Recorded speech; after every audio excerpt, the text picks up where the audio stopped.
never guess the places that I've been. You never guess the places that I've been.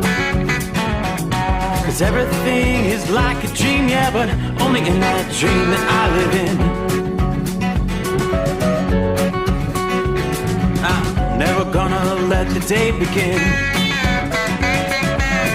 Never gonna let the day begin. 'Cause everything is like a dream, yeah, but only in that dream that I live in. Oh, don't wake me up before you go, and I'll just make this bed my home. Oh, darling, please just let me sleep. Give me my dreams.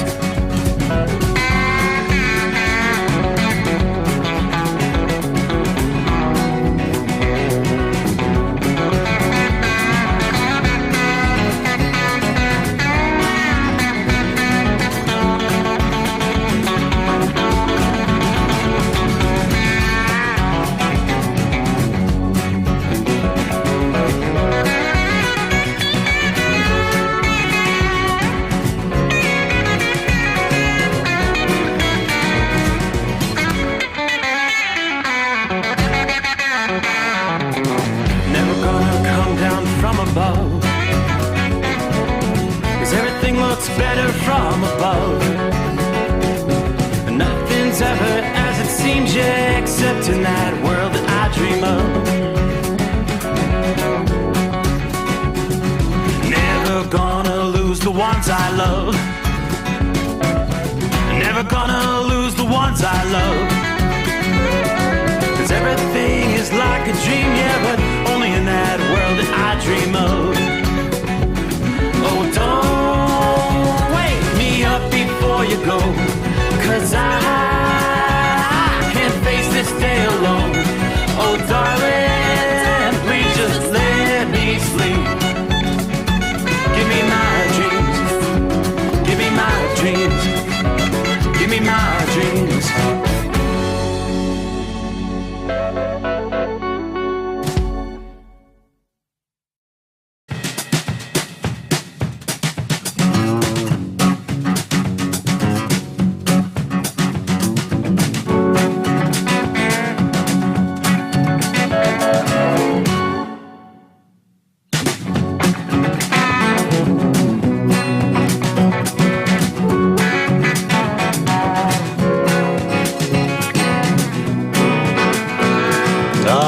I do believe that means it's my turn again. Ready or not? Welcome in, welcome aboard. Here we go as we make our way into a Thursday. Time zone to time zone, respectively. Past the midnight hour in the Eastern time zone. We'll make our way through 5 full hours. I think I've got plenty of good content to share with you tonight. Lots of interesting things going on around the country. Well, let's begin with a quick look at our traveler's weather, as we typically do. And, it's still raining in eastern Texas. The heaviest rains tonight have shifted a bit further east. Houston, wow, you saw a lot of rain. Yeah, last evening when we started the show, we were talking about the torrential rains that had just started in the Houston area. It rained all night long. The heaviest rains are now just east of Houston. You got some big-time shower activity stretching from about Beaumont, Texas, on up into activities moving from pretty much from south to north along that stalled boundary. Yeah, we'll have some heavy rains pushing into the Shreveport area. So it's right along the line of Texas and Louisiana, but plenty of moisture streaming in out of the Gulf of Mexico. So we've got a line of showers with some embedded thunderstorms that extend from south to north, right on up through, cutting through the heart of Arkansas, from the Louisiana line all the way up to the Missouri line. Some more scattered showers, lighter rain. Spotty showers up into parts of Missouri. Have some heavier rains up in easternmost reaches of Kansas. Nothing severe there. There are a few pockets of rather strong thunderstorms back into the eastern portions of the Texas Panhandle and along the line, counties adjoining there in west central portions of Oklahoma. You have another totally separate batch of thunderstorms there in northwestern portions of Kansas, the adjoining counties in southwestern, that would be southwestern Nebraska. Let's pull up our advisories page, watches, warnings, and things of that nature. For the most part, it's just the flooding concerns from all of southern Texas, most of Louisiana, from New Orleans, all the way back to the Texas line. That's all of eastern Texas on up into central portions of Arkansas. That entire zone where they've seen one round after another of showers, thunderstorms, torrential rains. Let's go through some of the numbers here. With these heavy rains pounding the south central states day after day, the rainfall numbers are really beginning to reach historic levels as residents gear up for more severe weather and damaging, life-threatening flooding for the rest of the week here. Lake Charles, Louisiana, we've got a rather extensive breakdown on that we'll get to. It's already the third wettest entire month of May in recorded history for Lake Charles, and we've got another 11 days yet to get through. They've seen nearly 6 times the average amount of rain in the first 18 days of May. We saw 12.4 inches of rain on Monday alone in Lake Charles.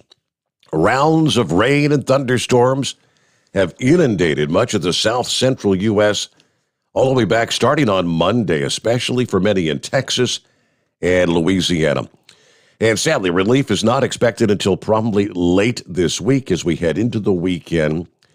All this intense rain, typically we'd see these systems continue to push off to the east, reaching other areas in the southeastern USA. It's not going to let up in the south-central states, but ultimately it will not eventually progress into the southeast. They're going to pretty much remain high and dry. There's a big high-pressure area kind of parked over the southeast, and that's acting as a blocking mechanism, keeping this system from making any progress further toward the east. That's why the showers and thunderstorms continue to train over the same areas for hours and days, essentially. This is going to spell more trouble for the south-central region. Not only is there the likelihood of more life-threatening flash flooding, but also, as we've been talking the last couple of nights, more or less a slow-motion disaster as the river levels continue to rise, and it's going to take probably at least a week, maybe more, for those river levels to eventually get back below flood stage. The watersheds throughout the region overwhelmed so far this week, and any additional rain is just going to mean more flooding there. Commerce likely to be affected in the region, as we mentioned also last evening. There is discussion, I haven't seen of any occurring yet, but could even see some potential refineries being impacted there in southeastern Texas. Flash flooding, it doesn't take, with the saturated conditions, it doesn't take a lot of rain for more flash flooding to occur in these areas. And small amounts of rain delivered with even some of these smaller storms could be beneficial, alleviating some of the drought conditions, especially back in western Texas and New Mexico. But I think you've seen about all you're going to see out of this system. The storms are going to still present a risk as they unload potentially some hail and gusty winds across portions of Texas and Oklahoma. The heaviest rain and flooding threat is now pretty much focused on eastern Texas. However, any local areas that experience multiple rounds of thunderstorm activity may also be dealing with some flooding issues there in the south. It's been a tough go. I mentioned the Lake Charles area. They're out where they're trying to pick up the pieces. These people, you got to feel sorry for residents in that region of Louisiana, because you can go back to hurricane season of 2020. Remember, there's still many places where you've got blue tarps covering damaged roofs after we had Hurricane Laura and then Hurricane Delta. That was followed by the deep freeze in February, freezing pipes, causing drinking water concerns. Then on Monday with the 12-plus inches of rain that fell in a very short period of time. I mean, 12 to 15 inches of rain over South Lake Charles in a 12-hour period. Just incredible. The regional airport actually recorded 12.49 inches of rain on Monday. At least 4 fatalities have been attributed to this storm as of yesterday. According to the Department of Health there, after the intense storm flooded roadways, knocked out power, 3 of the deaths were associated with a flooded vehicle or a crash into a flooded canal in one case. The 4th was a man who died as a result of oxygen failure due to a power outage caused by the storm. Yeah, one resident of Lake Charles describes it with one word: nightmare, describing the scene from her front door earlier this week. Water right up to the front steps of her home, breaching the garage. Her 2 cars were both damaged, marked as a total loss, apparently. I've never seen anything like this, and I've watched from Hurricane Ike from that bridge over there. At the Contraband Bayou, rainfall totals measured higher than the airport totals, where they recorded 15-plus inches of rainfall. Lake Charles resident Don Dixon spoke to the Associated Press. He said that on Lake Street, the scene was like a raging river. Water came up about 6 inches from going into my home. I got pretty close. It got close, but I was very, very lucky. High water rescues. Crews had to respond to more than 300 calls in East Baton Rouge. More than 250 people brought to higher ground. According to the fire department, spokesman Kurt Monty told the news outlet that the calls were from a mix of people being trapped in cars, people who needed to be rescued from homes and apartments that were taking on water. One resident, Giovanna Roca, and her husband spent the day ripping up parts of their walls and floors after several inches of floodwater had come into their home. She said she was working when the water began to rise, her husband braving the floodwaters to rescue their dogs who were stuck in the flooded home. He said they were just kind of lying in the water, cold and shivering, had to grab them up and get them out. He had to park at a Best Buy location and walk in water up to his belly button to get to the home.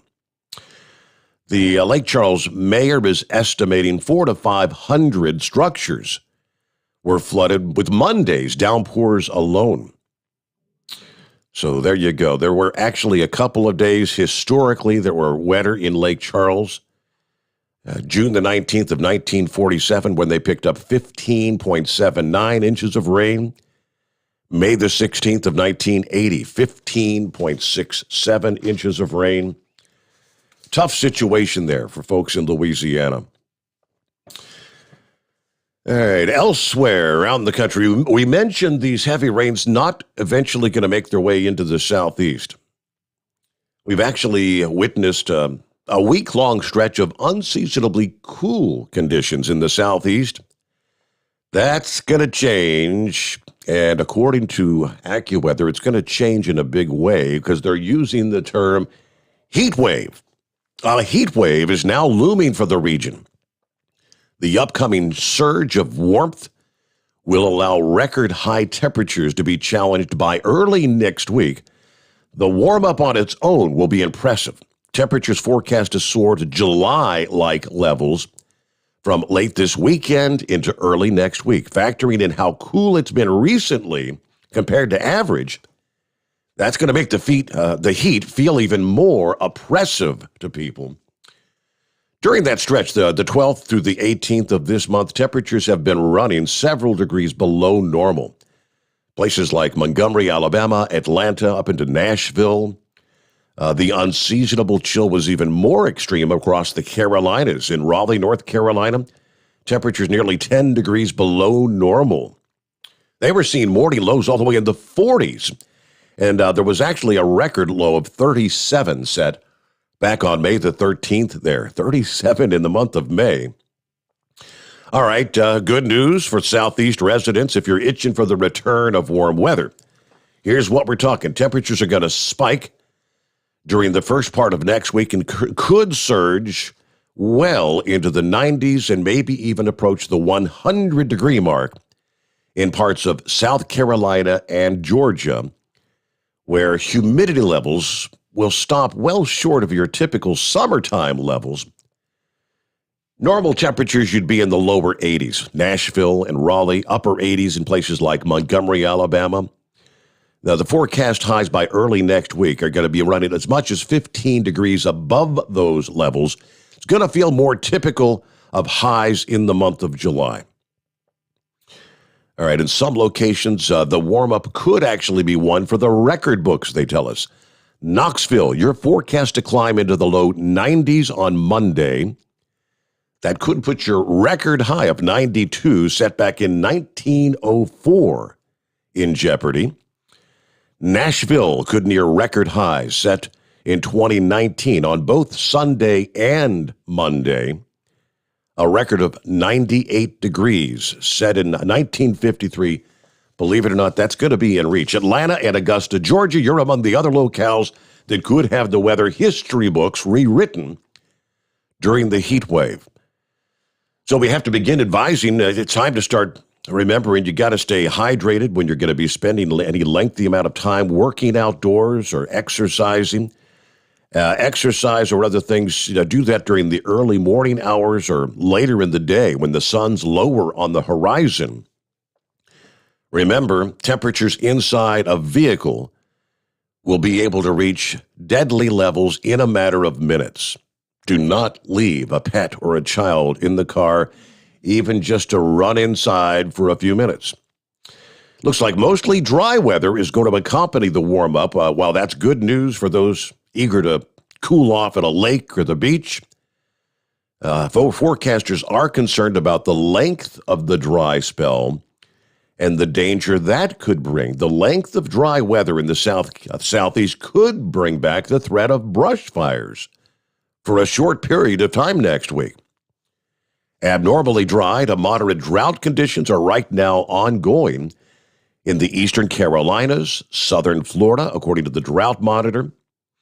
Yeah, none of the historic rainfall that's been soaking the south central states, as I mentioned, is going to reach the southeast into next week, with this high pressure just anchored over the east, blocking the progression of the wet weather. And that's keeping funnel it into the areas that don't need any more rainfall. They do say if you're going to be taking advantage of the dry, warm weather with a visit to the beach, use caution because there's the increased risk of rough surf and strong rip currents along the east coast of Florida all the way up into southeastern Georgia. These waters, these dangers are going to last right into the weekend. Yeah, I did mention my daughter's been down along the Gulf Coast, and the surf there has been running pretty rough throughout this week. I'm sure that's because of the onshore Florida, all that storm activity. She got kind of lucky because she's right over there toward the Alabama-Florida line. Yeah, not too far to the west. You've got that onshore flow, the streaming moisture.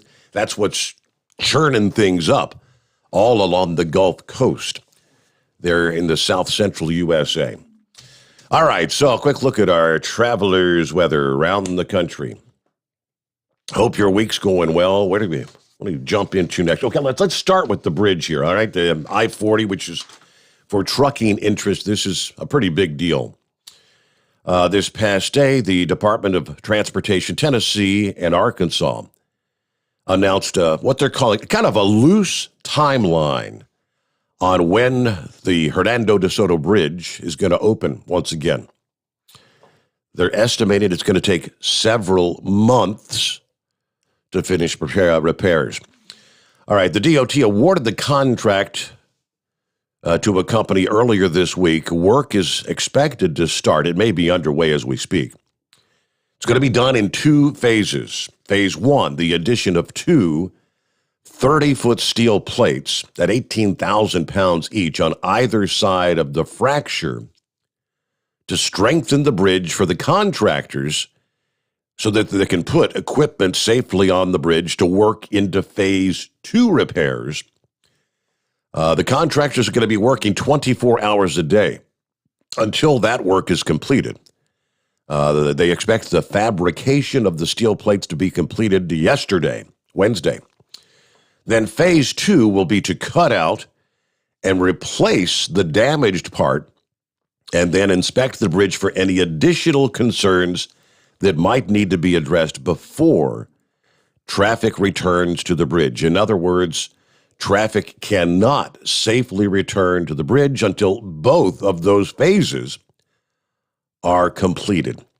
Now, as of publication, no estimated reopening date. Assuming favorable weather conditions, Tennessee DOT said it would take several months to get this done. Better estimates will be available as the repairs actually get underway. In the meantime, you're traveling I-40 in Arkansas. You got to take exit 5 to I-55 to cross the Mississippi River into Memphis. If you're traveling westbound on the Tennessee side of I-40, you got to take the I-55 bridge across the river to get into Arkansas. From there, you take exit 4 to access I-40 westbound. And many people have been bringing up the fact that with the I-55 bridge is so much older, and they're kind of concerned about the safety of that bridge with all this excessive traffic continuing there. Addressing those concerns, Tennessee DOT is sending out 2 inspection teams with drones to work on the I-55 Mississippi River Bridge. They're using an overabundance of caution in reviewing new footage and some of the previous inspection reports so they can verify the safety of the older bridge. Again, the same individual who on not once but 2 occasions was supposed to be inspecting the I-40 bridge failed to notice the crack. That individual at some point in time had also inspected the I-55 bridge, so they're kind of going back over everything that that particular inspector had covered.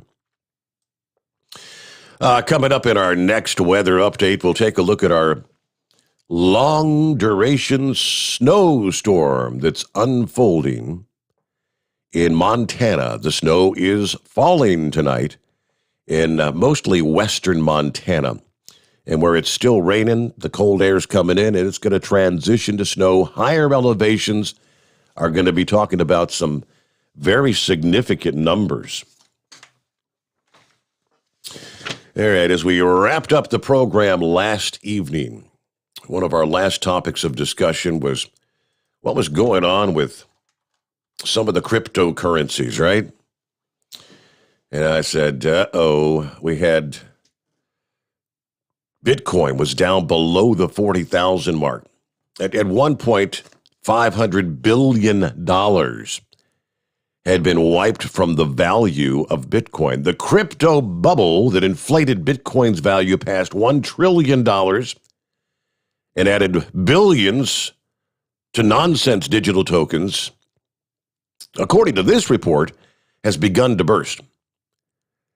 Bitcoin plunged as much as 29%. Now, they have been kind of gradually coming back and continue late afternoon and evening trading. Just pulled up the latest numbers. Bitcoin is right now at 39,694, right about where it was when we had wrapped things up at the end of last night's show. But I guess it was a very rough day for many people trading in the Bitcoin. So I flipped over to the Dogecoin. Where had the Doge gone? Dogecoin at one point was down below 22 cents per coin this past day. And I thought, if memory serves, I think that's where the inbred redneck had bought in. It is now kind of I'm guessing the day trading kind of activities, some of those who had sold when it got down to the lower level at 21 cents, maybe started diving back in, and the price is back up to right now 35 cents. So you've got these ups and downs, Jim. I mean, and even when you're talking, 10, 15 cent change in the price of a coin, depending on how many coins you got, you can. It's the game they're playing. Now, the sell-off dominated the market chatter on a day yesterday when stocks and commodities were also under pressure, and the Federal Reserve was set to release what they call their minutes from their latest meeting. Frantic selling sparked outages on some of the biggest exchanges, from Coinbase to Binance. Yeah, crypto trading was trending on Twitter, where critics and fans alike were in a tither over what was going on. Tesla's CEO, Elon Musk, sparked some of those wild moves last week when he announced Tesla would no longer take Bitcoin as payment. Bitcoin, at press time of this story, was now more than 50% down from its record of almost $65,000 back in April. Now, this is what I mentioned last evening at the end of the show. There was a statement from the People's Bank of China that reiterated digital tokens cannot be used as a form of payment in China. That kind of added to the sell-off there. This is going to be the first welcome to crypto day for a lot of people that have just got in recently. Welcome to crypto, because it's a wild ride. According to the chief executive and co-founder of FRNT Financial, the history of these assets has been littered with, you'll see, aggressive rallies and just gut-wrenching, sickening sell-offs. All right, from a technical standpoint, the indicators are flashing red. According to one analyst in Switzerland, the next important support level stands near 37,000 and then the 30,000 mark. There's a chance we see a pullback to those levels or maybe even below in the short run. As I said, I think it got as low as 36,000 and some change at one point this past day. And it's been kind of gradually rallying back since then. Let's see if I can pull over, 24-hour, the Bitcoin. Here's the numbers in the past 24 hours. It was as low as 30,000. Wow. So I guess when he made that announcement that it could go that low, it did. At one point, this past afternoon, mid-morning actually, it was down to 30,200 per coin. Think about that, off from 60,000 per coin in the month of April. It's a crazy thing to be delving into, right? So that brings us to the inbred redneck. We're talking your language here, redneck. Morning, big buddy. Morning. Yeah, buddy. I'm not fearing any of this, Steve. I've seen it all before, buddy. I'm still up. I started out in this in 2016, buddy, and I bought my first 2 Bitcoins in 2017 after the big crash. This is what you call a buyer's market. Yeah, you pretty much covered it there. Yeah, buddy. I hear you. The numbers dropped way down, and people start buying back in, right? Yeah, that's the whole deal. I mean, you're losing a little bit of support there with the Chinese, but the Chinese really wasn't on it anyway. They've got a whole set of Chinese coins over there, and they do their own deal, so they're probably killing off their own competition over there. It's a government-issued coin, that they're trying to come out with, and anybody can look it up. They used to, I think they still do until like a couple of days ago. They used this WeChat coin. it was accepted all over the country. So they, by the sounds of it, they killed that. They killed Bitcoin. Them and the Chinese, Elon Musk. All I know, Steve, is when you get a guy that's an environmentalist like Elon Musk and the Chinese government working together, I smell conspiracy, buddy. Okay.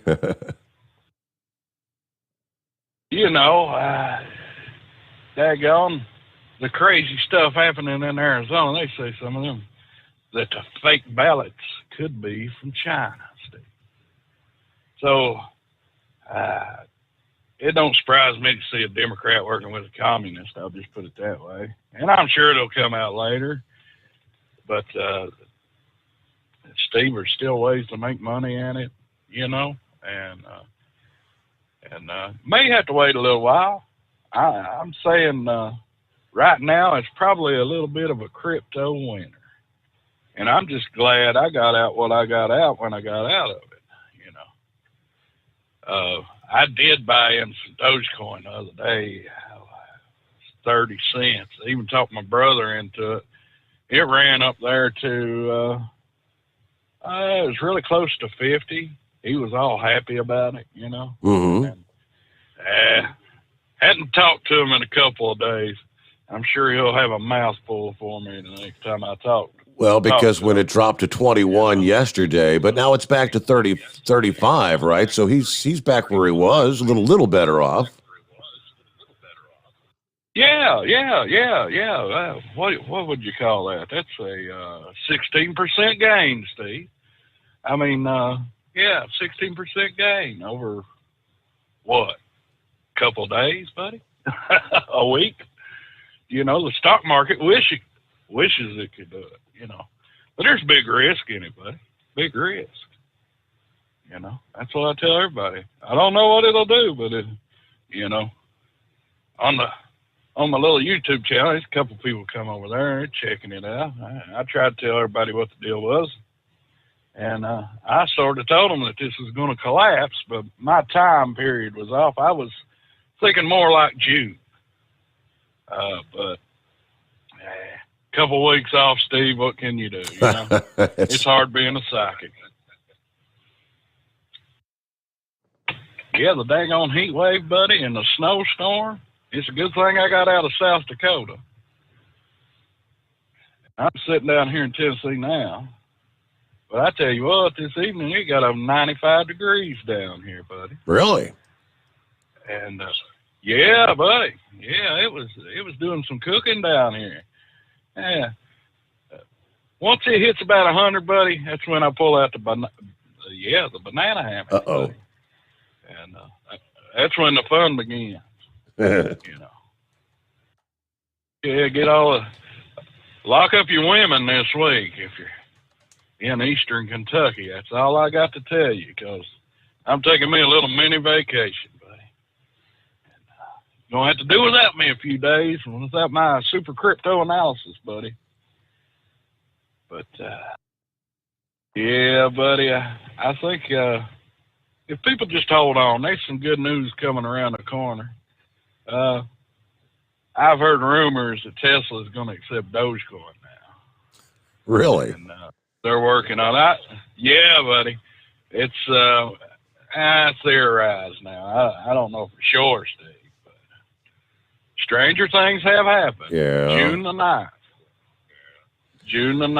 Well, he just mentioned the whole thing about he was complaining about Bitcoin using so much juice, so much energy, and I guess dirty coal energy and whatnot in China. And he alluded to looking for a cleaner sort of cryptocurrency. So is Dogecoin not used nearly as much juice to mine or something? Yeah, it's on a different hash, is what they call them. Which Dogecoin was actually forked off of Bitcoin. And I can't remember the numbers, but it's like SHA 256 or 261. And I think Bitcoin's the 256. And the Dogecoin is actually an advancement of Bitcoin. So, and usually when I do a transaction in Dogecoin,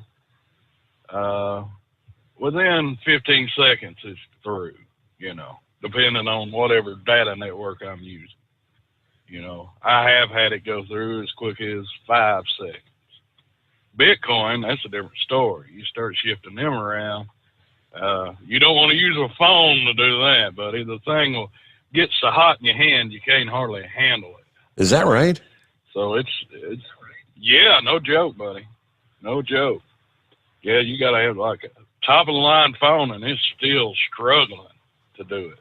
So, I mean, I was reading a week or two ago about if you try to set up your laptop computer or whatever to do like crypto mining for Bitcoin sort of thing, it actually said not a good idea because your laptop will literally burn up probably within a matter of hours. That's hard to imagine, but yeah. Hey, we got to get a quick time out here, news break as we like to call it. We return with more on a Thursday morning coming on. It's 844-844-3388. The Steve Sommers Overnight Drive live from the Hot Shot Secret Studios. USA Radio News with Dan Naraki. The European Union is set to reopen its doors ahead of the summer tourist season. The 27 member states approved a plan on Wednesday that would reopen the bloc to travelers that have been fully vaccinated against COVID and to tourists from an approved list of countries that are considered safe. The policy is expected to be formalized by next week, with some countries able to open up immediately depending on their preparations. The move was seen as vital to the economies of popular tourist areas like Greece, hit hard by travel lockdowns. And the House has passed a bill to create a 9/11-style commission to investigate the deadly riots at the Capitol in January. The panel would be tasked with making recommendations for the Capitol's security and preventing another similar event. The bill is expected to meet strong resistance in the Senate, where Senate Minority Leader Mitch McConnell said Wednesday that he's against the measure. You're listening to USA Radio News. If you owe $10,000 or more to the IRS and you cannot afford to make payments to the IRS, you may qualify for the CNC tax program. This is a new program, and if you qualify, you won't make any payments to the IRS while in this program. Once you're accepted into this program, the IRS is forced to stop all harassing collection activities. No threatening phone calls, no wage garnishments, no bank levies, and no more monthly payments to the IRS. Get ready to write this number down. It's the most important number you'll ever need to end your IRS tax nightmare. Call Paramount Tax Relief at 800-547-4804 for a free confidential consultation to find out if you qualify for the CNC tax program. Once you are accepted into the CNC tax program, you won't make any payments to the IRS while in this program. Call Paramount Tax Relief now at 800-547-4804. That's 800-547-4804. Again, 800-547-4804. Keep the bugs off your glass and the smokies off your ass. This is the Overnight Drive with Steve Sommers. Some say their truck reflects who they are, dependable and reliable. That's why you trust Blue Def. Now the best just got better. Introducing Blue Def Platinum, a revolutionary innovation with advanced system shield technology to significantly reduce harmful deposits. To maintain fuel economy, save money on costly repairs, and sustain the life of your SCR system, there's only one DEF to choose. Blue Def Platinum. The best just got better. Diesel Army is on duty 24 hours a day, 7 days a week. Burning the midnight oil with the best diesel coverage. All the tech, all the torque. Diesel Army, where there's smoke, there's fire. For the latest news and event coverage, as well as feature and tech articles, sign up for the newsletter and don't miss a thing. Visit dieselarmy.com from the Power Auto Media family of digital magazines. Again, it's dieselarmy.com. Do you have a Dodge pickup and hate your automatic transmission? Of course you do. Levon Miller at Firepunk Diesel here, and we specialize in heavy-duty and performance transmissions for your 3/4 or 1-ton Cummins-powered truck. So if you're interested in turning your stock slush box into a towing monster, call us today at 614-733-3744 or visit us online at shop.firepunk.com. Whether you're a diesel pickup performance enthusiast or just looking for a small upgrade, when selecting common rail fuel system components, look no further than Exergy Performance. At Exergy, you'll find injectors, pumps, and more, engineered like no others on the market using state-of-the-art equipment run by people that have been in the business for decades. So if you're in the market for common rail components at any power level, contact Exergy Performance or one of the many dealers listed on our website at exergyperformance.com. Dean Michael, the tax doctor here. Are you tired of those tax problems following you around like a dark cloud, always in the back of your mind, losing sleep at night? Call me now and get your life back. 888-632-4506 or go to mytaxhelpmd.com. Pretending they're not there won't make them go away. The IRS isn't going to forget. They will levy your bank account and garnish your wages. Don't wait for that to happen. I'm not telling you these things to scare you. I'm telling you so you can benefit from my years of experience. Now is the time to act. 888-632-4506.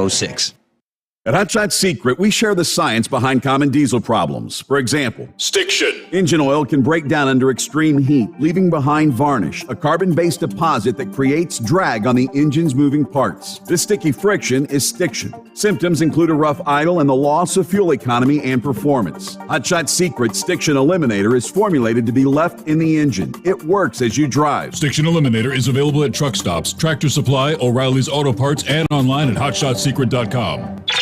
And now, back to the Steve Sommers Overnight Drive.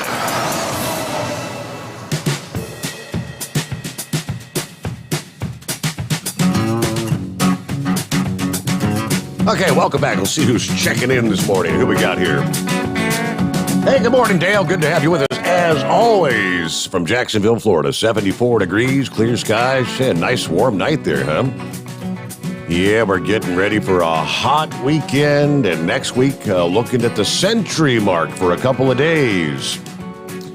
You are right, the heat wave coming. Scooter checking in from Yazoo City, Mississippi. 55 North, where it's 70 degrees. Dan, good morning from Northwest Ohio, otherwise known as the War Pig. Morning, War Pig. Tank checking in. Happy Thursday. It's been a warm, windy day out here in California. Headed back east now towards the home 20. Everybody truck safe. Have a great day. Big Moose. Hey, Big Moose. Turn it on, turn it up, and turn us loose. Okay. We'll look forward to hearing from you here at some point later this morning, right? Richard checking in from Central Florida. Wishing Steve and all the others a great day. Captain Ron checking in, passing through Ocala, Florida, where it's a little rainy, 69 degrees tonight. Be cool in your stools, drivers. Morning, Steve, from Brett, headed to Indianapolis, on my way to Erlanger, Kentucky. Beautiful night for a drive out here. James, let's see, morning, Steve, just got back home from vacation. 68 degrees, a little rainy here in Minnesota. Morning from Daniel. Hope everybody's having a good night. There's Chevy Guy copying the mail. Monty Python back with us. Good morning, Your Honor. Let's see. ComLab Man says, I want my front yard resodded. Are we going to do some solicitation this morning? I need a pool installer as well. I reposted that on Facebook this past day. I hadn't heard back from the guy that about a week ago said he'd be able to take care of us, but we'll wait and see. One of my neighbors did say he talked to a guy at his work that knows somebody that does pool install. He's going to try to hook me up with them tomorrow, I think it is. Hey there, AJ checking in. Morning from Houston. Wet here. Yeah, you think? Big time. We had some real bad storms roll through last night. We've calmed down now. Yep. I mentioned that, AJ. I saw last night you were in some of those torrential rains. Rambler checking in. We heard from Rambler the first time this past last night's show. In Hattiesburg, delivering auto parts at O'Reilly's and keeping that Hot Shot Secret stocked on the shelves. He goes by Dirty Diapers, says hello. That's his dad, Dirty Diapers, says hello. And tell Freddie the freeloader he owes me $5. Dirty Diapers actually, he knows Freddie the freeloader, huh? How about that? Small world, Rambler. LeBron, let's see, LaRon checking in from Hamilton, Ohio. I'm at my customer waiting to get unloaded. Now we'll get to some of the others here coming up. Oh, there's Eskimo Mom. Howdy from Kentucky, doing my normal run. Still enjoying the weather, though. Great to have you with us. Let me get back, finish up with the inbred redneck here, though. So, yeah, we left off talking about if you try to use your computer, your personal computer, trying to mine Bitcoin or whatever, it'll just literally fry your. So you got to have like super duper, high capacity computers to try to do this stuff.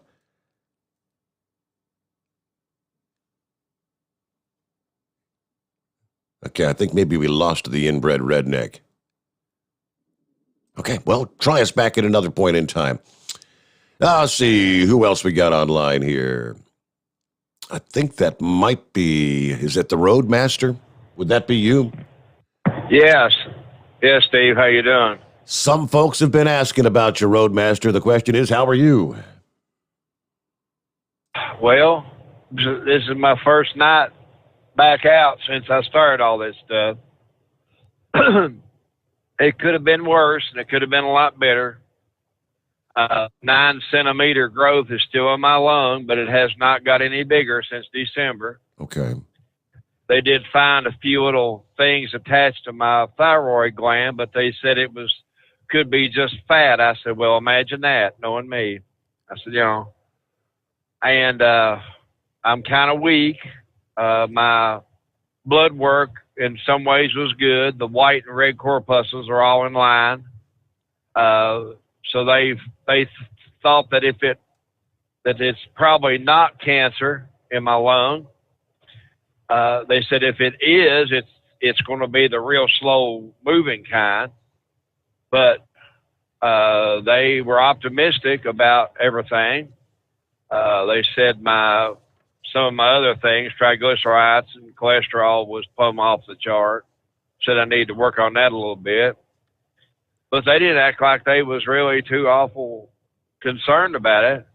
I said, well, why am I so weak then? Why do I feel so bad all the time? Why is it my kidneys hurt, my back hurts and all that? They said, well, we don't rightly know at this time, but as far as the main thing we was concerned about is your lung, it's not got any worse. So they said, as far as we're concerned, we'll see you in 3 months for another MRI to see how it's doing. So they didn't really want you to go on any sort of treatment or anything to try to reduce the size, but... No, they didn't say nothing, didn't say a word about it. Huh. Didn't say a word. 9 centimeters was quite large. I done a lot of reading while I was off and trying to figure out, what is, and if it is cancer and it's 9 centimeters big, it's probably got into your lymph nodes and probably went to other organs in your body. Mm-hmm. If it's 6 centimeters or less, then it's probably, okay, they can operate on.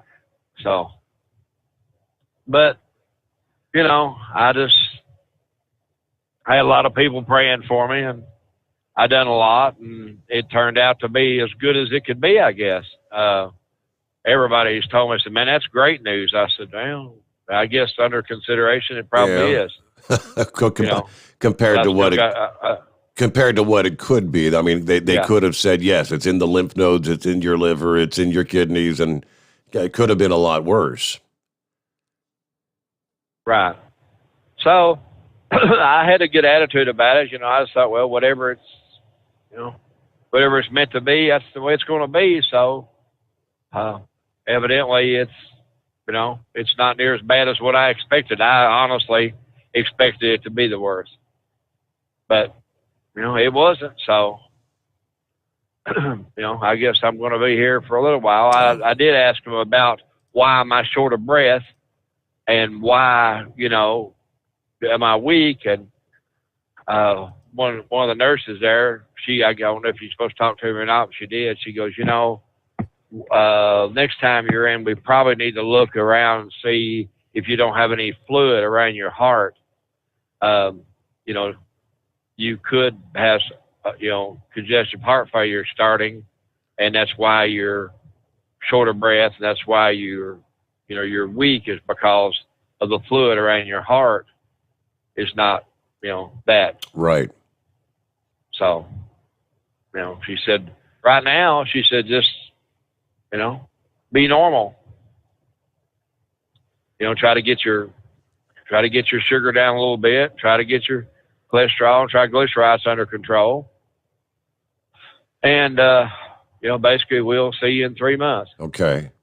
So eat more fish, eat more chicken, eat less hamburger and hot dogs. Try to, all that kind of stuff. Try to be better on the cholesterol.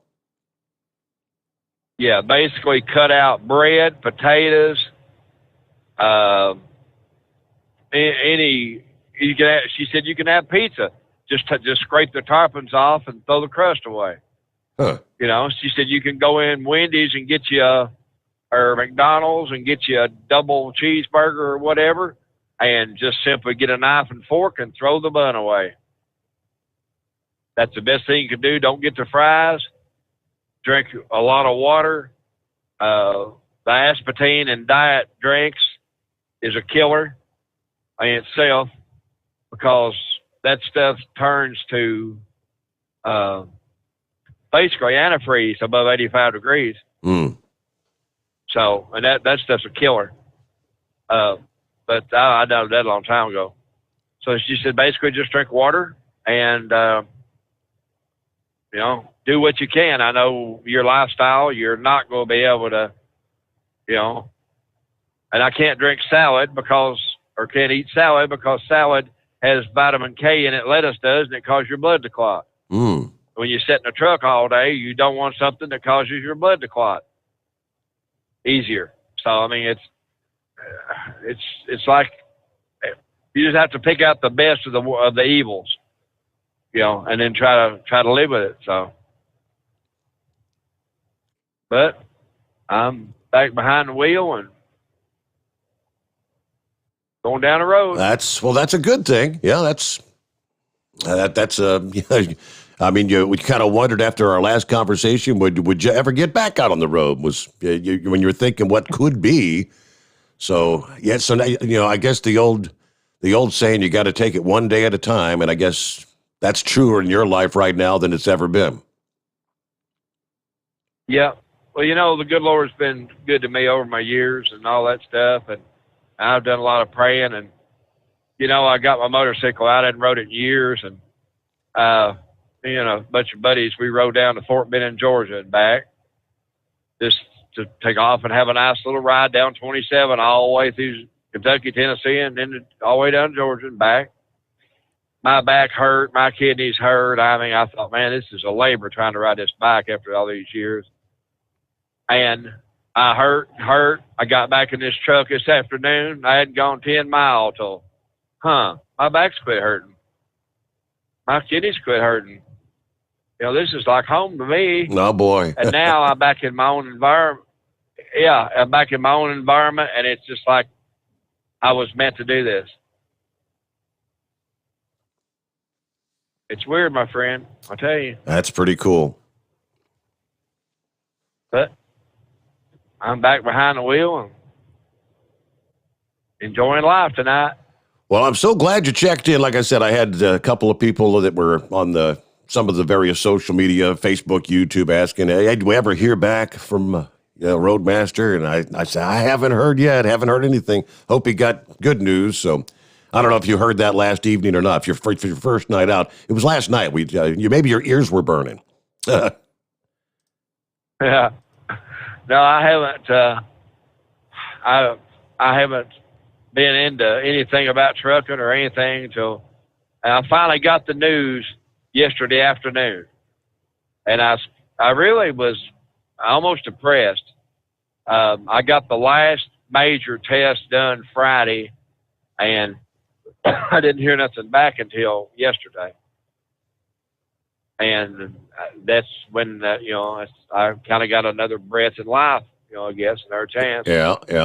And then I kind of got my head screwed on a little bit straighter and all that. But I was really depressed, and in a way it wasn't. But, if you ever go through this, you You don't, but not knowing was the worst thing. I just in limbo. That's the whole thing. You wait, Saturday, you all right, Saturday, Sunday, I hope to hear something on Monday. Then it's Tuesday. And it's like with each passing day, you start thinking to yourself, it must not be good because I haven't heard back from them. And it's the anticipation is horrible.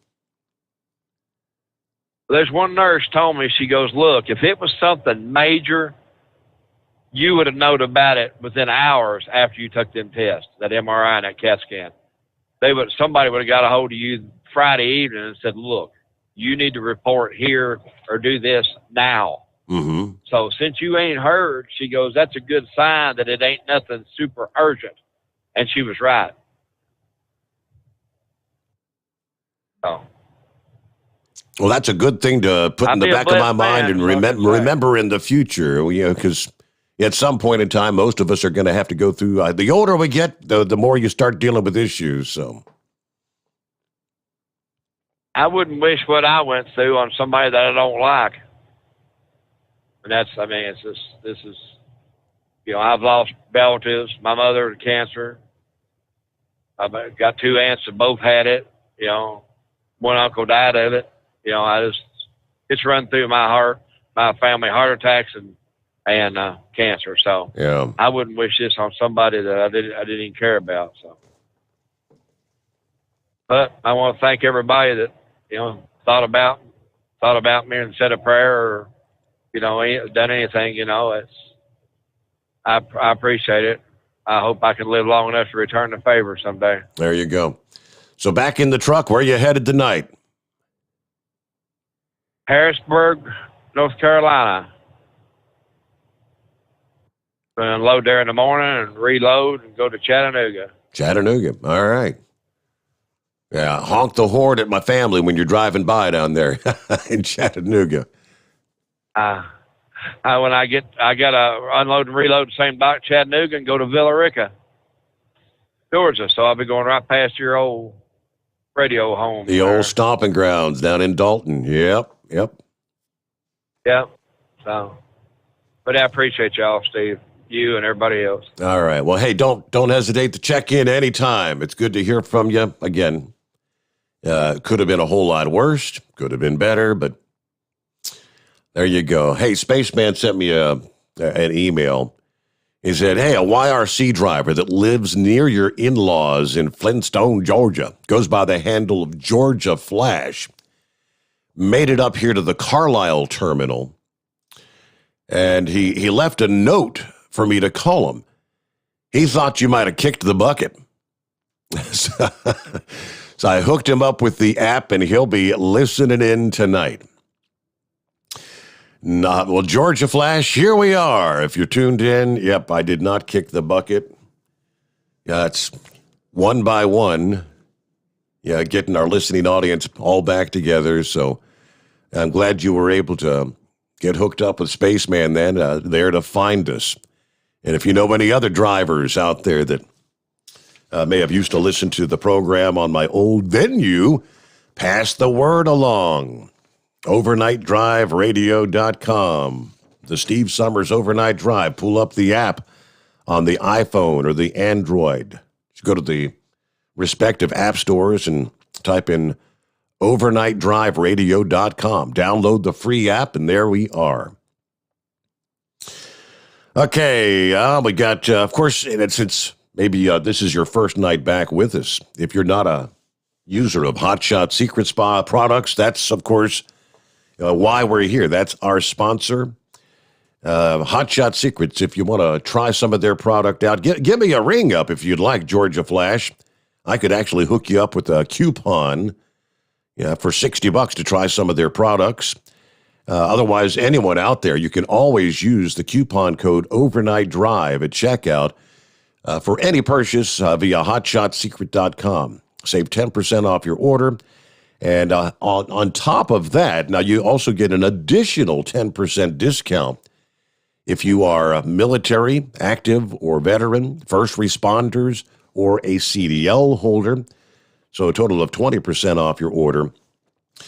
And I don't mention it enough, but this is the time of year. I had one neighbor that went out in their RV last weekend, took a little trip Yeah, a lot of folks hitting the road. And, of course, Memorial Day weekend is just around the corner, and millions are going to be hitting the road this year after a year of being cooped up and locked down due to the pandemic.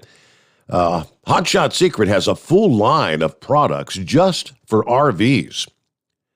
I mean, tackling the specific issues and the problems you find with RVs. You've got the fuel additives, the slide lubricant and oil treatments. You can always learn more by just go to the website, hotshotsecret.com/RV. And when you place your order, use that coupon code, Overnight Drive. All right, a couple minutes before we hit top of the hour, we'll get a news update. Let's get to some of our quick industry headlines from our friends at CDL Life. I guess we could start off with, actually, we got back-to-back Dumbass of the Week nominees in the trucking community. Could you imagine that? Did you realize there are some dumbass truck drivers out there? It's true. Truck driver arrested Monday after complaints of his reckless driving led to the discovery of methamphetamine. This is in Kentucky. According to ABC 13, Edmonson County sheriffs were alerted to a tractor-trailer weaving in and out of emergency lanes and driving recklessly. When police showed up to investigate, the truck driver had already pulled over to the side of the road. He was found standing between his truck and trailer with a towel in his hand. Officers then discovered a knife in the driver's pocket and methamphetamine inside the towel. Truck driver Philip Myers was then arrested and is now facing charges for possession of a controlled substance, prescription controlled substance not in proper container, drug paraphernalia, and no registration plates. He's in the Hart County Jail. That's number one. Yeah, let me see here. Here's number two. This is a doozy. A truck driver charged with downing several utility poles in New York on Tuesday. Clay, New York. According to CNY Central News, the 42-year-old trucker was driving when he struck multiple utility poles, knocking them to the ground. Police responded to the scene and quickly determined the driver was drunk. The semi was then towed away, and the unnamed driver has been charged with driving while impaired by drugs and alcohol, violating restrictions of commercial vehicle use on village roadways. And there were multiple companies that had to work to restore power in the area and get things back up and running. Okay, there you go. Got some better industry news coming up in our next segment. Meanwhile, it's 844-844-3388 to the Steve Sommers Overnight Drive live from the Hot Shot Secret Studios.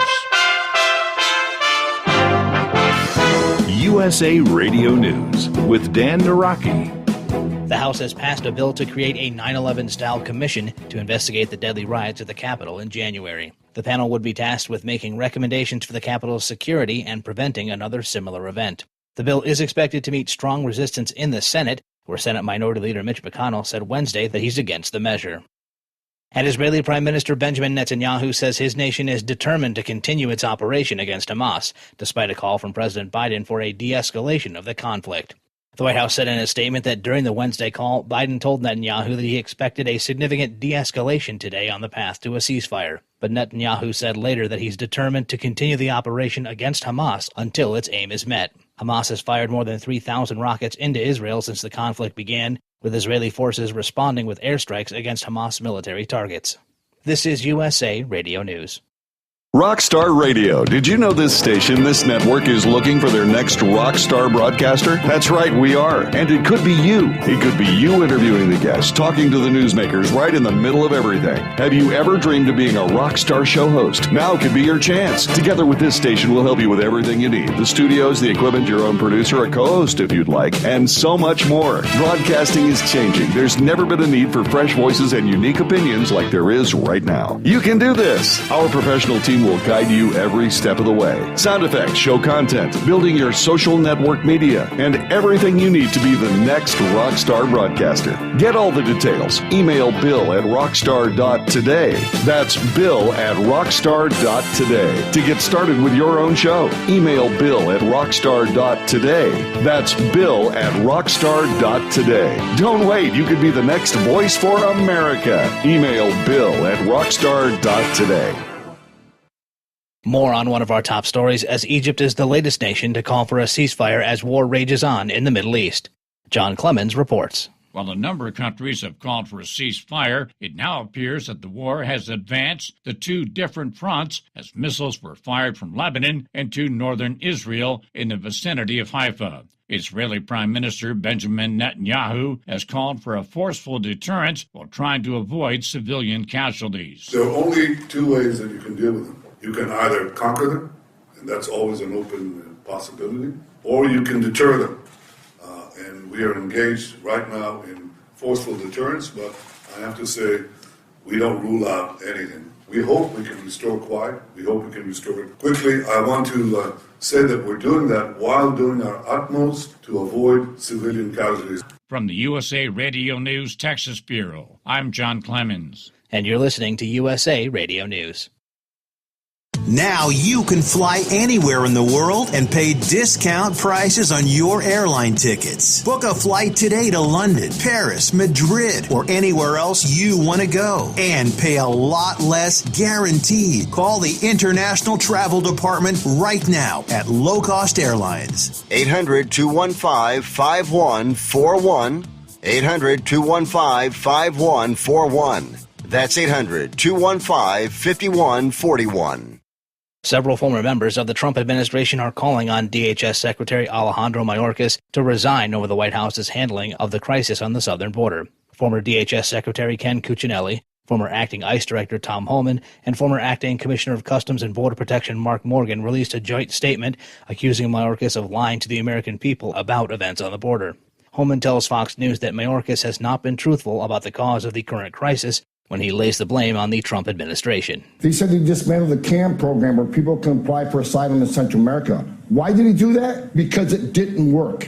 Most people lose their cases, 90% lose their cases. So they're not going to take the chance on claiming asylum in their home country when they can get you in the United States, based on what's going on right now, step your foot in the United States, a child, and you're not going to leave. You're going to be allowed to stay. You're going to be released within 2 days. They say the Trump administration dismantled the child beds in HHS. They did. Why? They didn't need them because the border was secure. Thousands of children run across the border every day. They're lying to the American people. They get up and they brag. Well, we got this under control because we want to present a picture that there's no crisis. So what do? They get real good at releasing people quickly so there doesn't appear to be overcrowding at the Border Patrol facilities. At the same time, they're working on releasing people quickly. That's just going to bring more people into the country. For USA Radio News, I'm Dan Naraki. At Hot Shot Secret, we share the science behind common diesel problems and their solutions. For example, ultra-low sulfur fuels. The primary function of diesel fuel is combustibility. One of the little-known aspects of fuel is its role as a lubricant to metal-on-metal moving parts. The introduction of ultra-low sulfur fuels diminishes the fuel's ability to lubricate because sulfur, which has been mostly removed, has lubricating properties. Hot Shot Secret Everyday Diesel Treatment with LX4 delivers unmatched lubricity. Third-party testing confirms that it takes 3 times the amount of leading fuel treatment to match the lubrication benefit of 1 dose of Hot Shot Secret. Everyday Diesel Treatment is a fully formulated 6-in-1 premium fuel treatment for every fill-up, every time. Everyday Diesel Treatment is available at truck stops, Tractor Supply, O'Reilly's Auto Parts, and online at HotShotSecret.com. Hot Shot Secret, powered by science. The Overnight Drive with Steve Sommers. Live from the Hot Shot Secret Studios. Call Steve now. 844-844-3388. That's 844-844-3388.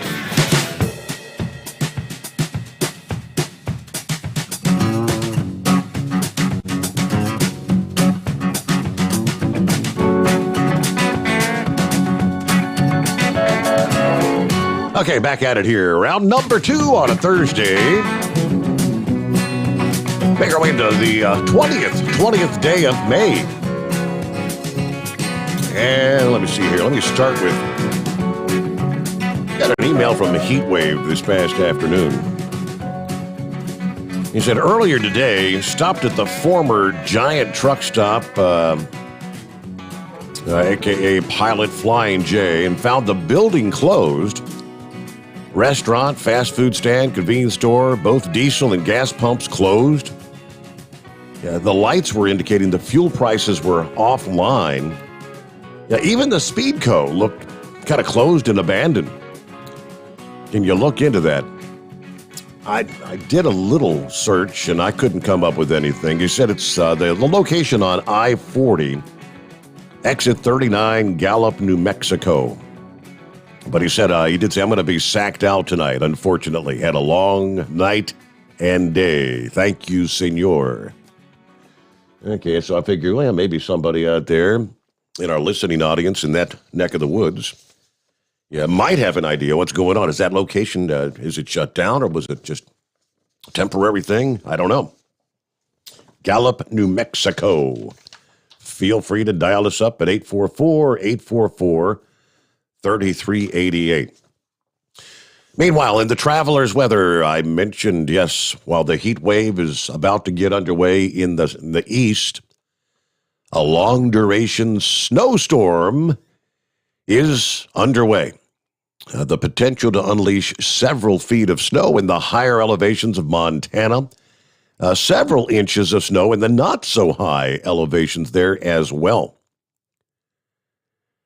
All right, winter storm warnings in effect in parts of Montana this past day. The wintry blast actually right on the heels of near record heat, where you saw highs in the 80s in some of these same areas. High temperatures will be anywhere from 40 to 60 degrees lower later today versus what you had on Monday of this week. Helena, Montana was at 86 degrees Monday. By Friday, your high will only be in the upper 30s. All right, as we mentioned last evening, this particular storm they've been watching has all the bells and whistles going for this to not only be a whopper of a snowstorm for some locations, but a large one in terms of overall coverage of accumulating snow. All right, snow's forecast to fall and accumulate in portions of northern as well as central Idaho, on down to northwestern Wyoming, and even into parts of British Columbia, Alberta, and Saskatchewan there in Canada. Maybe a few inches of snow over the Cascades of Washington and Oregon today. Since the freezing levels may periodically dip into the passes, we may see some slushy accumulations occurring over those crests there. But once again, long-duration snowstorm, the heaviest snow in central and western Montana, following between now, Wednesday evening through the day today into Thursday evening. At periods of time overnight and into the early hours of your Thursday, you could see 1 to 3 inches of snow per hour falling just east of the Continental Divide. This is one of those deals where I can see you park your truck, you hunker down for your 10-hour break, and you're getting some sleep, and you crawl out of the bunk, and you're like, what in the world just happened here? There was no snow on the ground, and now there's 12 inches of snow out here buried in my truck. Heaviest snow is likely to be in the Glacier National Park area of Montana, along and just east of the Divide, where 2 to 3 feet is likely to fall in the higher elevations of the park. Could even see some local areas with up to 48 inches of snowfall. West central Montana. A few inches of snow is expected to fall on the higher elevations of Yellowstone National Park in northwestern Wyoming Thursday evening and into Friday. Now, these parks are popular tourist destinations. And for anyone planning on venturing into the area, you could actually be turned away or possibly face the risk of being stranded in the park there. So I hope folks that are traveling in that region of the country are paying attention to their forecasts. So there you go. All right, before we get back to your calls here, what's the update out of Arizona? With this audit, the recount ongoing, there was a database that supposedly a whole bunch of data had been deleted. Where did it go? Kind of raising red flags. Here's what they tell us. Arizona Senate Republicans trying to ease tensions with Maricopa County officials that are angry about the ongoing audit at a special hearing this week. This has nothing to do with overturning the election that Joe Biden won in the state's county, according to the Senate president. She claimed to have always said she does not expect to find intentional wrongdoing by county officials. Now, the Board of Supervisors said they would not testify at the hearing in their formal response about irregularities and missing data discovered by the auditors. Those auditors updated Fan and the Senate Judiciary Committee Chairman, Warren Peterson. Cyber Ninja's CEO said he expected to complete the audit by the end of June, blaming technical issues and insufficient staffing for the slow pace here. Another firm, Cipher, their founder said he had resolved one of the more bitter disputes between Senate Republicans and county officials, the alleged deletion of the main database for the 2020 general election, despite finding a master file table confirming that a database directory was deleted from the server.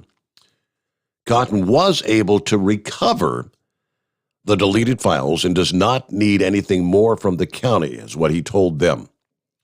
That's some good news, he said. The county does not want to let the issue go, according to Maricopa County. We did not delete files when preparing the subpoenaed SQL server for delivery. Senate Republicans emphasized they're making good faith efforts to fix ongoing problems with Arizona elections revealed by the audit, including through legislative changes to the chain of custody requirements. This is the first forensic audit of this scale in American history. Just like election counting and storage rooms are monitored by 24-hour live streams and armed security, we have 24-hour efforts to shut down the audit. All right, so back and forth they go. Senate Republicans opened the hearing by seeking to establish the technical bona fides of the contractors, especially Cyber Ninjas, which was portrayed as incompetent and unqualified to conduct election audits, according to the letter on Monday. They go on and on, but I guess that's the gist of it. There are still some issues with apparently the chain of custody when it came to the ballots. You know, everything's supposed to be documented very clearly. Who has what, when they have it, how long they have it, the chain of custody. All right, if we get more, we'll pass it your way. Meanwhile, what's going on, Grump? Oh, not much. Not much at all. Yeah, that audit's kind of interesting. The way the election systems are anymore, Steve, it just seems to me like every state ought to have audited, or to be audited, just to make sure that everything is up and up, and it should be conducted prior to that December, the December 15th or something like that certification on everything when everything has to be in. But it's the more I read on it, it's absolutely nuts. I mean, look at this crap that Nancy Pelosi and them's wanting to push, to allow up to a month after the election for ballots to still be counted. That, whatever happened to Super Tuesday? I can understand absentee ballots. I've done it. Most of my military career was done under absentee ballot because I was overseas all the time. And I do it now. We do in-person absentee ballot. If I can't get in on Super Tuesday, well, me and my wife go up and vote absentee ballot in person. But man, I tell you, Democrats are just absolutely crazy about wanting to just let any Tom, Dick, and Harry, punch that card. They don't care. They say if you're in the United States, you should have a right to vote, legal or not. Well, no, I disagree. And anybody that thinks that they have the right to vote in our elections just because they step foot on our soil illegally, I'd really like to see their ass get thrown back wherever they come from. I have no use for illegals. You got too many good people standing in line waiting to come here and do it the right way. They want to be part of something. And this bunch of damn goofballs that are crossing the, I don't care if they're with their kids or whoever, dreamers or whatever, drug up here. Go home. Leave us alone. You got too damn many people wanting to do it the right way, and you got all these fools just doing it however they want to. But this crypto. I knew a guy out in Nevada. He did a lot of that crypto mining. The Bitcoin mining. And the guy had a massive computer. He had a fifth wheel that was actually a toy hauler, but in the toy hauler part, he had his computers set up in there. But he had a generator outside that he was running to run the computers while his house was plugged, or while the fifth wheel was actually plugged into the power. There, the campground. It was at a kind of a resort deal. I stay out in Nevada sometimes if I go out there.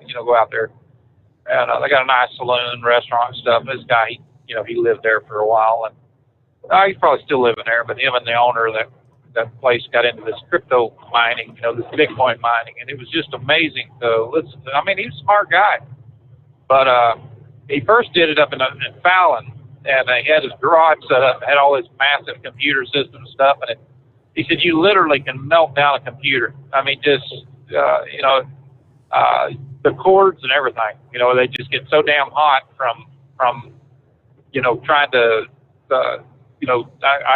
He tried to explain it to me, but hell, I couldn't gather it. Supposedly trying to solve these mathematical equations or something. These big, in-depth, so it's just, computing.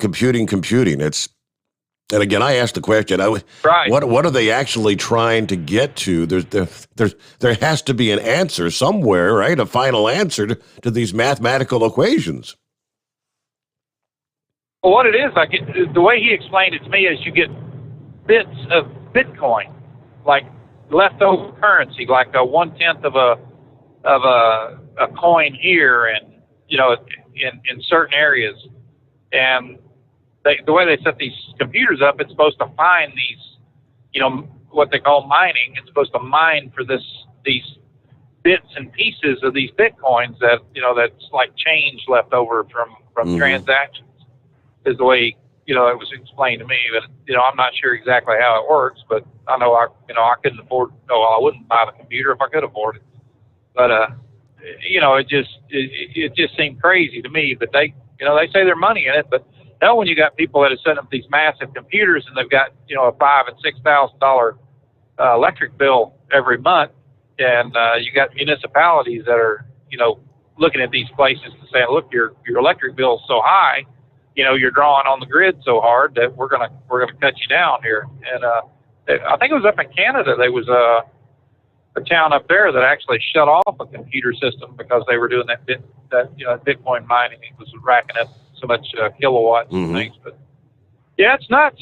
But no, I wouldn't waste my money on it. I don't care what it is. I was watching this. I bought 1,000 shares of this company a while back that was about a month ago, I guess it was, that actually does the transactions for cryptocurrency. And I bought, their stock was down. It's about $5, and I think it's $5.12, something like that. So I bought 1,000 shares of it. and it went up to $18, like in 4 days. So I sold it, and then it dropped down again. It got down to $5.09. Well, I bought 500 shares in. It got up to about $10 a share, and I sold it again. But it started dropping, and that damn stuff is trading right now at $1.97. But if it goes down at $1, I'm gonna buy 10,000 shares of it, because I know it'll go back up to $18, $19 a share when this kind of it blows over what all's going on here. But I don't deal in a lot of penny stocks. I never have. I think it's just kind of entertaining, to if I do it, my son, he was wanting to branch off. He's wanting to do some stock trading. He's taking some classes and stuff in, business management and this and that. And so he was talking to me about it. And I said, well, open you up a Robinhood account and start, doing some penny stocks, just, the low end stocks, and seeing what you can, if you can make money off of them, read everything you can find and things. But I don't know how long that's going to last. I mean, he's got a couple little gals there that he'd rather read on than stocks. So I don't know what the hell he's going to do. But, it's I've made a lot of money in it. I mean, I bought stocks in 2003. I bought Blizzard stocks. Blizzard Entertainment. They do that World of Warcraft when it first started up, and we bought 2,000 shares of it. But it was 50 cents a share. Invested $1,000 in there. And actually, I got it for I think it was 47 cents a share or something like that. So we bought 2,000 shares of it, and I went through a broker on it. I went through my bank, and that was when I was setting up an IRA and stuff. So he kept saying, diverse some stocks and things like that. So it's all right. So that's cool. We'll do that. So we bought into that, and we sold that just recently, back in March. I sold it for almost $91 a share, but it had split twice, and by the time we were able to sell it, we had right at 4,000 shares. So it was, we went on it. Of course, I'm looking at retiring here, and I'll probably, I don't know, next year, maybe a year after, I don't know. It just depends on how things are. But I want to have to make sure I got plenty of retirement to retire on, and my military retirement. It goes into an IRA and into my simple retirement fund. But I'm not that risky on stocks and things. When I buy something, I want it to stay a while and look at it. But man, I'll tell you, right now I've never seen much like this. I mean, hell, it's just up and down, up and down, up and down. You don't know what's going on. Every time Biden opens his damn mouth, stock market, the stocks go crazy. And I've never seen a group like this. I haven't. I mean, this whole socialism bunch here, and it's, Steve, when we look back over this last year, if anybody in their right mind thinks socialism is the way to go, then this is the control that they would have. I mean, this is the crap we've seen in a lot of Eastern Bloc countries. The mandates and the craziness that they would, put on people. But even these mask mandates, it just blows my mind how the damn Democrats are just not wanting to lift that. They act like they don't really care what the CDC says, which I don't give a rat's ass what they say anyway. I mean, I rarely ever wore a mask, and I would stand and argue with people about it. But it seems like now people have just traded that in for hysteria. There's a lot of people that wants to get rid of the damn mask. These mask so-called mandates or whatever you want to call them. But there's also a mess that just can't let that go. It just, like I said, it just blows my mind. You got people that's talking on the news that are saying, well, we should wear a mask all the time. That would rid us of colds and flus and stuff like that. Yeah, and there'd be a hell of a lot more people dying when they did get it, because their immune systems would be shot all to hell. I mean, seriously, they would have nothing left to fight immunity, herd immunity or anything else with. Getting a cold and things like that. It's not gonna, it's not the end of the damn world. But man, I don't know. It just, the more I read on this stuff and the more I see how Fauci's just gummed everything up, but yet they're still blaming Trump for every damn thing. That's something else just blows my mind is how, here Trump was set up this vaccine system, and everything, and just pretty much said, hey, this is the way it is. Get a damn vaccine, get it developed, get it tested, and get it out here. And, you got dumbass Joe Biden now, he's every time you turn around, he's taking credit for I did it. I did it. It was a mess when we come in. It's people that really that stupid. To sit here and think that 47 years that nobody could name a damn thing that clown did. Nothing. Other than just be Joe. Just be this goofy old Uncle Joe. They wouldn't tell you anything about Kamala Harris outside of the fact that she, minorities was somebody that she had a fun time locking up. If anybody want to see, systemic racism, well, look at Kamala Harris. Every crime bill that come down the pike, she jumped all over. She was happy as a prosecutor and things. Just, the unfair system, it just played to her. She didn't have to litigate cases or anything like that. Most of them were pled down to nothing and just, hey, do some jail time, you're out. Okay, fine. We'll do that then. But yet she's supposed to be this brilliant attorney. Well, hell, I could go in and litigate cases. It wouldn't take that much to, present an argument on something. And you got these clowns that, they seem like they can't even tie their own damn shoes. I don't know, buddy. I'm telling you, it's, I've always said this country's bigger than one president or one vice president. We'll always survive things. But, if people don't snap out of whatever little haze they're in and realize that freedom means a hell of a lot. Just take a drive by Arlington Cemetery sometime and tell me, looking at all those crosses out there, that it doesn't mean something. Or any military funeral, any military cemetery. It's just, I was stationed over in Europe for many years, and we've been to Normandy, and different places, and France, and seen the United States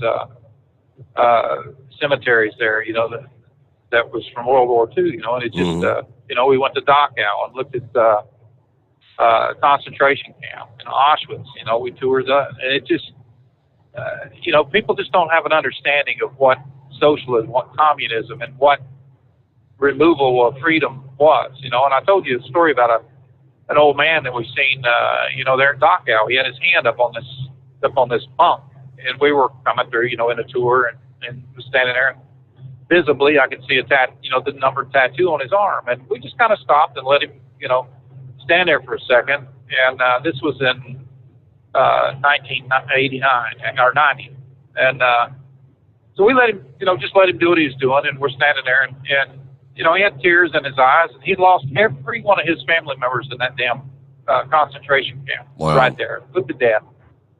And he was just a 7-year-old boy when he was put there. But and when you think about it, in 1990, that was 50 years ago. When all this was going on, or a little later, 45 years ago, when the concentration camps. It wasn't that far off. And here this guy was. This was the first Holocaust survivor that I'd ever was able to talk to, and it was just, my nephew was standing there. He just really couldn't believe it. That somebody was actually at that camp. And when you look at the pictures, and Dachau was kind of a test facility. They would put Jews in ice water, and just in big pools of ice water. They would stick them down in there, and they'd make them sit there until they died.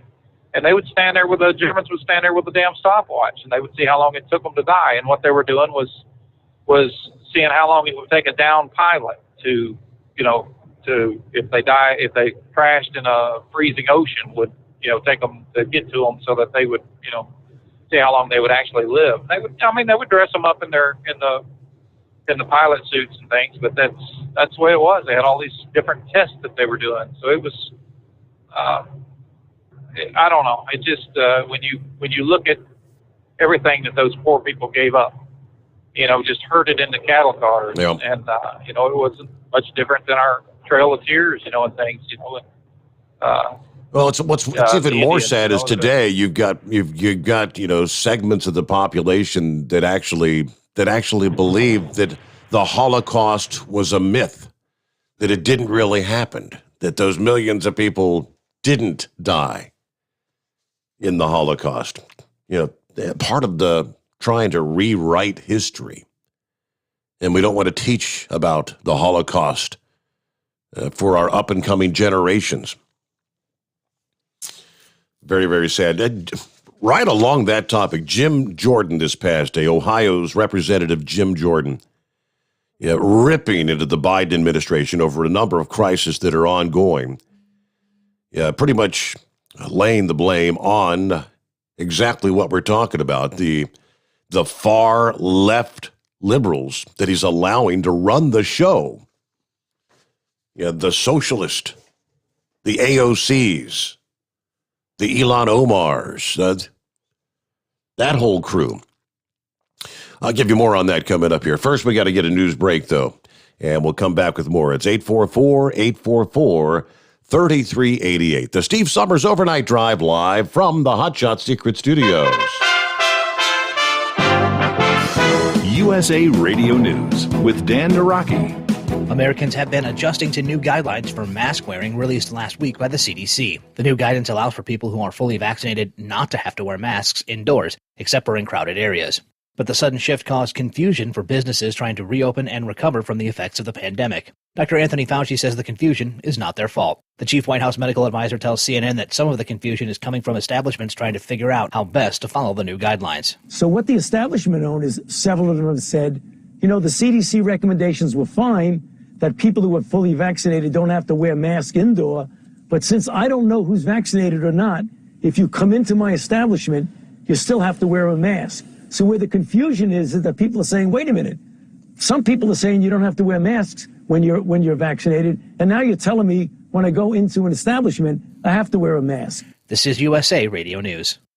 If you owe $10,000 or more to the IRS and you cannot afford to make payments to the IRS, you may qualify for the CNC tax program. This is a new program, and if you qualify, you won't make any payments to the IRS while in this program. Once you're accepted into this program, the IRS is forced to stop all harassing collection activities. No threatening phone calls, no wage garnishments, no bank levies, and no more monthly payments to the IRS. Get ready to write this number down. It's the most important number you'll ever need to end your IRS tax nightmare. Call Paramount Tax Relief at 800-547-4804 for a free confidential consultation to find out if you qualify for the CNC tax program. Once you are accepted into the CNC tax program, you won't make any payments to the IRS while in this program. Call Paramount Tax Relief now at 800-547-4804. That's 800-547-4804. Again, 800-547-4804.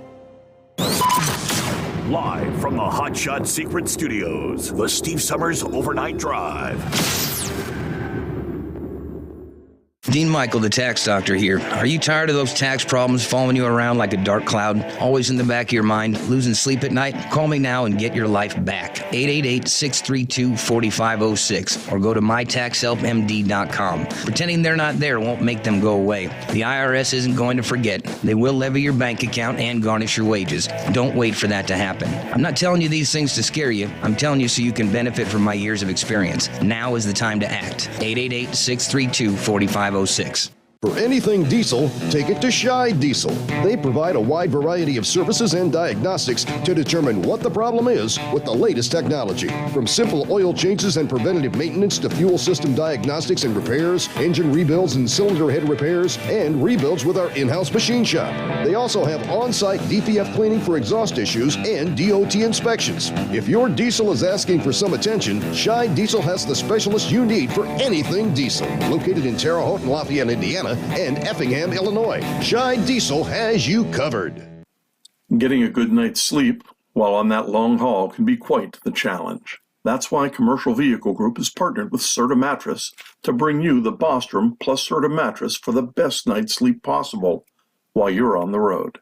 The Bostrom plus Serta mattress, manufactured with Serta's patented Cool Gel memory foam, acts to dissipate body heat and eliminate pressure points, which reduces the tossing and turning that can be so disruptive to your sleep.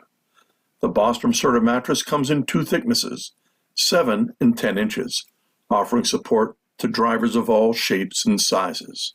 The mattress comes in the standard 80-inch length with 4 widths, 32, 36, 39, and 42 inches. For more information on the mattress or where to buy, call us at 800-459-7328. That's 800-459-7328. At Hotshot Secret, we share the science behind common diesel problems. For example, Fuel additives. most fuel additives either impact performance or provide protection. Hotshot Secret Everyday Diesel Treatment provides both performance enhancement and fuel system protection. Everyday Diesel Treatment delivers a 6-in-1 premium fuel treatment for every fill-up, every time. Everyday diesel treatment is available at truck stops, Tractor Supply, O'Reilly's Auto Parts, and online at hotshotsecret.com. Keep the bugs off your glass and the smokies off your ass. This is the Overnight Drive with Steve Sommers.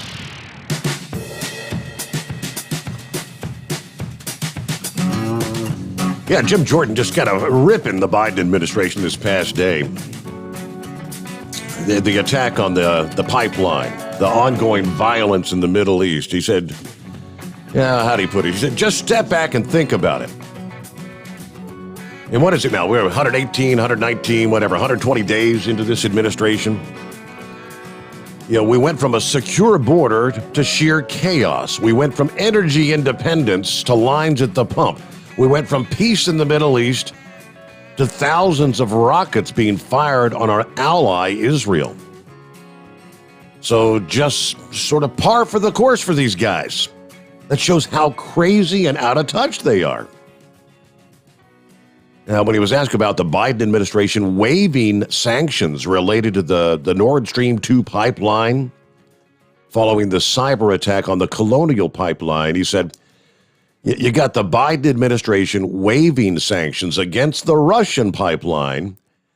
At the same time, you had a week ago, you learned that Russians were the ones who shut down the American pipeline.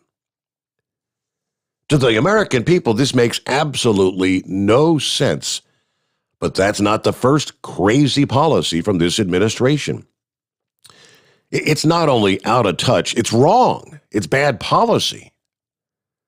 I mean, it's putting America last, not our interest first. And I think the American people are waking up. Remember, just yesterday, President Biden in Michigan praised one of my colleagues who's now in favor of not allowing Israel to purchase arms from the United States while Israel is in the middle of war. This is how the Democrats are now.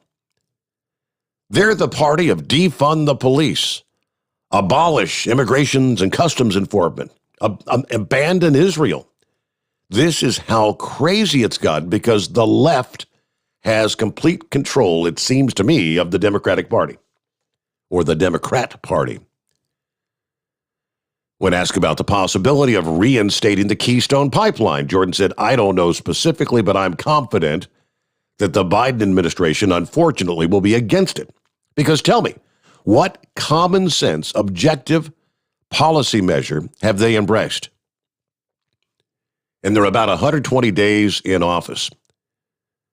We know the only reason there's a crisis at the border is because the Biden administration created it.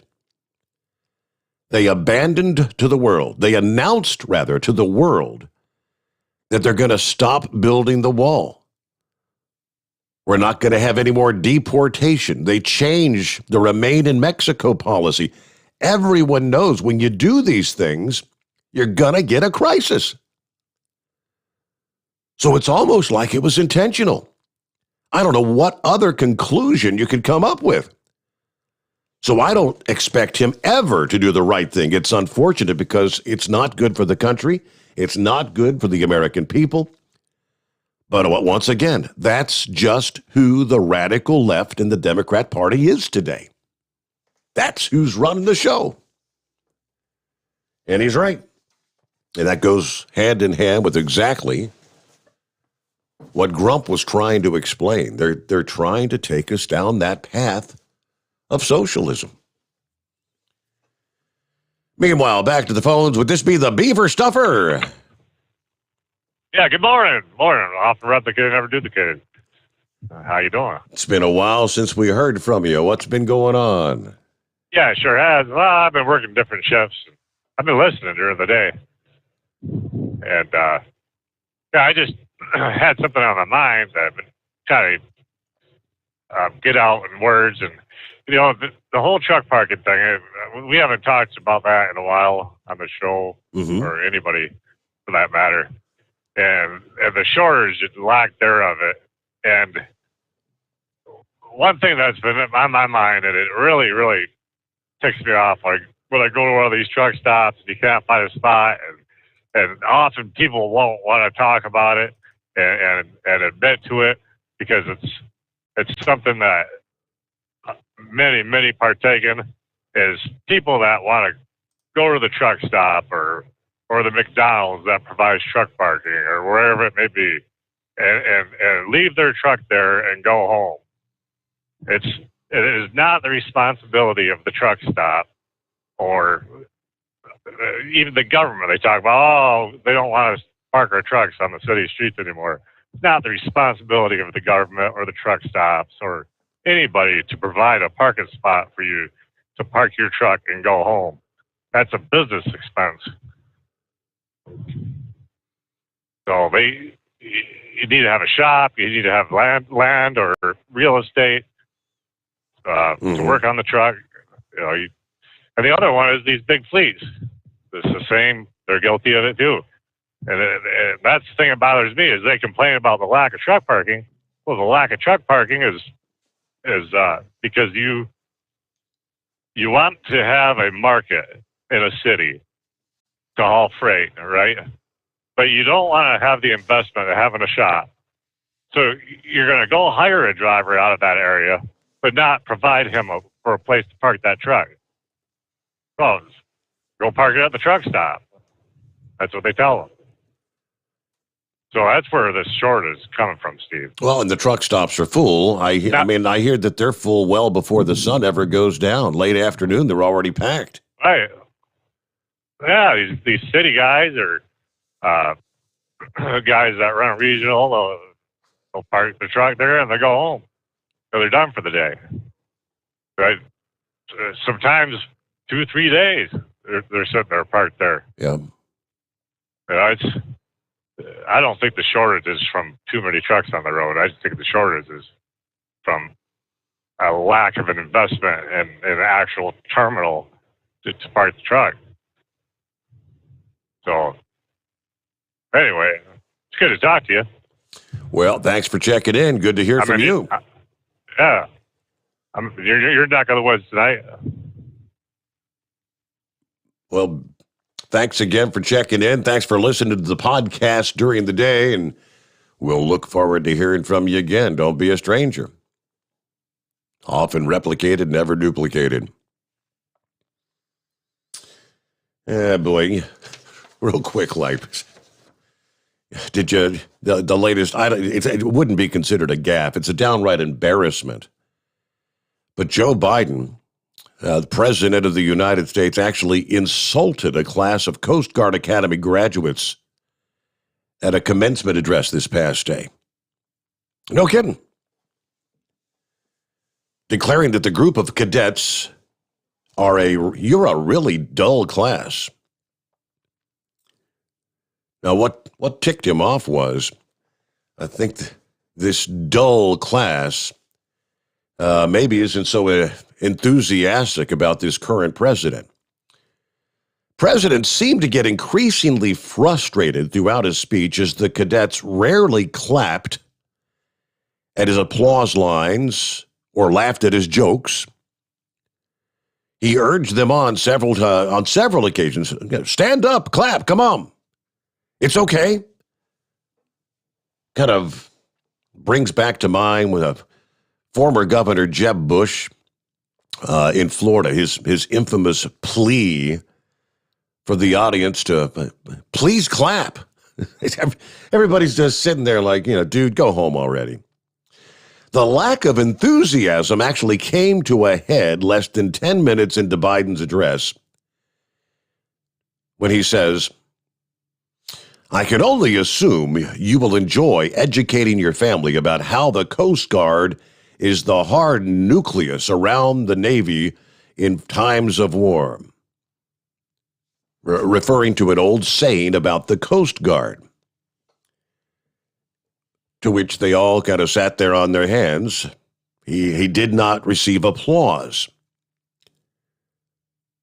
I guess that kind of angered him. He says, quote, You're a really dull class. I mean, come on, man. Is the sun getting to you? I'd think you'd have an opportunity. When I say that about the Navy, you would clap. Oh, Sleepy Joe, Sleepy Joe. Come on, man. Morning, Horse Feathers. Morning, Your Honor. He seems to like that term there, that come on, man. Come on, man. Is that his catchphrase? Yes. Definitely one of them's got to be in the top 10. So, hey, last night when you were talking about them truck stops and that, I've been to that Johnson Corners, had breakfast, had one of their cinnamon rolls, didn't never have a truck out there, but when we were on vacation out there, friends of ours that we knew out there say, come on, we're going up here to have breakfast. So where are we going? They said, truck stop. I'm like, I'm on vacation. I don't want to go to eat no truck stop. And they're like, no. This isn't like your normal truck stop. So we made it up to Johnson Corners there and had a good breakfast, and one of those places you don't walk away from hungry, especially if you have one of them cinnamon rolls. Really? So actually, if you walk away hungry, it's your own fault. But anyway, so what's this deal with this couple that, I don't know, have they become citizens of our country yet there? This Prince Harry and, Meghan Markle, she was already a citizen, right? Correct. Did right. she have to give that up to become a princess? I don't know. I'm not sure. So anyways, they're having troubles understanding, or at least Prince Harry is understanding about the First Amendment. Did you catch any of that? He doesn't understand what the whole First Amendment deal is about? I saw the headline. I didn't really delve into it because, quite honestly, anytime I come across nearly anything about, I can care less. Right, the royal family and all that, I just kind of scroll past. But it's like you want to come over here and live in our country, and then say that what's the big deal about this First Amendment thing, and what how about you go back to England there and start counting tea bags on your ship or something, right? And see how that all works out for you. But they want to, they wanted to leave England because they didn't like, the paparazzi and the being in the spotlight and all that. Well, now they're doing a thing on Oprah. Why? Shouldn't they just bought a house somewhere and just gone out in the country and put up a wall or something and then not talk to anybody? I mean, if you don't want to be in the spotlight, shouldn't you stay away from where the spotlight is? I don't know. Just kind of a curiosity factor. Yep. So anyways, there, you got the big mooser. What is it? Betty the brush hog beaver there in training there. Did you get the picture I sent you there? Working out at 12 ounces at a time? I don't even, that looks more like an 8 ounce, not a 12. And, I don't know. You seen the size of the big moose's hand? Well, that's true. Yeah. So anyways, it's pretty good when you can palm a whole beer can and have room for see your hand on both the top and bottom of the beer can when you're palming it, right? Uh-huh. So that's a good way to start. So anyways, in this cage match we got going on here, we've come up with an idea here that that we're going to build the cage with railroad tie posts, and of course they'll be unsecured so that if somebody needs to be held down or something, maybe Big Moose could pick one up and carry around and pin somebody down with a railroad tie. Maybe instead of using the old table and chair type deal, we're going to have the railroad ties there instead. So see how that all plays out there. And do you remember Roddy Piper there? Yeah, I always wore the absolutely. kilt. Yeah. So that's going to be the mandatory attire for the match is you have to wear a kilt. Oh boy. So anyways, that's going to be the next thing there. So and I guess that includes the managers too. So that means Monkey Gouger there. He's got to figure out what his tartan is there, and figure out what color plaid he's got to have to make his kilt out of. So anyways, I'm still kind of wondering how he's going to button it there with the one mechanical arm, but I guess. Anyways, so we'll see what the Monkey Gouger looks like in a dress. How about it? Yeah, there you go. But anyways, I don't know. That's about what we got for you there. Had to have the air conditioning guy come out and check the charge on the air conditioning unit at the house there, our wonderful heat pump, and we're in the situation you were in there a few years ago, and doesn't hold the charge for more than about a couple years. They told me a couple years ago that you might want to start thinking about it.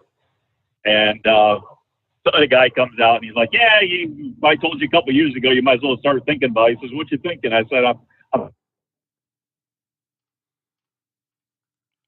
like, "Yeah." So we put a little horse feathers. You ran out of sell horse feathers. We kind of missed the punchline there, didn't we? All right, that frees up another line. We got plenty of room for you here. What's on your mind? It's 844-844-3388. Yeah, flip over. I think I had a couple in the email bag. Where'd I get that? Oh, yeah, Knucklebuster sent me the link to that. This whole I-40 bridge. There's a guy that said he went back through his archives. He said he's got pictures from all the way back in 2016 showing a crack in the I-40 Hernando de Soto Bridge. Now, his photograph, you can definitely see there's a crack, but it's not totally severed like it is now. So again, going all the way back to 2016, Barry Moore said he decided to look over photographs that he took during a kayaking trip along the Mississippi River 5 years ago, and he was stunned when he was able to find the same fracture that shut down the bridge last week. He said, "I wanted to make sure that I was looking for was in the right place, so I looked at the DOT report that had a sketch of the bridge, and it pointed out where the fracture was. I went back and looked at my pictures, and sure enough, there it was. Kind of unbelievable, but there it is." Of course, it was the drone video taken by the inspector in 2019 that also showed damage in the area where the fracture was discovered just last week. Moore said he wanted to make sure the right people knew what he had found and immediately forwarded his pictures to both the Arkansas and Tennessee DOT. Arkansas was the only one that acknowledged receipt. They thanked me for it. Now, that was yesterday morning. When we asked Tennessee about the picture, a spokesman told us they had seen them, but any comments would have to come from Arkansas since they housed the final inspections. But he said his images put a whole new picture on things. It's amazing that regular citizens have to discover things when someone else is being paid to do the actual inspections. And it was obviously totally missed, which I guess you could technically go back. We know the guy that did the 2019 and 2020 inspections been fired. When was that bridge inspected? In 2018, 2017, 2016? Was it or was it not? It was obviously totally missed, and if it was missed, you can't help but wonder if there's other areas.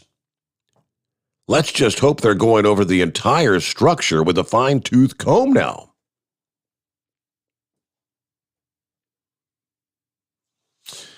Very interesting. All right, back to your calls here, and John's on the line. Hello, John. Hey, Steve. You know, what worries me about that is if they miss that much on that bridge, how many other bridges are there like that? Good point. I know they're also going back over the I-55 bridge right now. Yeah, they're doing drone inspections there, trying to make sure, because, again, the same guy did inspections on that.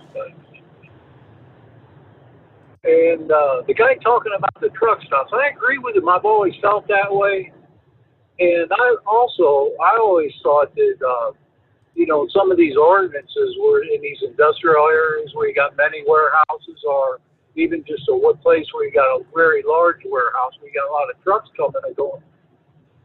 The government, I'm not advocating control of everything, but, they do, everything has got to be done to specifications, down to the landscape and the curb, the gutter, how much parking you have for cars to go into a store.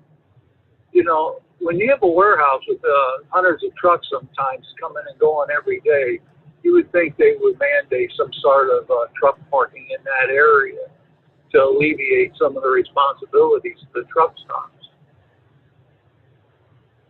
But the reason I called, I wanted to ask you about that story you did earlier for your DA award. Mm-hmm. You said that, of course, the guy who got caught with illegal drugs and that, but did you say that one of the things he got charged with was having prescription drugs with him that weren't in the original prescription bottles? That was correct, yes. Ooh. Well, because I've been taking prescription medication for a long time. Just, not anything good, but Avorstatin and acid reducers and stuff like that. I buy that stuff 3 months I get 3-month refills at a time. So I only carry what I need plus a little extra to make sure I make it home before I run out. But it never occurred to me that I'm not carrying it in the proper bottles and possibly be charged with that. Didn't say what kind of drugs he had in the prescription bottles. I don't know if it was. I don't know if it even does. I'm not sure if it even matters. But I guess, yeah, if you have prescriptions, they're supposed to be in the correct labeled containers, kind of thing. Well, that's what I'm kind of wondering about. I guess I can look into that a little further. Probably should. I mean, the medication I do take is it's all listed on my my physical when I renew my physical every year. But you would have to look at the long form to see that on there. And so I don't know if I carried that long form with me and showed them that, if that would suffice. Maybe I need to go back to the pharmacist and tell them to put give me some smaller bottles with some different labels on there so I can carry them in a correctly labeled bottle without carrying 90 days. Yeah. All right, that's all I had. All right, yeah, maybe someone else out there maybe someone else out there would have a better answer, and you can feel free to dial us up as we got, plenty of room for you. It is 844-844-3388, the Steve Sommers Overnight Drive, live from the Hot Shot Secret Studios. USA Radio News with Dan Naraki. Americans have been adjusting to new guidelines for mask wearing released last week by the CDC. The new guidance allows for people who are fully vaccinated not to have to wear masks indoors, except for in crowded areas. But the sudden shift caused confusion for businesses trying to reopen and recover from the effects of the pandemic. Dr. Anthony Fauci says the confusion is not their fault. The chief White House medical advisor tells CNN that some of the confusion is coming from establishments trying to figure out how best to follow the new guidelines. So what the establishment owned is several of them have said, the CDC recommendations were fine, that people who are fully vaccinated don't have to wear masks indoor. But since I don't know who's vaccinated or not, if you come into my establishment, you still have to wear a mask. So where the confusion is that people are saying, wait a minute, some people are saying you don't have to wear masks when you're vaccinated, and now you're telling me when I go into an establishment, I have to wear a mask. This is USA Radio News. Friends, Mike Lindell is a great supporter of conservative radio, but most of all, he's a man who has invented a great USA product that will help you get a great night's sleep. For over 3 years, I've told you how the MyPillow Premium Pillow has changed my life. I get the best sleep of my life. But more importantly, the pillows don't go flat. You can wash them and dry them as many times as you want. They maintain their shape, and they are made in the USA. Here's the best deal you'll ever get on a MyPillow Premium Pillow. $29.98 for a standard or queen size pillow. King size only $5 more. You're saving $40. Go to MyPillow.com, click on the radio listener square, use my promo code USA, or call 1-800-951-8175. You can save up to 60% on any MyPillow product when you use my promo code USA, or call 1-800-951-8175 and ask for the MyPillow Premium Pillow Special. 3 Republican House members are facing fines after defying the body's mask requirements. Tim Berg has more from the USA Radio News Phoenix Bureau. 3 Republican lawmakers face a $500 fine for skirting mask rules on the floor of the House of Representatives. Florida Republican Congressman Brian Mast saying he's following the recent guidelines issued by the Centers for Disease Control and Prevention. Mast telling Fox News he believes this is just another power grab by the Democrats. I went onto the floor of the House of Representatives. I had to speak, and as I was sitting there, a member of the House Sergeant at Arms staff approached me, asked me if I was going to put on my mask. I said no. They said, okay, you will be fined for that. The only thing that Speaker Pelosi is protecting right now is control, is tyrannical control. Because if you've been vaccinated, there's no reason for you to have to wear a mask. From the USA Radio News Phoenix Bureau, I'm Tim Berg. And you're listening to USA Radio News. You've heard me talking about MyPillow for 3 years, folks. It's the truth. I get the best sleep of my life with a MyPillow. You can do it too. 60-day money-back guarantee, 10-year warranty, made in the USA. You'll sleep well or you'll get your money back. Go to MyPillow.com, click on the radio listener special, use my promo code USA, get 2 MyPillow premium pillows for the price of one, or call 1-800-951-8175. Get the best sleep of your life and do it now. A Florida boy has gone viral for his speech to his school board over their mask mandate. Lance Pry with the story. A 10-year-old Florida boy shamed his local school board during a public meeting last week, calling the district's mask mandate unfair to kids during an emergency session on reopening guidelines. Teachers take their masks off while they yell at us kids and that we need to pull ours up. I asked my mom if there's a word for this, and she said there is. Hypocrisy. I know my teacher has asthma and everything, but I understand why it's hard for her to wear a mask, and I think she should have that choice. But I should too. I have allergies, and I feel really anxious with my face covered, but I'm not allowed a mask break like her. All this seems unfair, and it doesn't make sense. The boy, identified as John, says he's a student at Felix A. Williams Elementary School in Martin County. That's about a dozen miles north of West Palm Beach. From the West Coast USA Radio News Bureau, I'm Lance Pry. And the Yankees' Corey Kluber tossed the 6th no-hitter of the MLB season on Wednesday, blanking the Texas Rangers 2-0. Kluber struck out 9 in the Yankees' first no-no since July of 1999. Kluber's performance coming just one night after Detroit Tigers right-hander Spencer Turnbull no-hit the Seattle Mariners. It's also the second time that the Rangers have been the victims of a no-hitter this season, being blanked by the Padres' Joe Musgrove on April 9th in the first no-hitter in San Diego's history. 2021 is the first season in MLB history that 6 no-hitters have been thrown before June. For USA Radio News, I'm Dan Naraki. At Hot Shot Secret, we share the science behind common diesel problems and their solutions. For example, ultra-low sulfur fuels. the primary function of diesel fuel is combustibility. One of the little-known aspects of fuel is its role as a lubricant to metal-on-metal moving parts. The introduction of ultra-low sulfur fuels diminishes the fuel's ability to lubricate because sulfur, which has been mostly removed, has lubricating properties. Hot Shot Secret Everyday Diesel Treatment with LX4 delivers unmatched lubricity. Third-party testing confirms that it takes 3 times the amount of leading fuel treatment to match the lubrication benefit of 1 dose of Hot Shot Secret. Everyday Diesel Treatment is a fully formulated 6-in-1 premium fuel treatment for every fill-up, every time. Everyday diesel treatment is available at truck stops, Tractor Supply, O'Reilly's Auto Parts, and online at HotShotSecret.com. Hot Shot Secret, powered by science. Because Channel 19's a little congested. Call Steve now at 844-844-3388. The Overnight Drive.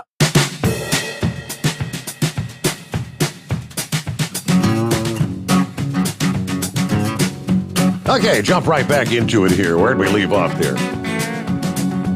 Now, checking out some of the other listening friends checking in this morning. Our old buddy Santa Claus still hanging out down in Panama. Seen some of your posts via Facebook there, Santa Claus. Got some beautiful sights you've been checking out down there. This morning, he says, good morning from Boquete, Panama, sitting on the side of the Barro volcano. Going to be headed to the canal zone tomorrow. I've been checking out different sites and destinations in recent days. Hope you're having a good time. Okay, who we got here? Ken, Kentucky Ken, checking in. Overnight Drive rocks. Keep up the awesome service for our night crews. Doing what we do. Stay safe. Kentucky Ken, serving and protecting this morning. Let me see. Kevin says, be safe out there, all you drivers delivering the goods. Greetings from the communist socialist state of Illinois. I'm still in rehab, cardiac rehab. Steve, it's amazing how you build a brand new audience, one person at a time. Way to go, bro. And thanks for giving credit to your theme and your video last night. Yep. Thank you so much for listening in, Kevin. Get well soon with your rehab there, your cardio rehab. John says, morning, Steve. Thanks for your service to the trucking industry. Listening in from Winslow, Arizona. Buckeye Boy checking in from Ackworth, Georgia, where it's a little humid, 72 degrees. Enjoying a few hours at home before I load tomorrow for Los Angeles for a Monday delivery. Got part of my Hot Shot Secret order. Can't wait to put some of the gasoline extreme in my wife's Pontiac G8, see what it'll do. I also got some 2-ounce bottles of the everyday diesel treatment for my truck, along with gallons of stick shit eliminator to put in the trucks. Have you heard anything about a shortage in the chemical that, companies who make foam for mattresses and other things? I heard through a reliable source that they can't get it, and the sources that do want so much money for it that it makes it more expensive than the mattresses themselves. Have a great night and be safe out there. No, honestly, I haven't heard. A lot of that is it the memory foam, the product they use to make memory foam, maybe? Again, honestly, I have not heard, but given the fact that there's shortages of so many things right now, I would not be a bit surprised. Let's see. Table Scraps, check it in. Morning, peeps. Finally parked here in Nashville. Let's see. Casual says, can you call in and ask about anything? Casual? We talk about whatever's on your mind, so the answer, I suppose, would be yes. I know a little bit about everything, a whole lot about nothing. But we have a vast audience out there that knows a whole lot about everything, so yeah, feel free to dial us up anytime. Let's see, Darlene checking in. Hello, Steve Summers. Mr. Smith's daughter checking in from Rockville, Indiana. Finally stopped raining here. Yeah, I miss Dad and all of his trucker friends. And I look up at the screen, and lo and behold, I believe that's Darlene. Hello, Darlene. How are you, Mr. Steve? Well, I'm doing all right. How about you? Hanging in there, sir. Yeah, well, that's good. Well, I figured it out. I have just figured what you are to all of these truck drivers, Steve. Are you ready? Lay it on us. You are Frasier. Frasier. You mean like from the old television Remember the show Frasier? Yeah. I never watched it a whole lot, but wasn't he like a psychologist or something? He was. He was a psychologist. He was originally on Cheers. Yeah. And then he went out to Seattle, got on the radio, his own talk show, talked psychology to everyone. They would call him with their problems. He would solve them. But see, you're right. You may not know a little and everybody else knows a lot, but Mr. Steve, you've known for a long time. Well, so, I've had a lot of questions asked. You know what? I'm pretty honest about if I don't know the answer, I say, well, somebody else can answer that for you. You're right. Somebody called in a few minutes ago about prescriptions on their truck. Best advice I can tell you is carry the prescription label with you, like they give you from the pharmacy that says you're to take X amount and it's on paper. Yeah. You can put that right in your truck and that will be valid. Okay. So yeah, So that's a solution to that problem. That makes sense because you could leave the labeled bottle at home and you'd have the actual prescription label that you get when you. That's good. Good answer. See, Darlene. So I got the Frasier, I got the prescription. I made a couple notes here. So I was in Sam's the other day, and I run a program for kids on the weekend to feed some kids that are in the poverty area around here. And I need shelves. I need these particular shelves to hold the food before we're bagging the food up. But Sam's has these perfect shelves that I like. So I'm in there the other day and I asked one of the associates, how long is it going to take for these shelves to come in? It's been 3 weeks. And they said 3 weeks ago they would be in this week and we don't have these shelves. And the guy goes, well, those truck drivers, they don't want to work. I was like, excuse me, you are very mistaken. I said, I would blame it more on things being at a port before I blame it on a truck driver, because that's an insult. Because I know all of our truck drivers across the country are working overtime, and they're getting our belongings where they need to be. So I stood up for our family. So, well, he had no Sam's idea. Is not a friend of mine right now. He had no idea that your father was a truck driver for, I don't know, how many years was Mr. Smith out there? Oh, well, Dad went from high school to Vietnam, came home. I was born in 1970, and he came home right before then and started on the road, and he was a third generation driver. Yeah. So I'm 50. So Dad's basically been was driving up for 48 years. Yeah, sounds about right. Yeah. Because he got off the road. Yeah, he got off the road about 2 years ago. So, and speaking of getting off the road, and I had to go and take care of some personal stuff of his over in Omaha just recently, and came across his camera equipment and went through the memory cards, and I found a cruise from 2017 in there. I believe of your cruise. I believe that's when he and I were next door neighbors. We were right next to each other, and I could step out on the balcony in the morning. Yeah, I think it was the first night. And I didn't realize we were neighbors, and I heard the voice. He was out there on the deck talking to someone, and I just said, "Mr. Smith, I presume?" And we kind of poked my head around the corner. It's like, "Hey, we're neighbors." So we spent the whole week right there next to each other. I'm sorry. I don't know that I would have him as my neighbor, but I could have him on the same ship, but it would have to be a little distance.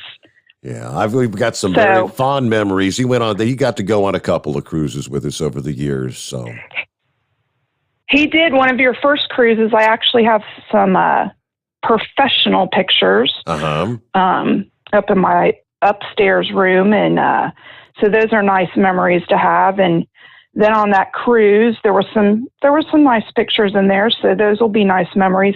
I will get them over to you. I don't know if you've ever seen them.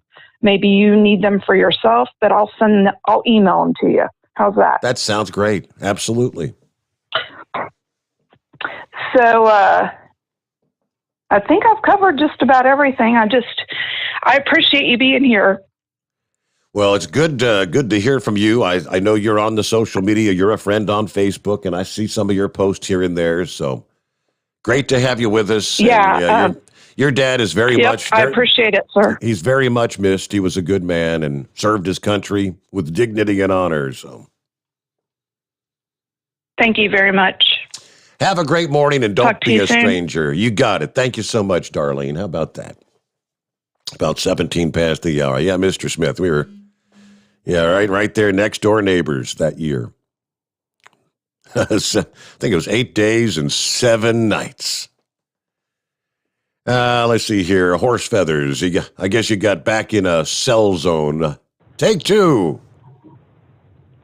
Yeah, thanks for taking me back, Your Honor. Yeah, there's apparently when you go by Joint Base Andrews there's apparently a cellular disinterruption type device or something that messes up the phone calls. I don't know, something about the socialist and moving the president and vice president. I guess they have to keep it all top secret and everything. So all electronic devices seem to go haywire there at Joint Base Andrews. That makes perfect sense. Some sort of conspiracy or something, I think.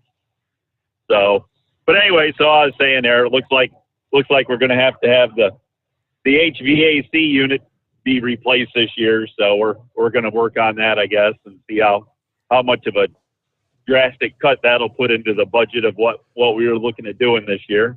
But so I guess you got your cement pond to go, and we got the HVAC and all that other stuff. So anyway, I don't know, not a lot going on. I guess what we got to really do is, I don't know, we should probably do it before you get that pool yours put up. Maybe we should set that up as the big ring there for the cage match, right? That whole big circle you got there.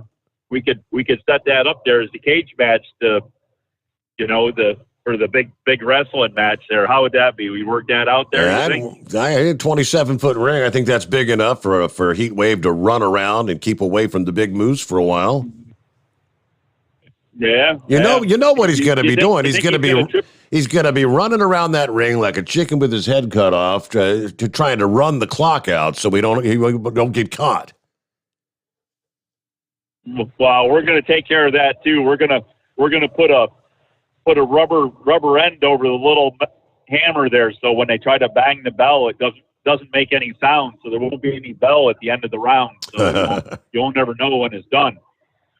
But anyways, I don't know. I guess that's about what we got for you. So keep the rubber on the road, and we'll catch you on the rebound. All right. Yep. Have a good morning. Be safe out there. That's the way you put it. Let me see here. A couple of other industry headlines. Let's jump over to this one. There's a Mack Anthem model truck debuted with a custom-designed military-themed wrap as part of the 2021 edition of NASCAR Salutes Together. Do I have to use the full title? With Coca-Cola.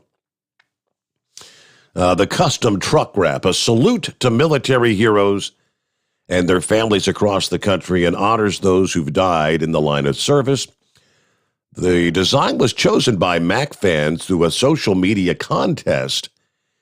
It's an honor for Mac to once again be part of NASCAR's recognition of military heroes and their families, according to John Walsh, Vice President of Marketing for Mac Trucks. This year's custom design is made even more special by the fact that it was chosen by NASCAR and Mac fans via social media.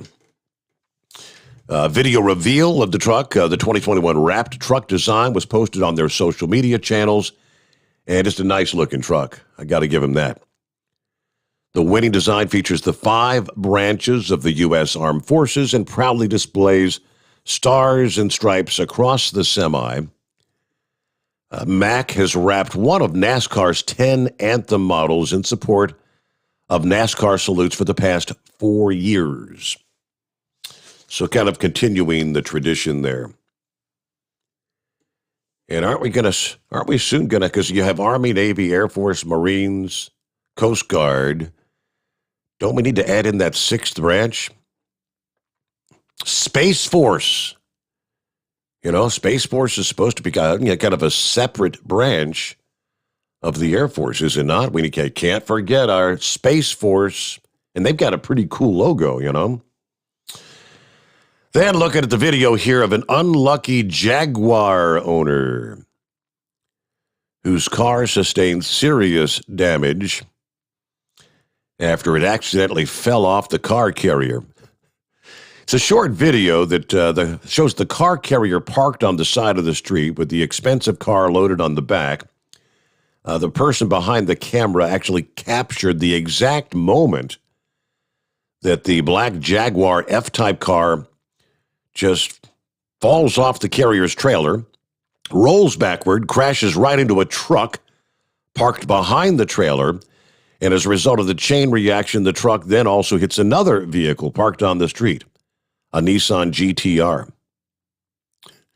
No injuries, well, physical injuries, but yeah, all 3 cars were damaged. How does that happen?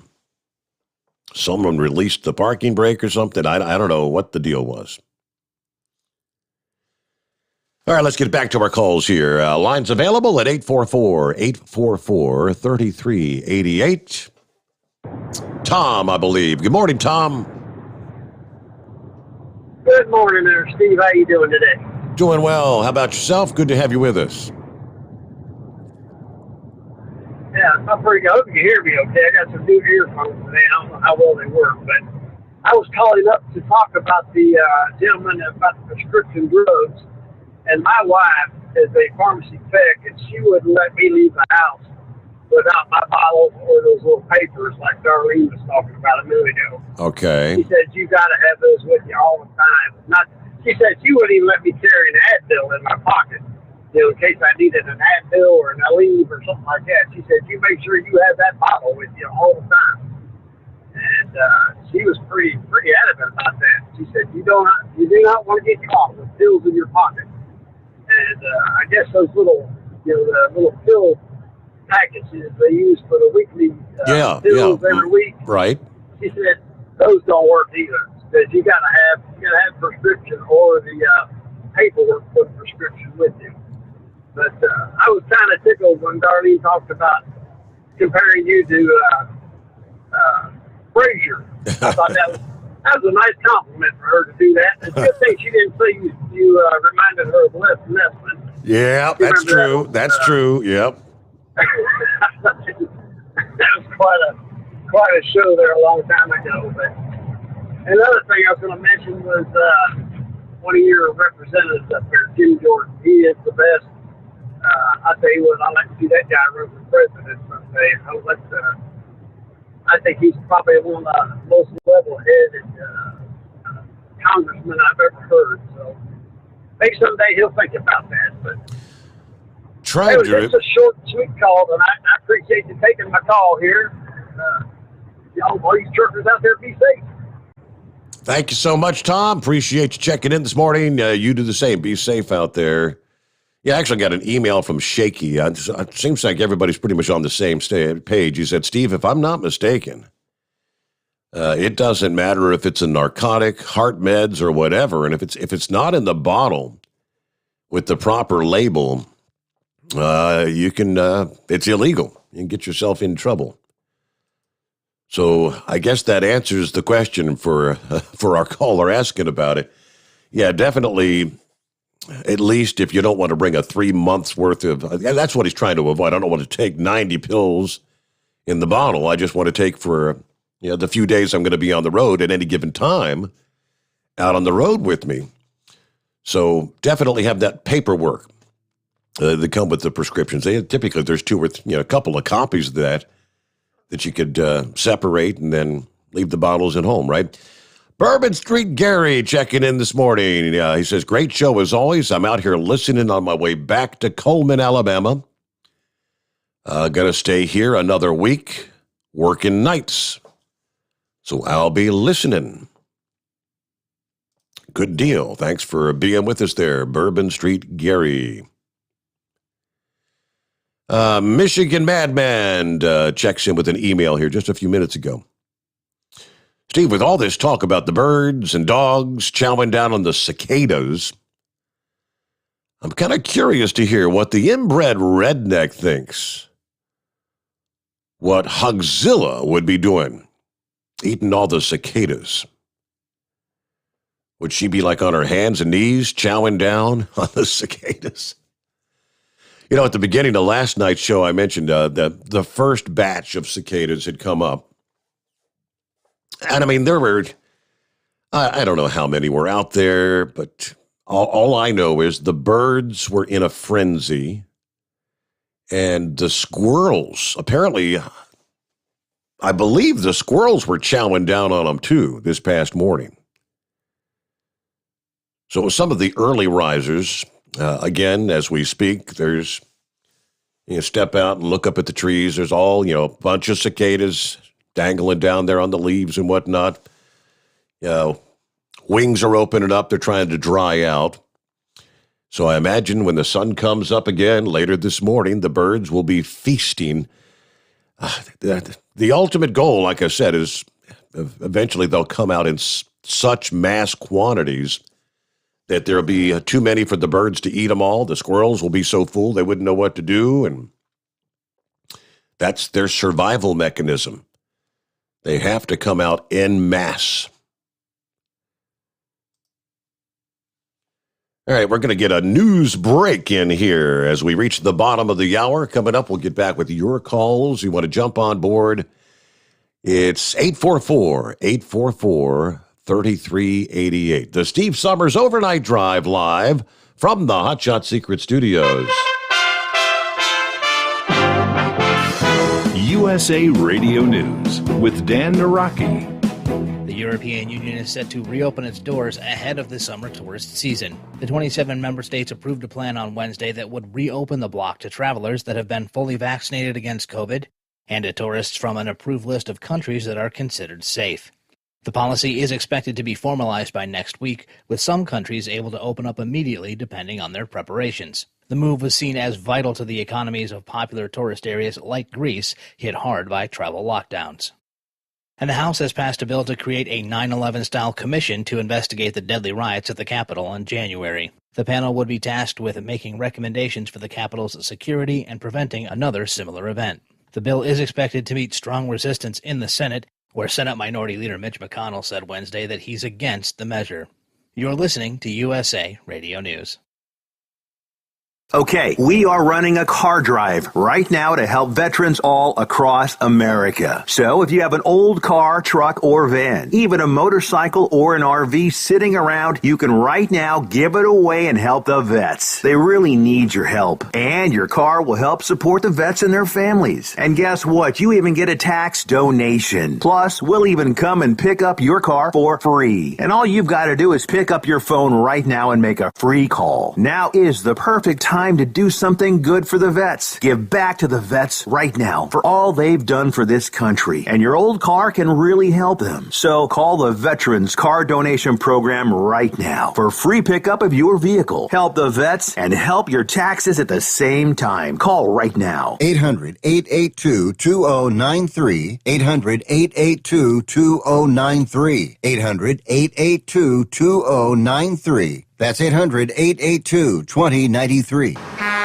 You're listening to the Overnight Drive with Steve Summers. At Hot Shot Secret, we share the science behind common diesel problems and their solutions. For example, Hot Shot Secret Diesel Extreme. today's ultra-low sulfur fuels leave injector deposits causing frequent DPF regens and low throttle response. Diesel Extreme is a once every 6-month treatment that will clean your entire fuel system, including the tank, lines, pump, and the injectors. Hot Shot Secret Diesel Extreme is available nationwide at truck stops, fine farm and auto stores, and online at hotshotsecret.com.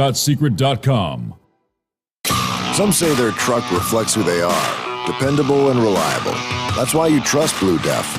Now the best just got better. Introducing Blue Def Platinum, a revolutionary innovation with advanced system shield technology to significantly reduce harmful deposits. To maintain fuel economy, save money on costly repairs, and sustain the life of your SCR system, there's only one DEF to choose. Blue Def Platinum. The best just got better.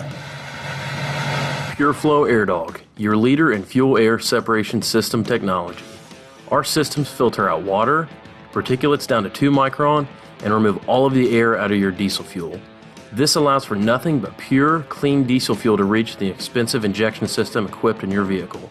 Not only do our fuel systems protect, they also come in a variety of flow rates to meet your performance needs. Our systems are compact and use OEM-style fittings for easy installation. Learn more about our product at www.pureflowairdog.com and be sure to follow us on Facebook and Instagram. Protect your investment with PureFlow Air Dog. Diesel Army is on duty 24 hours a day, 7 days a week. Burning the midnight oil with the best diesel coverage. All the tech, all the torque. Diesel Army, where there's smoke, there's fire.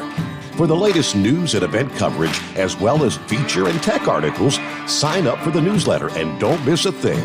Visit dieselarmy.com from the Power Auto Media family of digital magazines. Again, it's dieselarmy.com. Dean Michael, the tax doctor here. I have one question for you. Do you want to stop worrying about the IRS? If the answer is yes, then look no further. I've been around for years, I've helped countless people across the country, and my success rate speaks for itself. So now you know where to find good, honest help with your tax problems. What are you waiting for? If you owe more than $10,000 to the IRS or haven't filed in years, call me now at 888-557-4020 or go to mytaxhelpmd.com for a free consultation and get your life back. For anything diesel, take it to Shy Diesel. They provide a wide variety of services and diagnostics to determine what the problem is with the latest technology. From simple oil changes and preventative maintenance to fuel system diagnostics and repairs, engine rebuilds and cylinder head repairs, and rebuilds with our in-house machine shop. They also have on-site DPF cleaning for exhaust issues and DOT inspections. If your diesel is asking for some attention, Shy Diesel has the specialist you need for anything diesel. Located in Terre Haute and Lafayette, Indiana, and Effingham, Illinois, Shy Diesel has you covered.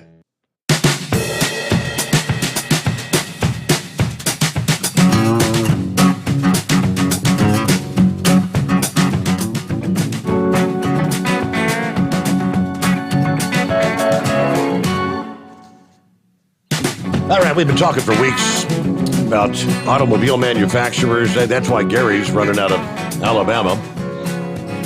Factory that he delivers parts to or from, whatever the case is, been shut down. And for weeks and weeks.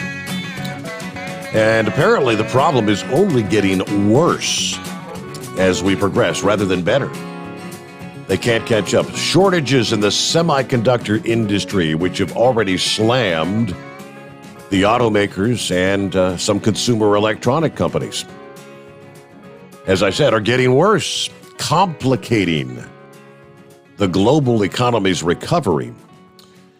Lead times, as they refer to it, chip lead times, the gap between when you order a chip and you take delivery, increased to 17 weeks in April, indicating users are getting more desperate to secure supply. According to the research by Susquehanna Financial Group, that is the longest wait time since they started tracking data in 2017 in what they describe as the danger zone.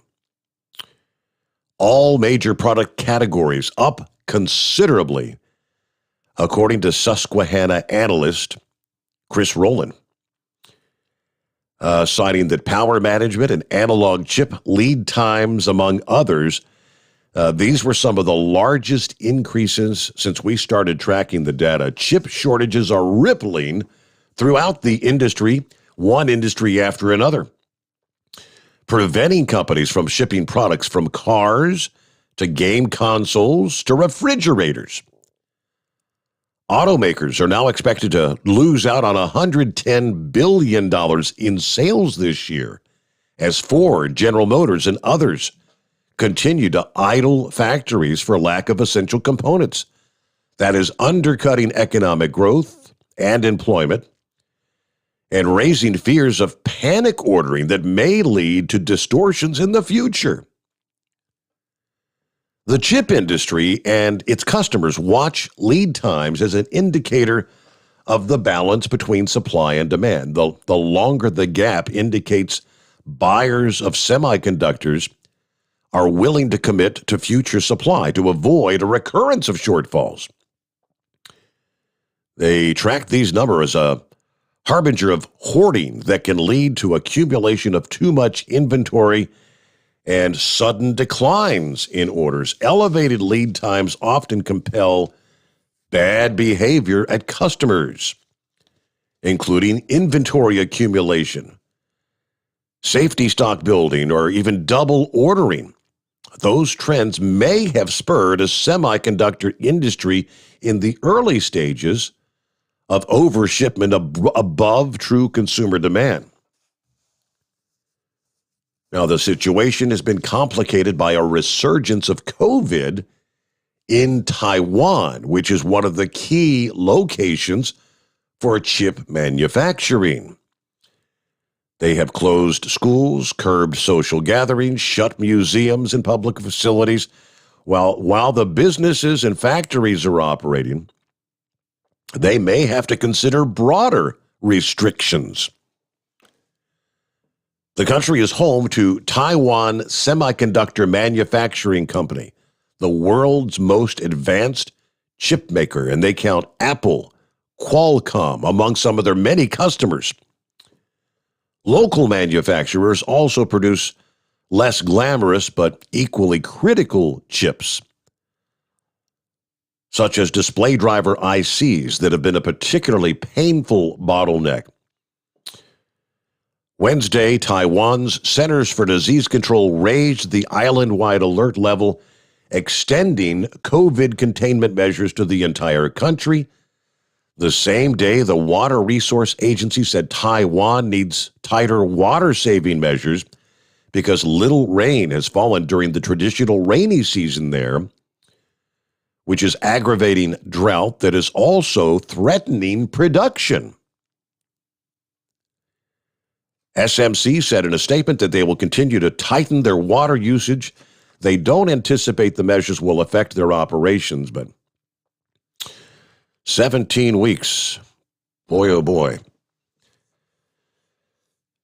Power management chips. Some products are even longer wait times than others. After months of shortages, power management chips spiked to 23.7 weeks in the month of April. Yeah, a wait time 4 weeks longer than it was just a month earlier than that.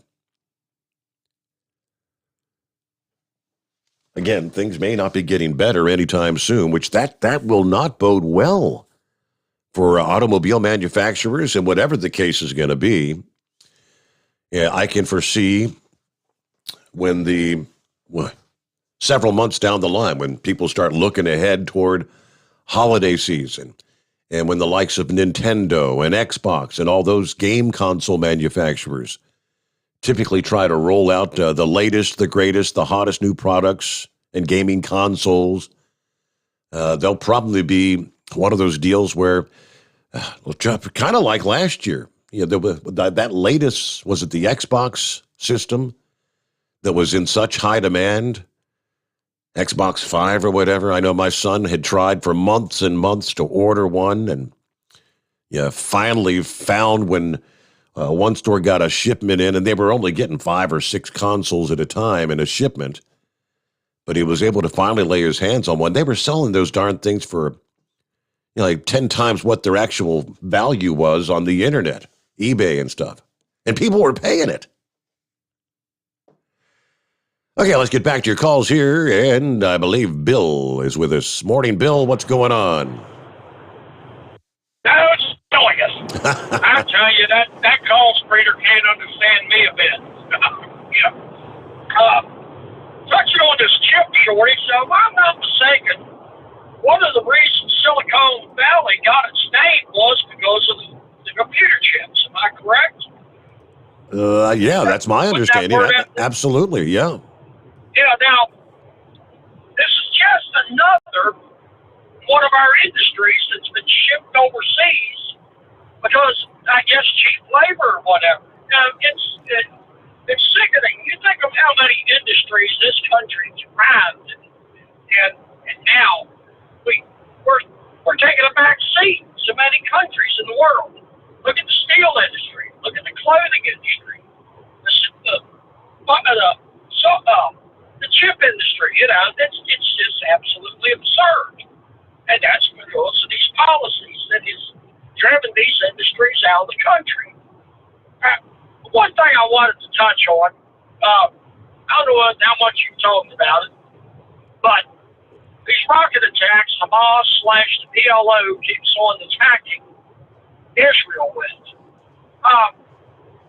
To me, why is it we've got our politicians saying that Israel needs to show restraint. Mm-hmm. So I guess they're saying if somebody's shooting at you, you're not supposed to shoot back. Is that what they're saying? That's pretty much exactly what they're saying. Now, you're right. And who started the whole damn thing? Hamas started. Exactly. They started launching rockets in, and Israel tried to have a measured response. But then Hamas just, I don't know how many. I mean, nearly a week ago, they had already launched 3,000 rockets into Israel. Exactly. And they say they're talking about collateral damage. Well, Hamas's rockets have killed some of the Palestinians in the Gaza Strip because the rockets are falling short. They're complaining about they lost power in the Gaza Strip. It was Hamas rocket destroyed the power plant. I mean, it just don't make any sense. That, unfortunately, especially Talib or whatever her name is, Jesus anti-Israel thing again, I guess. But, well, on a lighter note, Horse Matters was talking about the big wrestling match, right? Uh-huh. Well, I guess I'm supposed to be the transgender ring girl. I need to find out whether I need to buy me a kilt. I'm going to have to Big Moose has pretty much said if I'm going to make any money out of it, I'm going to have to go on tips. If I go to a kilt, I may not make much in the way of tips. I'm not going to make much of tips, I'm afraid, anyway. But, that might really cut into my tips. What do you think? I think you better bank on coming out with an empty pocket. Yeah, that's what I'm afraid of. That's what Mary Ann says, too. Yeah. She can't come up with anything to help me. Like I said, I'm pushing about 300 myself. So, no matter what I wear, it ain't going to look too awful good, I wouldn't think so. But right. Well, that's all I got for tonight, Steve. You have a good one. All Take right. care. Thanks for taking my call. All right. You know, the call screener, it says Bill again. So it was pretty close. That was about as close as it's got. It said Bill again, yelling. Okay. But yeah, he brought up the Israel Hamas thing. You know, like everything else in this country, more Democrats want to blame Israel. Republicans want to blame Hamas. Why is it everything is, so crazily divided between parties in this country? But let me share some of the numbers. Americans are divided over who's to blame for the ongoing violence. Democrats blame Israel. Most Republicans blame Hamas. Fighting has reached new heights in the last week, with Israel firing hundreds of air and ground strikes in Gaza, while Hamas has responded with thousands of rockets, leaving at least 227 dead in Gaza and 12 in Israel. Here's how they break down. When you survey just Democrats only, 38% blame Israel, 15% blame Hamas, 6% blame Iran, 6% blame the Palestinian Authority, 34% aren't sure. Awful lot of Democrats who don't know who to blame. When you limit just Republicans, 42% blame Hamas, 14% blame Iran, just 12% blame Israel, 10% blame the Palestinian Authority, and there's 20% unsure. So an overwhelming majority of Republicans do not blame Israel. How about independents separately? 31% blame Israel in this case. It's very close. 28% blame Hamas, 9% Iran, 7% Palestinian Authority, 24% not sure. Bipartisan support for Israel's it's been a hallmark of American politics for decades. Mainstream America continues to strongly support Israel, but those numbers reveal a shocking new trend among Democrats, where increasing majorities actually blame the Jewish state for the current violence rather than Hamas and Iran, who are openly anti-Semitic, genocidal, and celebrate the killings of civilians. Mark Meckler is president of Convention of States Action. He says, quote, Senator Chuck Schumer and House Speaker Nancy Pelosi have lost control of their party as extremists like Alexandria Ocasio-Cortez, Ilhan Omar, and Bernie Sanders and their supporters are now leading a far-left foreign policy agenda in which state-sponsored terrorism, anti-Semitism, and genocide are in the representative democracy, and human rights are out the door. Keep in mind, it was a very short time ago. Joe Biden actually sent, I can't recall the exact number, I think it was several $100 million in, quote, relief to the Palestinians. The, quote, Palestinians. Does anyone in their right mind actually believe that when that money reaches the Palestinian territory, that it's going to be used to help feed and clothe and house the people there? Or is it going to be used to purchase more weaponry to launch against Israel? I mean, some are actually speculating the fact that, what was the meme? Thank you, Joe. The money you just sent to Palestine just landed in Israel. And the photograph has the remains of an exploded rocket lying on the ground. You know, that's more truth than fiction. All right, got about 9 before the hour. Let's get back to your calls here. I want to jump on board. It's 844-844-3388. And I believe John calling back. Good morning. Hey, that was a quick turnaround on the answer to my question there, Steve. I appreciate that. I just wanted to say thanks to Darlene. Stuff happens over a long period of time, over the years. You go, you get this prescription, and then you get another one, and then you start getting 90-day refills instead of 30. And so I start packing what I thought I need instead of carrying everything with me on the road. When I heard that news report, your dumbass report, I was thinking about it. I thought, wait a minute, I've been doing that for years. You know, I've never been inspected or had any issue come up with it, but she made a really good suggestion. When I picked them up, they got that extra label Bingo. stapled to the bag that they put it in. So and that would be very easy. Just pull them off and stick them in my briefcase, carry them with me. You know, when I renewed my physical, I got to report all that stuff, and it goes on the long form of my physical. If I dig around my briefcase, I probably got a copy of that in there too, but that's probably not going to qualify as a prescription label, just having that on my physical report. So anyways, thanks again to Darlene, and thank you for the quick turnaround on the information. Yeah. Well, we got several good answers in short order. Well, thank you for dialing us back up there, John. And hey, we all learned something this morning, didn't we? I mean, even the slightest little tidbit of good information, that's a good thing.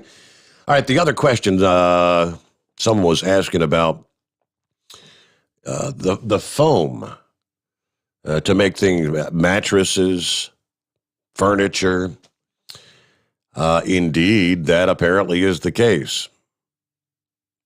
Here's the deal. According to Car and Driver, they're kind of focusing on the automobile sector. Like the automobile sector really needed something else impeding the ability to build cars. It was the electric grid shutdown in Texas back in February that had, of course, a profound on people in the state because the state's failure to prepare for the winter storm and the power outages stopped local petrochemical plants from operating, which had a domino effect on the foam that's required to make new vehicle seats. Now, that's specific to the car sector, but apparently this translates over also to cushioning for furniture, mattresses, pillows. When the state's processing plants had to shut down, they put a pause on refining oil, which meant that the oil refinery byproducts that eventually get used in seats, specifically the propylene oxide that's needed for polyurethane foam, were also not being produced for a while. That lack is now evident in the automotive industry to a degree that, according to Automotive News, the looming foam shortage could alter automobile production, and that actually began back in March. Everyone seems to agree that finding alternative sources for seat foam is a priority right now. Everybody's scrambling. This problem is bigger and closer than the semiconductor issue. General Motors, Toyota, BMW, Hyundai, Kia all said that they were monitoring the situation. The devastating storm, of course, that hit Texas, we all know it was the blast of Arctic air, blah, blah, blah, and it shut everything down, right? A possible foam shortage is not the only supply chain issue that have the automakers, of course, as we've been discussing the microchips for cars, plant shutdowns. They've been dealing with this through 2020 and continues to this day. There was a separate article that Todd had sent me from AKA, I believe it was the Houston Chronicle. And the headline on that one, a foam shortage has led to a furniture backlog. So I guess you go into the furniture store and you pick out your couch and your love seat and you place your order and they say, all right, it may be 6 to 8 weeks, maybe longer. That's another contributing factor. So, hey, Todd, thanks for looking up the scoop on that there. Got a couple minutes before we get our top of the hour news update rolling on through the late night, early morning hours as we make our way into a Thursday here. Pretty incredible. My dog Turbo, a couple days ago, might have been over the weekend. I step outside and he's out there flopping something around out in the yard. I'm like, what the hell? He had caught a mole.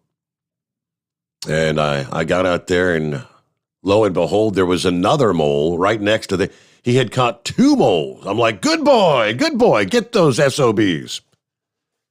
They're tearing the crap out of my yard. You know, his ability is, dogs have that sense. He can smell them under the ground.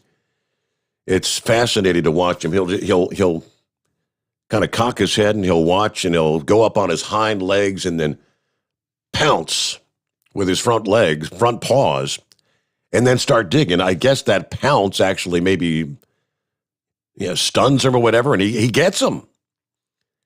Yeah, there's another one out there tearing the living hell out of everything, all the landscaping we just did. I hope he can get that one. But what brought that up is COVID-19 testing is going to the dogs as the prevalence of the antigen testing kind of declines. Scientists and dog trainers are harnessing the dog's powerful sense of smell to actually sniff out COVID-19 infections, even in people that aren't showing symptoms.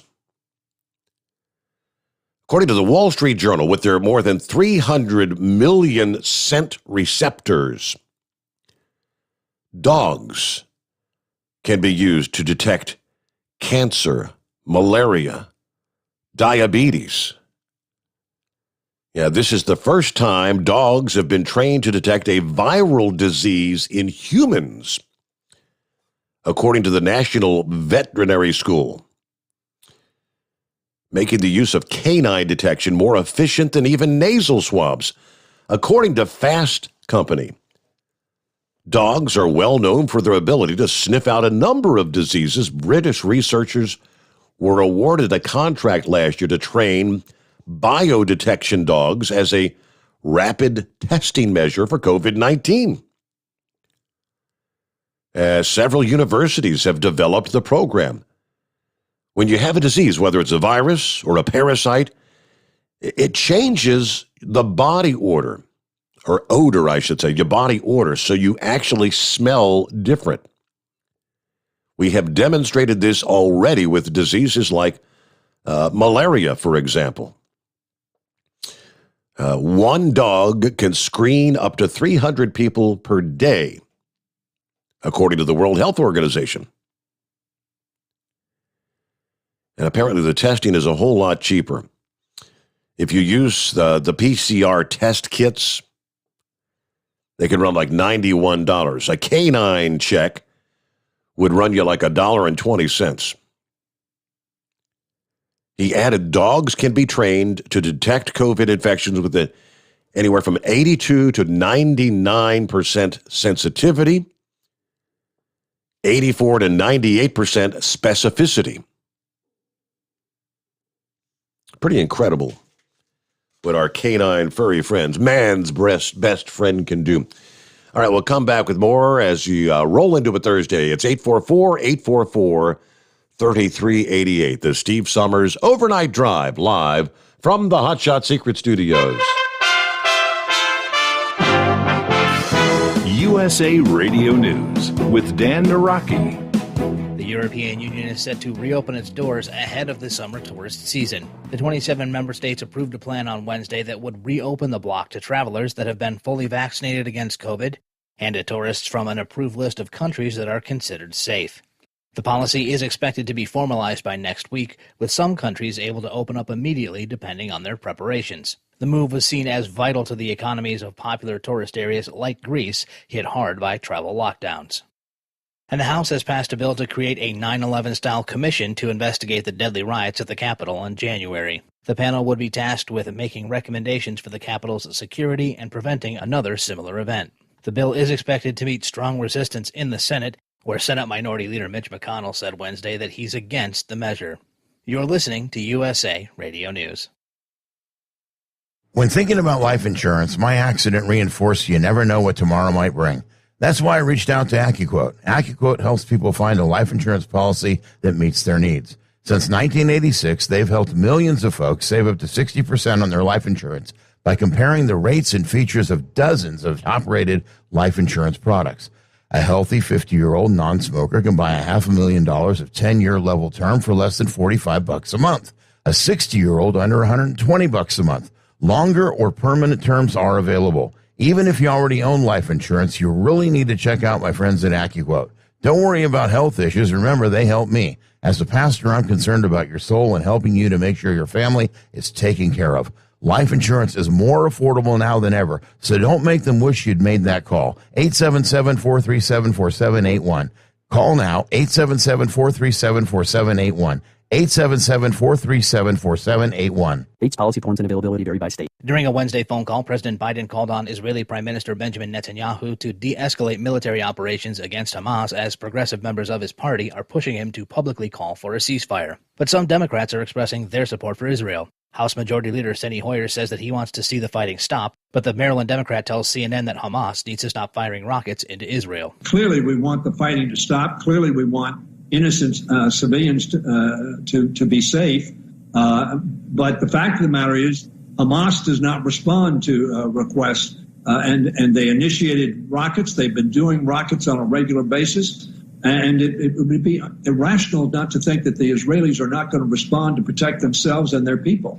However, the president wants, and I think he's talked to Netanyahu, wants the fighting to come to a close and try to see if we can negotiate. But frankly, the terrorists are very difficult to negotiate with. This is USA Radio News.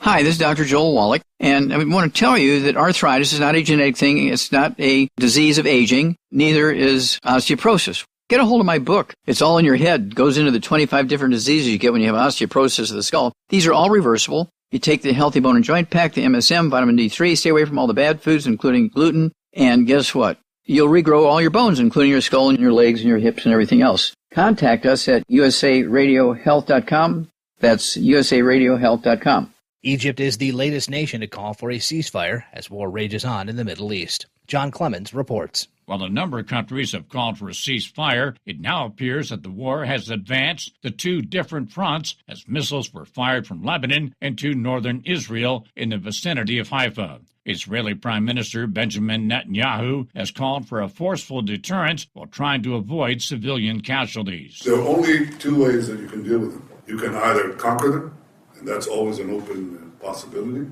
or you can deter them. And we are engaged right now in forceful deterrence, but I have to say, we don't rule out anything. We hope we can restore quiet. We hope we can restore it quickly. I want to say that we're doing that while doing our utmost to avoid civilian casualties. From the USA Radio News Texas Bureau, I'm John Clemens. And a number of counties in Oregon have voted to try to secede from their state and join Idaho. The 5 rural counties all approved separate measures on Tuesday to require county officials to promote a move to Idaho. The 5 countries lie east of the Cascade Mountains, with 2 on the current border with Idaho. A local conservative group that backed the measures says voters of those counties sent a clear message that they no longer wanted to be under the auspices of the Democrat-controlled state government. Changes to a state's borders would require a bill to pass through the state's legislature, an agreement between the states whose borders are being altered, and for the plan to be ratified by Congress. For USA Radio News, I'm Dan Naraki. At Hot Shot Secret, we share the science behind common diesel problems and their solutions. For example, ultra-low sulfur fuels. the primary function of diesel fuel is combustibility. One of the little-known aspects of fuel is its role as a lubricant to metal-on-metal moving parts. The introduction of ultra-low sulfur fuels diminishes the fuel's ability to lubricate because sulfur, which has been mostly removed, has lubricating properties. Hot Shot Secret Everyday Diesel Treatment with LX4 delivers unmatched lubricity. Third-party testing confirms that it takes 3 times the amount of leading fuel treatment to match the lubrication benefit of 1 dose of Hot Shot Secret. Everyday Diesel Treatment is a fully formulated 6-in-1 premium fuel treatment for every fill-up, every time. Everyday Diesel Treatment is available at truck stops, Tractor Supply, O'Reilly's Auto Parts, and online at HotShotSecret.com. Hot Shot Secret, powered by science. The Overnight Drive with Steve Summers. Live from the Hot Shot Secret Studios. Call Steve now. 844-844-3388. That's 844-844-3388.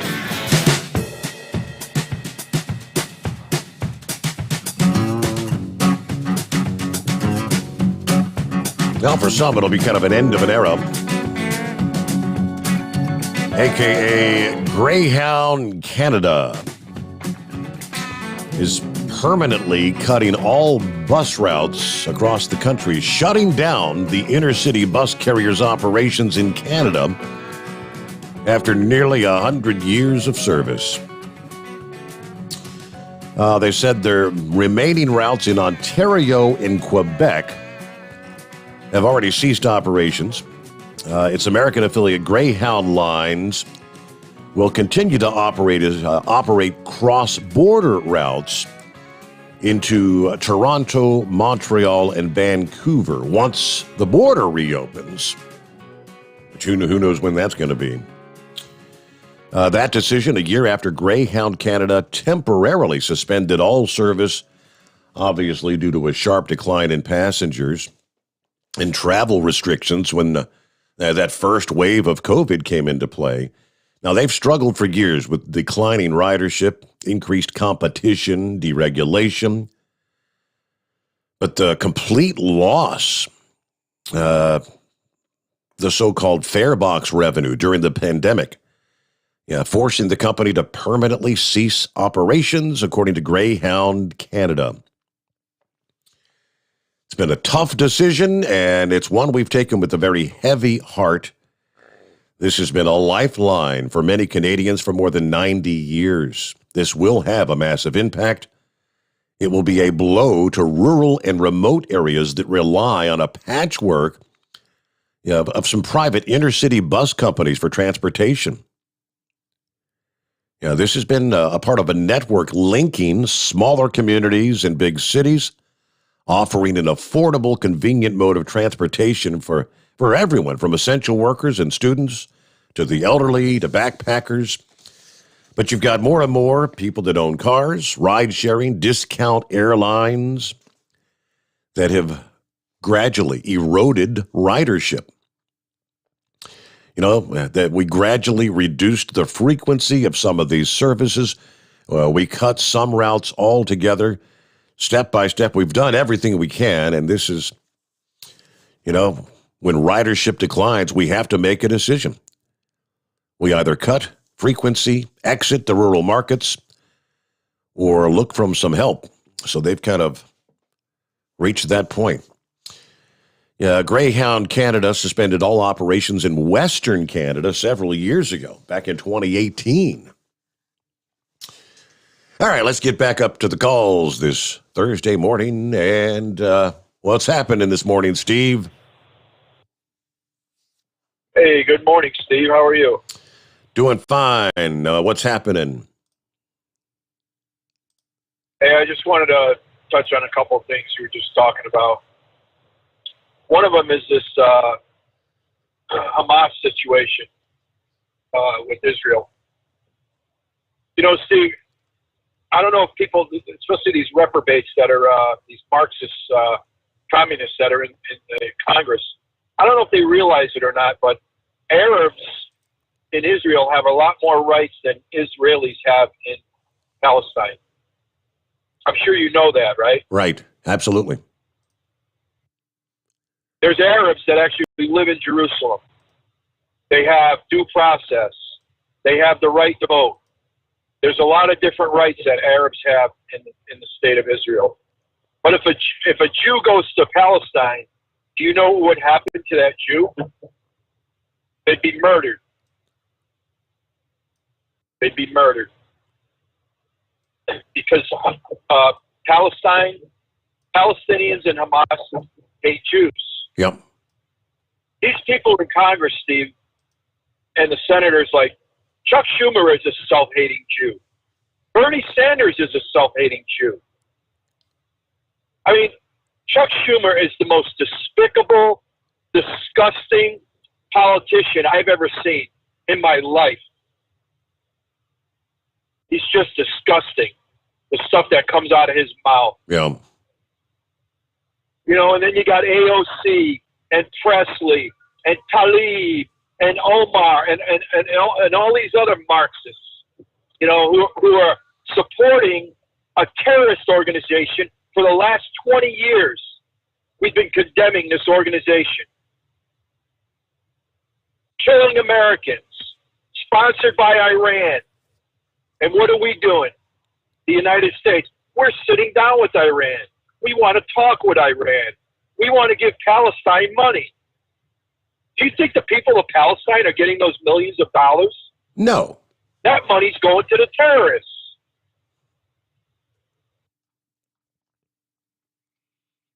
That country is run by terrorists. I shouldn't say country. It's not really a country. It's a little strip of land. Territory. But they don't know that. They don't know. They don't know the history, Steve. In the United States, have we not designated Hamas as a terrorist organization for many, many years now? So if you're going to support the Hamas is running Palestine, that territory. If you're going to send millions of dollars to, quote, Palestine, a.k.a. Hamas, that is this administration sponsoring terrorism, is it not? Yep, exactly, Steve. And I'll tell you what, if Donald Trump did anything like this when he was president, he'd be in prison right now for treason. Because that's a national security crisis. We're giving money to the terrorists. Just like when we dropped off that plane load of money, what was it, 10 years ago to Iran? $150 billion or some crap in cash. That's who paid for the rockets. The Obama-Biden administration. Those rockets that are dropping on Israel, they say made in Iran on them. Not made in Palestine, they're made in Iran. Sure. It's just disgusting what's going on, Steve. Just like the squad group, these Marxists. Did you hear they wrote a letter to the DOJ and to Homeland Security that they want to stop targeting illegal aliens that are felons in this country? Yes. So there's people in this country that are illegal aliens. They're felons. They've committed rape, murder, assault, armed robbery, whatever. They're felons. So they don't want them deported. They don't want them targeting that group anymore. I heard that yesterday, Steve. I was like floored. I'm like, you have got to be kidding me. But here, they'll target innocent Americans who walked inside the Capitol on January 6th and walked back out, and they've been in prison for 4 months in solitary confinement. Does that make any sense?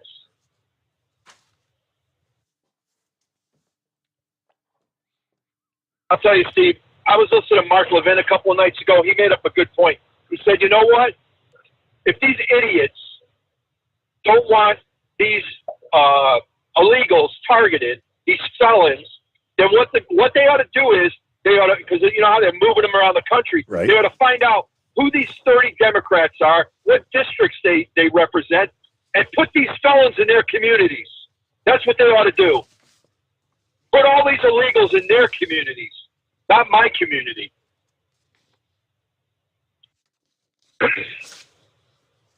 Hey, Steve, there's one other point I want to bring up, okay, which really aggravates the crap out of me, as you can tell. But the first thing Joe Biden did when he got in office, he shut down the Keystone XL pipeline, put 14,000 union workers out of work, or somewhere around there. Since Ronald Reagan in 1980, there's a pipeline, that Nord Stream pipeline that's in northern Russia. Every president since Ronald Reagan, we're talking 1980, Steve, for over 40 years, that pipeline will not pump oil into Europe. No president has ever approved that. None. Because it's a national security threat to the United States. Because Russia can hold Europe hostage. Germany, whatever other countries would get oil from that pipeline. They're supposed to be buying their oil from the USA. We've got troops over there defending those countries. They're supposed to be buying our oil. Not Russia's oil, our oil. Donald Trump put sanctions on that pipeline. The company that was building it, on the CEO in Russia that was building it, he sanctioned all those companies. So he couldn't do any more construction on that pipeline because he sanctioned it. Joe Biden just lifted all those sanctions. Mm-hmm. I think you talked about it earlier, what Jim Jordan was talking about. Exactly. So we shut down our pipeline and then lift sanctions on a Russian pipeline. That's going to supply oil to Europe, which is a national security threat. Because now Russia, if Europe doesn't buy oil from the United States, now Russia controls Europe with the oil. They control the oil, they control the gas. So Russia's bid can basically hold them hostage. If they don't do what Russia wants, Russia just turns off the pipeline. Then what? It's the same thing that happened to us with the Colonial Pipeline. And that's another thing, Steve. Russian hackers in Russia, you're going to tell me that Putin didn't know anything about this?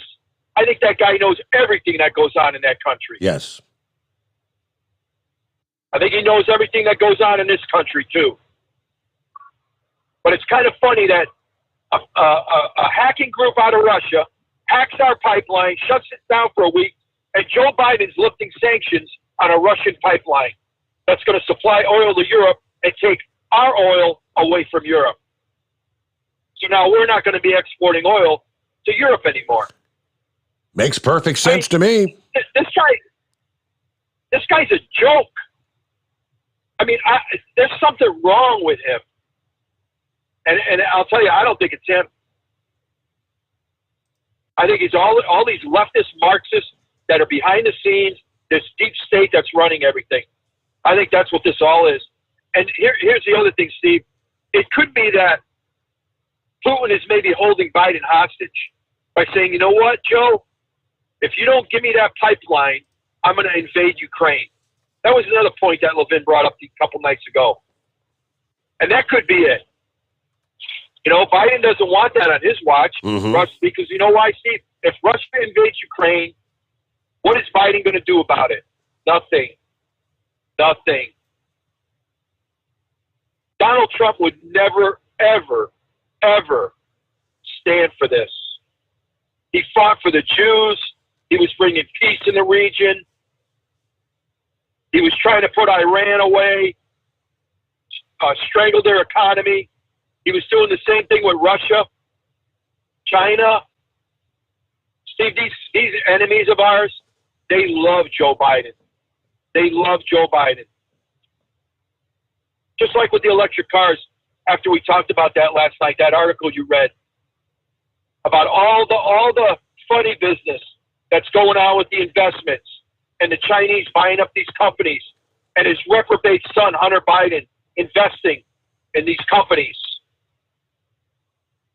You know, I wonder how much money they're getting out of this. Mm-hmm. Do you think there ought to be an investigation into that? But no, we're going to investigate Donald Trump to see if maybe he overvalued his properties and didn't pay enough taxes. That's what we're going to investigate. Yep. As I said last evening when I shared that story about the electric vehicles and China's buying up of American companies that you shared, that you follow the money. And obviously, that's not going to be money that's kind of like, declared on Joe Biden's or Hunter Biden's tax forms. Well, I think I sent you another article tonight about Kamala Harris hiding money for tax evasion. It was just found out.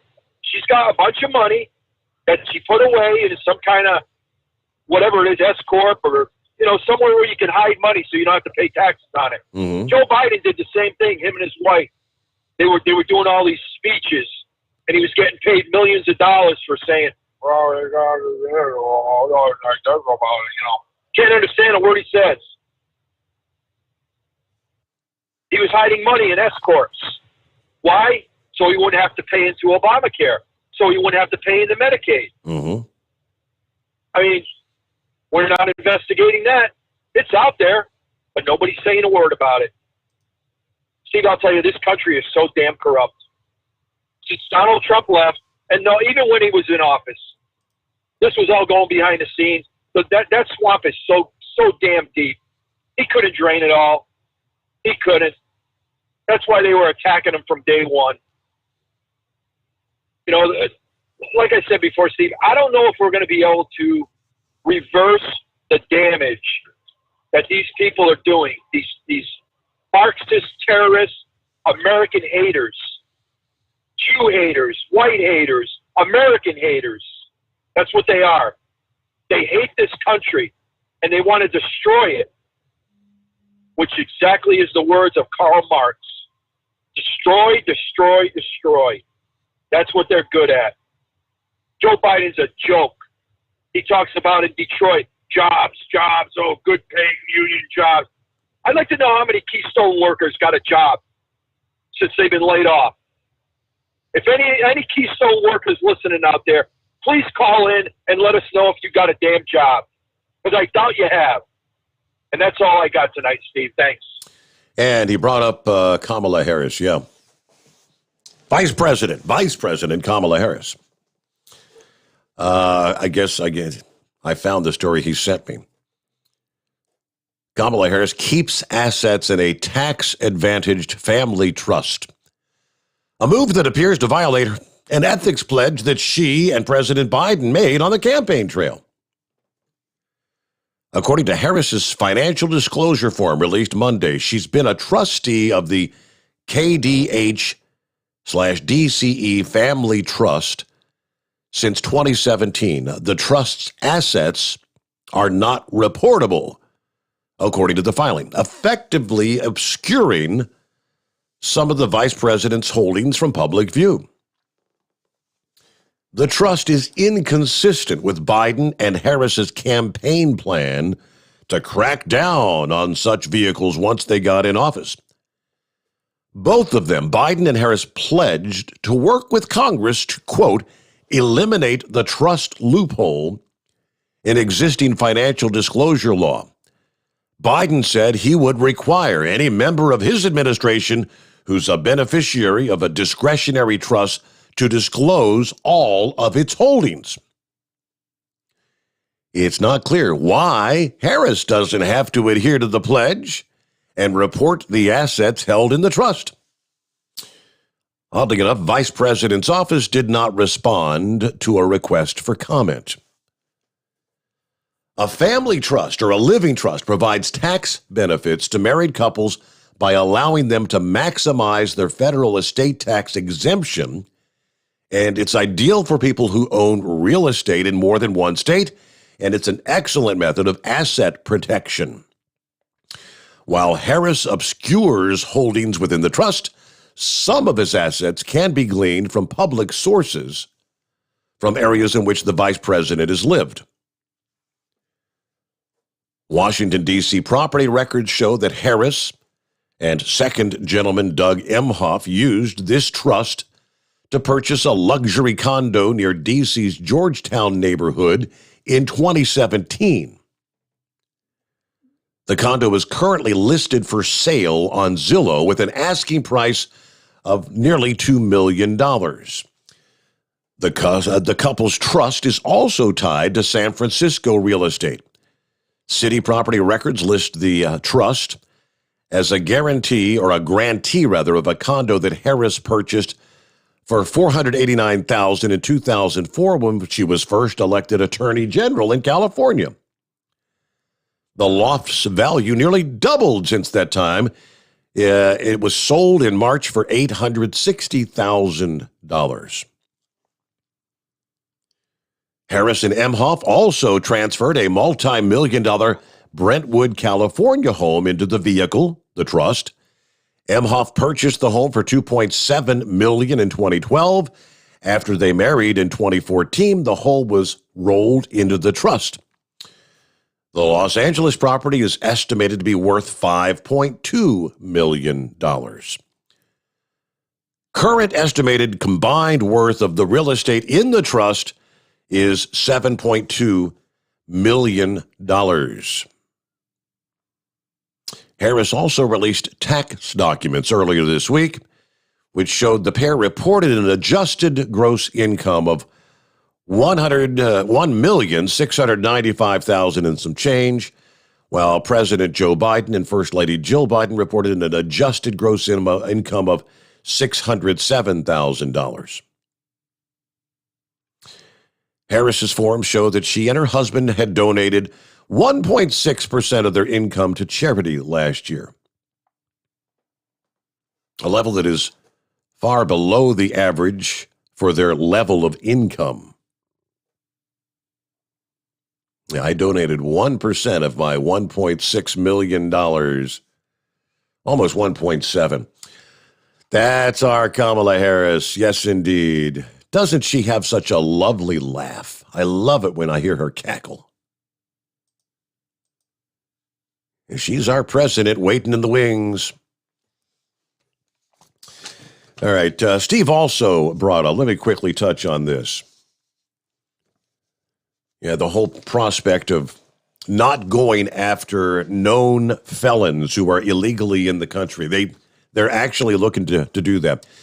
Over the years, we've talked about more and more cities all over the country becoming what they call sanctuary cities. If you're an illegal in that city, if you get yourself in trouble, you may spend some time in jail, but when you're released from jail, that city is not going to notify Immigration and Customs Enforcement about you or the trouble that you've been in. They're just going to release you freely back into the community, rather than turn your ass over to ICE and have you deported like you should have been.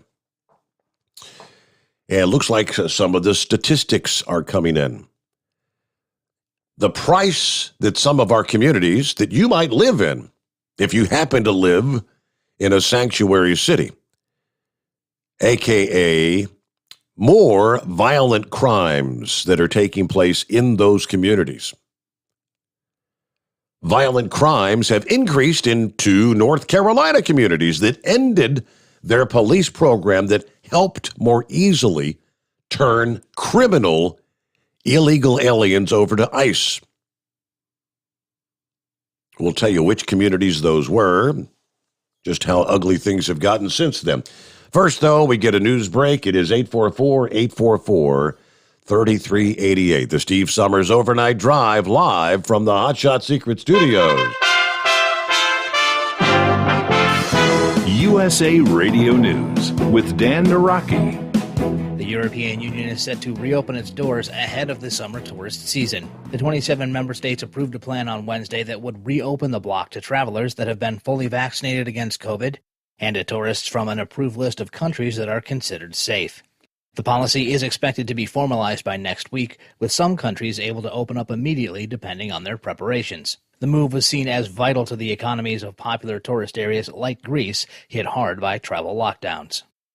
And the House has passed a bill to create a 9/11-style commission to investigate the deadly riots at the Capitol in January. The panel would be tasked with making recommendations for the Capitol's security and preventing another similar event. The bill is expected to meet strong resistance in the Senate, where Senate Minority Leader Mitch McConnell said Wednesday that he's against the measure.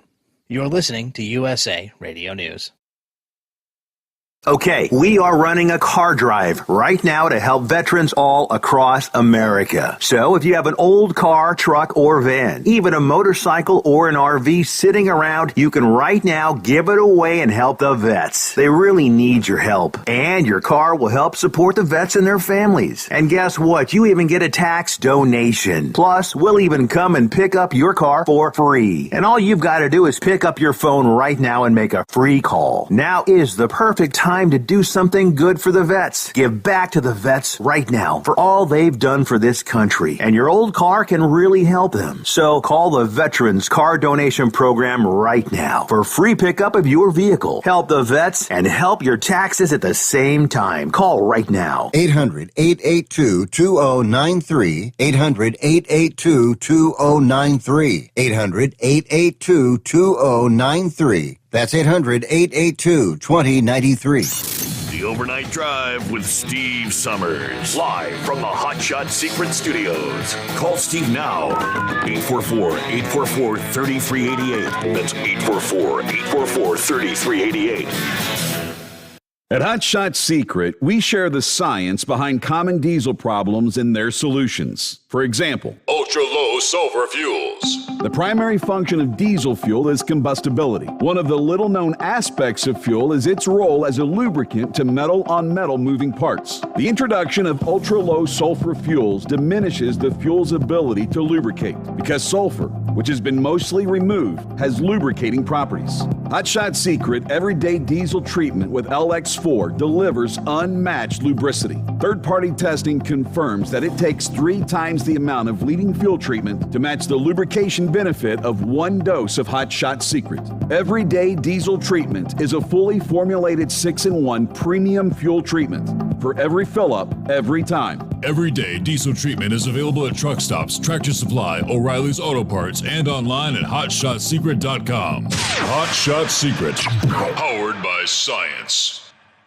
Dean Michael, the tax doctor here. Are you one of those truck drivers that came home after a long haul and found the only thing waiting for you was a stack of IRS letters? Your significant other was gone, but your newfound IRS problem is still there. I've heard this story many times over the years. While I can't help you with your broken heart, I can fix your tax problems. If you owe more than $10,000 to the IRS or haven't filed for many years, call me for a free consultation at 888-557-4020 or go to mytaxhelpmd.com. Like I always say, you keep your eyes on the road, I'll keep mine on the IRS. Whether you're a diesel pickup performance enthusiast or just looking for a small upgrade, when selecting common rail fuel system components, look no further than Exergy Performance. At Exergy, you'll find injectors, pumps, and more, engineered like no others on the market using state-of-the-art equipment run by people that have been in the business for decades. So if you're in the market for common rail components at any power level, contact Exergy Performance or one of the many dealers listed on our website at exergyperformance.com. Do you have a Dodge pickup and hate your automatic transmission? Of course you do. LaVon Miller at Firepunk Diesel here, and we specialize in heavy-duty and performance transmissions for your 3/4 or 1-ton Cummins-powered truck. So if you're interested in turning your stock slush box into a towing monster, call us today at 614-733-3744 or visit us online at shop.firepunk.com. Getting a good night's sleep while on that long haul can be quite the challenge. That's why Commercial Vehicle Group has partnered with Serta Mattress to bring you the Bostrom plus Serta mattress for the best night's sleep possible while you're on the road. The Bostrom plus Serta mattress, manufactured with Serta's patented Cool Gel memory foam, acts to dissipate body heat and eliminate pressure points, which reduces the tossing and turning that can be so disruptive to your sleep. The Bostrom Serta mattress comes in 2 thicknesses, 7 and 10 inches, offering support to drivers of all shapes and sizes. The mattress comes in the standard 80-inch length with 4 widths, 32, 36, 39, and 42 inches. For more information on the mattress or where to buy, call us at 800-459-7328. That's 800-459-7328. At Hot Shot Secret, we share the science behind common diesel problems and their solutions. For example, Hot Shot Secret Stiction Eliminator. stiction, that sticky friction, undermines the performance of diesel engines and is difficult to remove from the oil system. Hot Shot Secret Stiction Eliminator is a powerful synthetic cleaner that targets stiction, contains no harmful solvents, and is formulated to be left in the engine to safely dissolve stiction for thousands of miles. It works as you drive. Our proprietary carbon nano lubricant is blended with Stiction Eliminator, filling in microscopic irregularities inside your engine, providing a smoother surface for enhanced lubricity, reducing friction and wear. Third-party ASTM testing verifies that Stiction Eliminator removes 2 times as much stiction than any alternative on the retail shelf. Use Stiction Eliminator to solve an existing problem or as a preventative maintenance. Hot Shot Secret Stiction Eliminator. Available at truck stops, Tractor Supply, O'Reilly's Auto Parts, and online at hotshotsecret.com. Hot Shot Secret. Powered by science. And now, back to the Steve Summers Overnight Drive.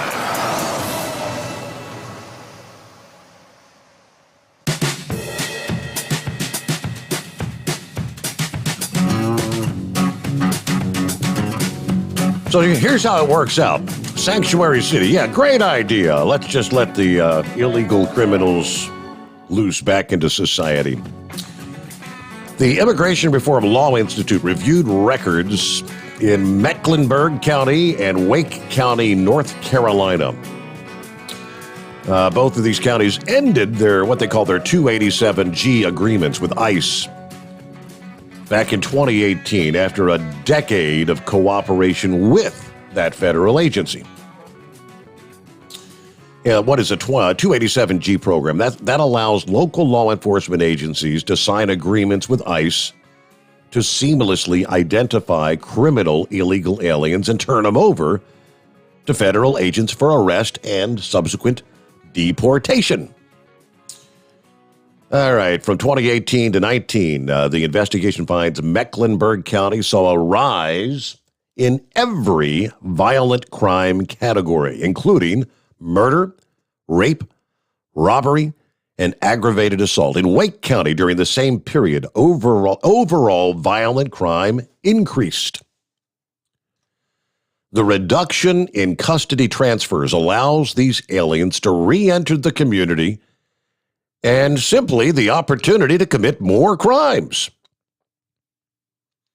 Anti-borders sheriffs who are campaigning against 287G need to be held accountable by their constituents for their reckless abandonment of what is their core responsibilities. Likewise, the counties are likely allowing more criminal aliens, illegal criminal aliens, to walk free instead of having them turned over to ICE agents. After Mecklenburg County ended their agreement with ICE, the federal agency lodged just 42 requests with local law enforcement to have criminal illegal aliens transferred to their custody. That was the lowest rate of request since fiscal year 2007, way below the nearly 540 requests in fiscal year 2018, just before they ended the agreement.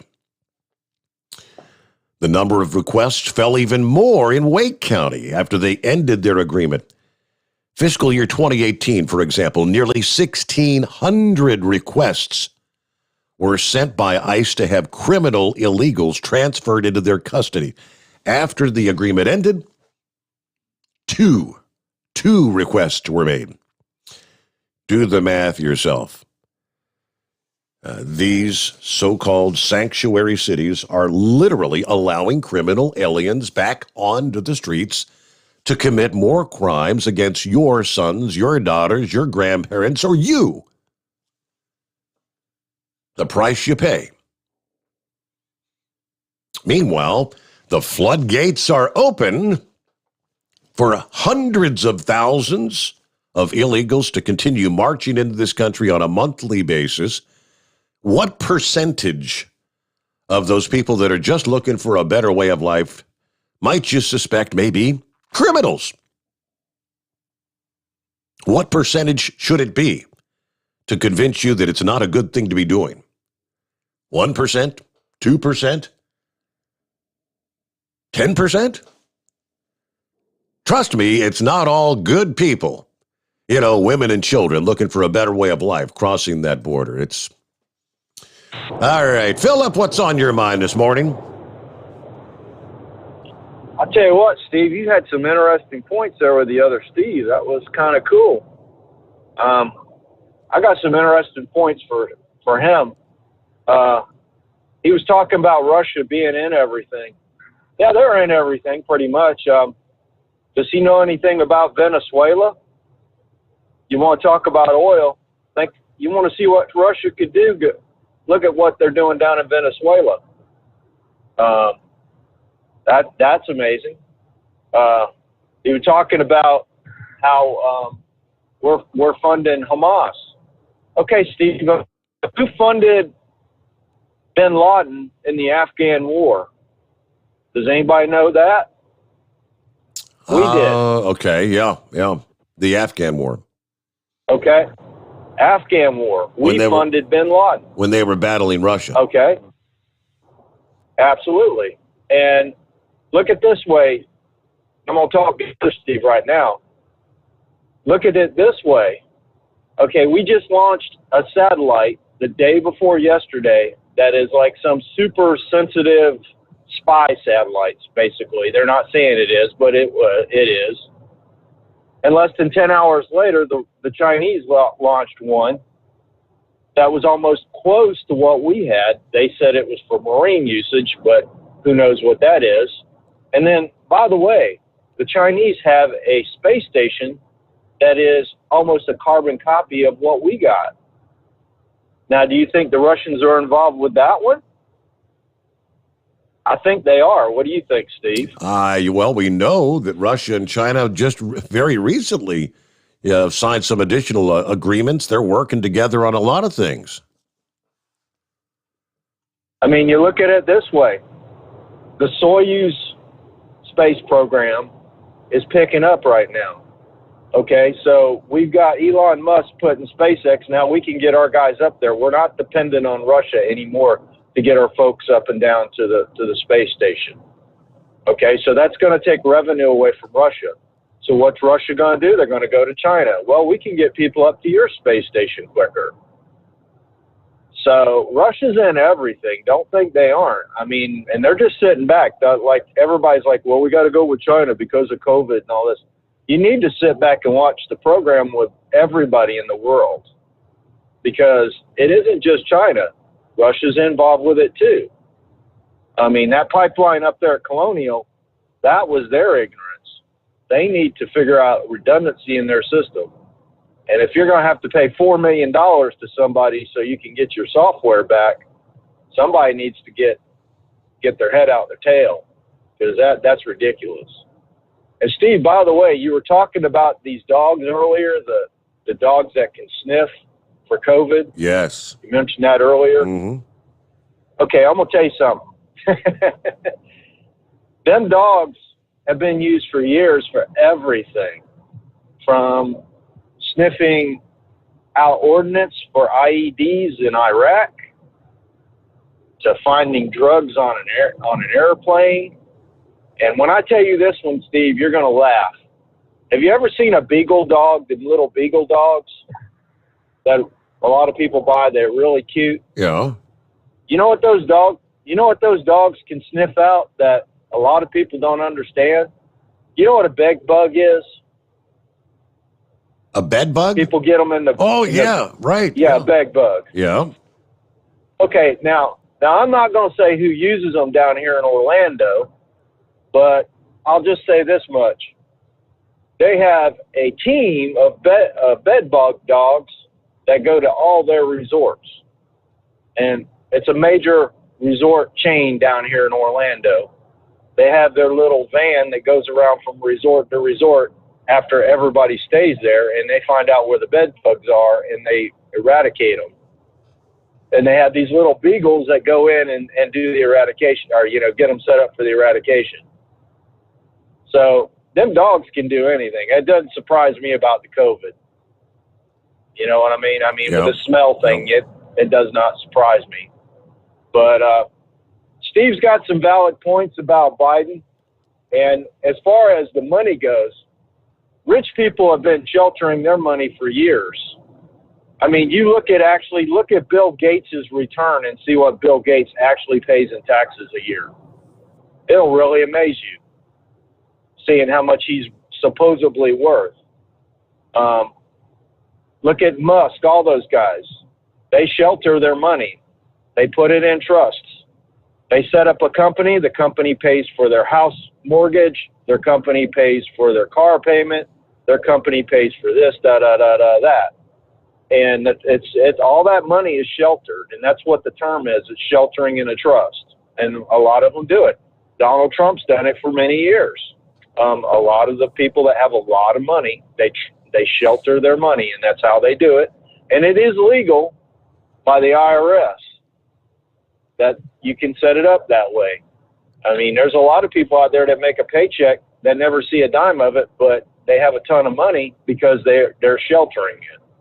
So hopefully that helps anybody that understands the deal with the trust and escrows and all that other stuff. So, but that's all I got to say today, Steve. You have a good one, bud. Thank you for your time. Hey, good to hear from you as always. Have a great day in Florida.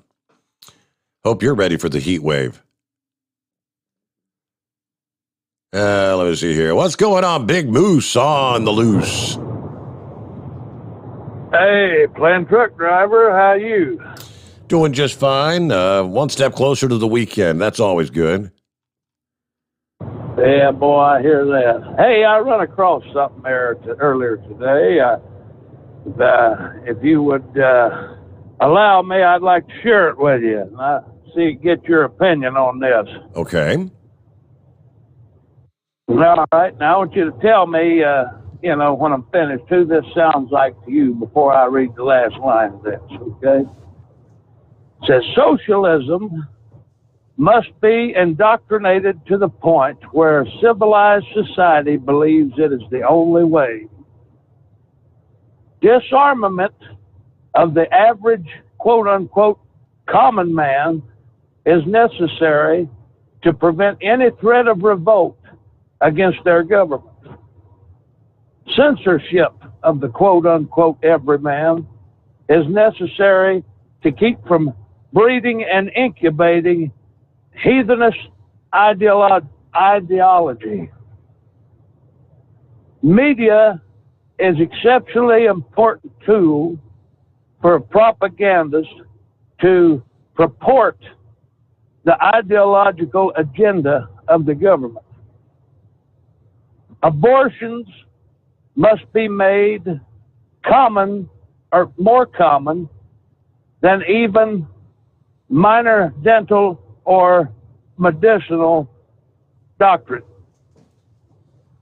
The hatred of Jews and anti-Semitism is a key to weakening the fabric of the Hebrew and Christian churches to the point of inconsequence. And the government must be revered to the point where they are worshipped because they supply not only labor, money, and food, but also social guidance. Now, who's that sound like to you? Stalin, Mao, Hitler. The modern Democrat? Okay. Yeah, that was my point. That's it. And I sent you another article pertaining to this. But, that was Adolf Hitler in 1924. And that's exactly the playbook that the modern Democrat is using. Almost verbatim. It's scary, And, it's not good. And, it's more than a swamp. It's a cesspool. And it's a deep one, And it's not going to end well for the quote-unquote everyman, quote-unquote common man, because we're being censored every day. We're being indoctrinated every day that socialism's the only way. We've got public schools and publicly funded colleges, hammering this indoctrination into generations of quote-unquote the educated among us, And it's not good. History will repeat itself undoubtedly, and we know how it turned out last time. And it's not going to be good. And the only thing I can say is maybe the next bunch that comes to their house to line them up for the concentration camps and getting their serial numbers tattooed on their arms and let them pull their Biden-Harris sign out of their front yard on the way so they have something to fan themselves with. So, but yeah, I was in pretty good mood tonight till everybody started talking about all this stuff, and yeah, it's real, man. I'm telling you, we're making the last lap around the bowl, and if you get a chance, pull that article up I sent you about the 5 comparisons there. That might be an interesting thing to share. Very good. Yep. All right, my man. Well, keep it twixt and spotted and solid and sunny side up and all that jazz. We'll be 10-10 till we do it again. Come on. That's what he says. Yep. And the headline is Liberalism and Fascism. 5 ways in which liberals are exactly the same as Nazis. All right, I neglected to do my phone reset, so let me take care of that right now because we're about 30 seconds away from Chevy Guy and Pup being cut off. So you guys just give it a couple minutes and dial us back up. What do you say? It's the Steve Sommers Overnight Drive live from the Hot Shot Secret Studios. We are sorry, but the show has ended. And the Smokies off your This is the Overnight Drive with Steve Sommers. Some say their truck reflects who they are, dependable and reliable. That's why you trust Blue Def. Now the best just got better.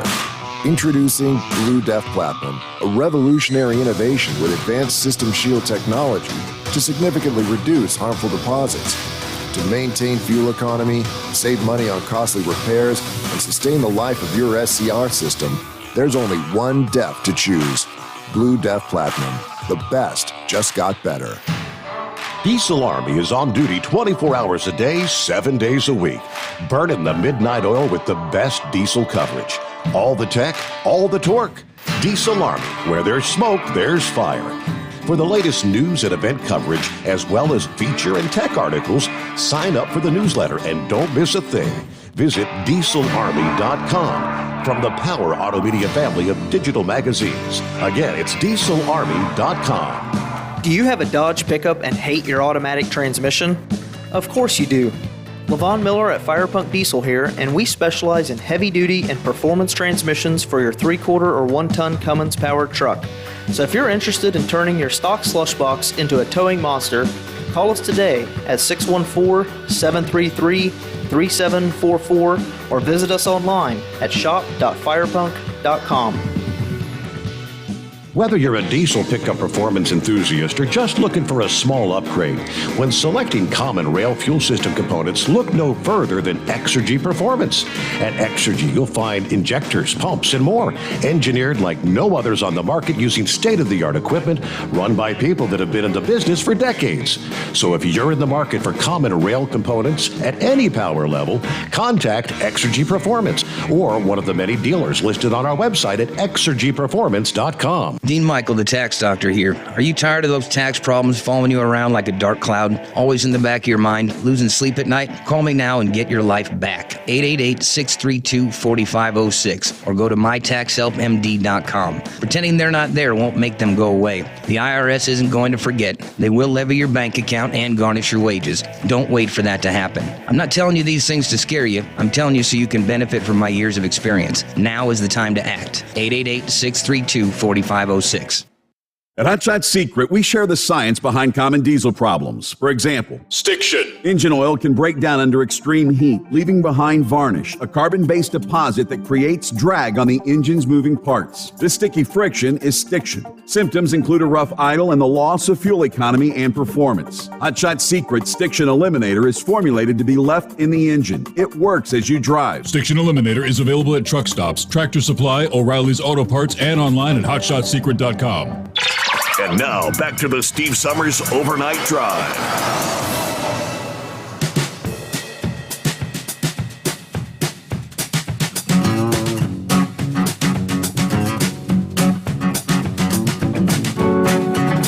All right, let me see here. No, we're not. We're not good to go yet. So we're almost top of the hour. I tried like 5 times during that little break. It just doesn't want to connect. You never know from one night to the next. One night it's the first try. Next night you can't get the damn thing to connect for love or money. Okay, so we'll take it up to the top of the hour unless it just magically can connect here. I'll share a couple stories with you though. All right, it looks like it's there. It is. It's finally linking up. I don't get it. So it shall be back momentarily. It's 844-844-3388. Funny thing is, I could see Chevy Guy trying to dial in. I could see Pup trying to dial in, but all right. I guess if you're a postal worker, if you're out there hauling the mail or you're delivering the mail, you'd probably be happy to hear that you're still going to have a job, right? There's a group of, a quote, bipartisan group of 20 U.S. senators yesterday that released a piece of legislation to provide the cash-strapped Postal Service with $46 billion in financial relief over a 10-year time frame. So I'm assuming it's going to be like $4.6 billion a year for 10 years. The House of Representatives Oversight and Reform Committee voted unanimously to approve companion legislation last week. So this would eliminate a requirement that the U.S. Postal Service pre-fund retiree health benefits for 75 years and would require postal employees to enroll in the Medicare government retiree health plan. Instead, U.S. Postal Service would pay a small yearly, what they call top-up payment to address actual annual retiree costs. They're saying this is a common-sense, bipartisan piece of legislation that would help put the Postal Service on a sustainable financial footing. They've struggled with poor delivery performance over the past year. Huge boost in packages from COVID. They've had staffing issues. This would also require that they continue to maintain delivery 6 days a week. There was talk about ending Saturday mail delivery. Remember that? All right. Postmaster General proposed a 10-year strategic plan to eliminate $160 billion in forecasted red ink by slowing some of the mail deliveries, cutting some retail hours, and even closing some locations. In March, you said this is urgently needed. We're losing $10 billion per year, and we've got to fix it. All right, the U.S. Postal Service wants President Biden's administration to calculate pension obligations using what they call modern actuarial principles. That would save a further $12 billion. If you look at the numbers here, U.S. Postal Service has been losing. They reported net losses of $86.7 billion since 2007. It's a lot of losing. And then even in the fact that they continue to kind of increase the postage stamp rates, and that's where we are today. Let me see here. Let me go ahead and get Pup in before we hit our news update top of the hour. Morning, Pup. Hey, how's it going, Steve? Doing well. Thanks for your persistence. Hey, to answer the other Steve's question, Sean Hannity on his radio show today had a fellow on there. He was laid off for 102 days, and he finally got another job. He's a independent contractor welder. And then he was talking about all the manufacturers with those chips. Up here in Fort Wayne, they're making the trucks, and then they're taking them to empty lots around town. There's thousands, if not 10,000s of more trucks. And if you notice, all of their steering wheels are turned to the left. They're making a little extra longer wire harness, and they can take that chip out, and then they can bring another truck in. But for some reason, they can only use that chip 3 times. So on the third truck, that one gets shipped to the dealership for somebody who ordered one or what have you. Mm-hmm. And then on the mole thing, you'd have laughed your ass off on this one. I used to have a Basset Hound and a Black Lab. The Basset Hound would walk around and find the moles, and as soon as he barked, that Black Lab, he started digging. I mean, he had a rooster tail of dirt 4 feet high, and then next thing you know, crunch, crunch, crunch, he's eating that up. But I know you need to get to that break. One more last thing. On that survey you had, most of us, at least that listen to your show, believe if we don't stand with Israel, there's going to be in some deep shish kebabs. Mm-hmm. But out of that, those liberals and the Marxists in that survey, I wonder how many of them are Christians and how many of them do believe in God. I'll about bet you that would be a good question. So, and I'm up and down 75 every night now. I got a new bid. If I ever run into Big Moose, I'll buy him a cup of coffee. Oh, all right. That's all I got for you tonight, Steve. All right, Pup. Thank you so much. Appreciate you dialing us back up there, and we'll roll into our final hour here on a Thursday morning. It is 844-844-3388. The Steve Sommers Overnight Drive live from the Hot Shot Secret Studios. USA Radio News with Dan Naraki. Americans have been adjusting to new guidelines for mask wearing released last week by the CDC. The new guidance allows for people who are fully vaccinated not to have to wear masks indoors, except for in crowded areas. But the sudden shift caused confusion for businesses trying to reopen and recover from the effects of the pandemic. Dr. Anthony Fauci says the confusion is not their fault. The chief White House medical advisor tells CNN that some of the confusion is coming from establishments trying to figure out how best to follow the new guidelines. So what the establishment owned is several of them have said, the CDC recommendations were fine, that people who are fully vaccinated don't have to wear masks indoor. But since I don't know who's vaccinated or not, if you come into my establishment, you still have to wear a mask. So where the confusion is that people are saying, wait a minute, some people are saying you don't have to wear masks when you're vaccinated, and now you're telling me when I go into an establishment, I have to wear a mask. This is USA Radio News. Hi, this is Wayne Alaroot. John and Chelsea Jubilee with Energized Health are regular guests on my show, sharing their breakthrough science of intercellular hydration. I love John and Chelsea. The results? People lose fat fast while eating many of the foods they love. You can too. Plus, supercharge your energy, boost your immune system, look and feel years younger. It's simple and natural without painful exercises. How do I know? Because I just completed my first 88 days on the program and I've lost 25 pounds of fat. I'm getting hydrated at the cellular level, but don't just take my word for it. Go to EnergizedHealth.com and check out hundreds of amazing testimonials. For all the details, click on the red button at EnergizedHealth.com. Watch the masterclass. It's free. Or cut to the chase. Join right now at 888-444-8895. Join me, 888-444-8895. Mention war and get 40% off. 40%! Go now to EnergizedHealth.com, 888-444-8895 or EnergizedHealth.com. 3 Republican House members are facing fines after defying the body's mask requirements. Tim Berg has more from the USA Radio News Phoenix Bureau. 3 Republican lawmakers face a $500 fine for skirting mask rules on the floor of the House of Representatives. Florida Republican Congressman Brian Mast saying he's following the recent guidelines issued by the Centers for Disease Control and Prevention.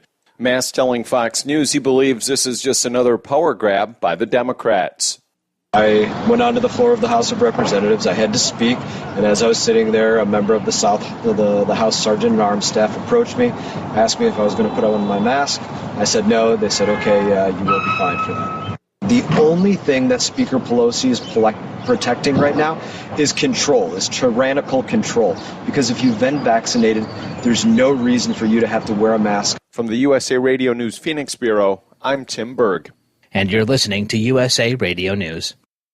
Hi, this is Dr. Joel Wallach, and I want to tell you that arthritis is not a genetic thing. It's not a disease of aging. Neither is osteoporosis. Get a hold of my book. It's all in your head. It goes into the 25 different diseases you get when you have osteoporosis of the skull. These are all reversible. You take the Healthy Bone and Joint Pack, the MSM, vitamin D3, stay away from all the bad foods, including gluten, and guess what? You'll regrow all your bones, including your skull and your legs and your hips and everything else. Contact us at usaradiohealth.com. That's usaradiohealth.com. A Florida boy has gone viral for his speech to his school board over their mask mandate.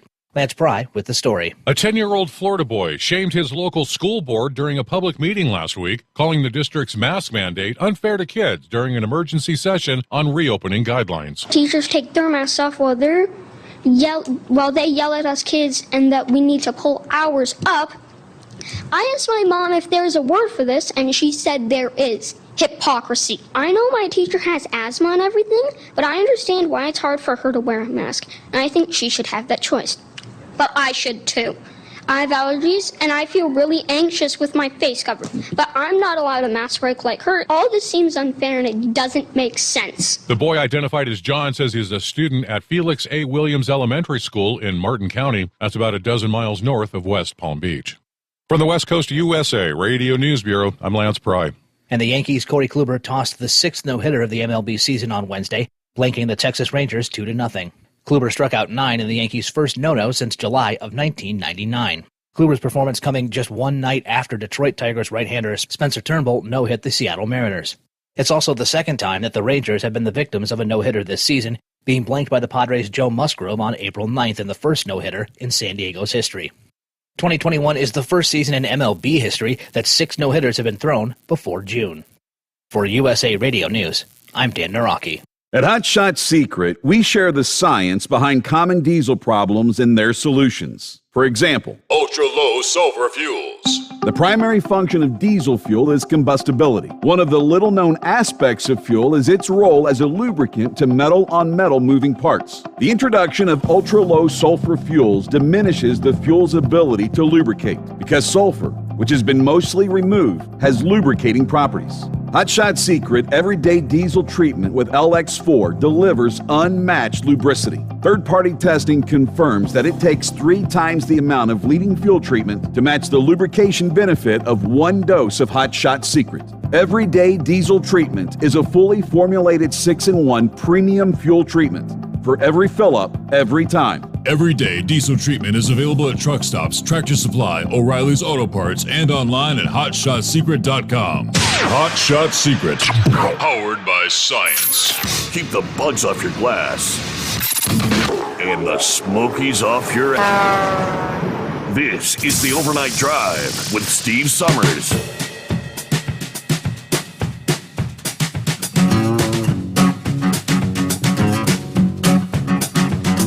All right, back at it here. Final hour. Here it comes on a Thursday. Hard to believe. Another work week winding down here. Gotta love it. If I start going back crap crazy here, you know, I saw a big-ass spider. I don't like spiders. He starts crawling up my leg. I'll be jumping out of this seat. Hey, we heard on the news break earlier that there are 5 eastern Oregon counties that voted to consider joining Idaho.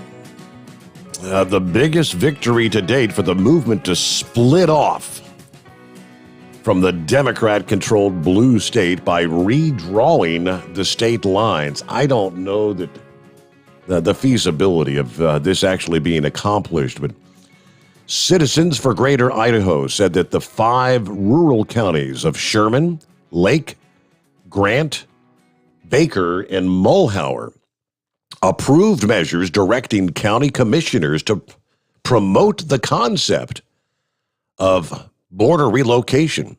They joined 2 other counties, Union and Jefferson County, which did so back in November. In other words, you now have 7 counties in Oregon that won out of the state.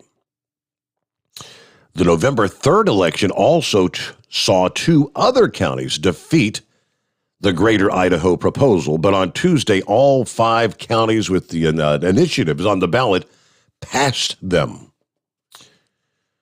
This election proves that rural Oregon wants out of Oregon. If Oregon really believes in liberal values such as self-determination, the legislature won't hold our counties captive against our will, according to the president of Citizens for Greater Idaho.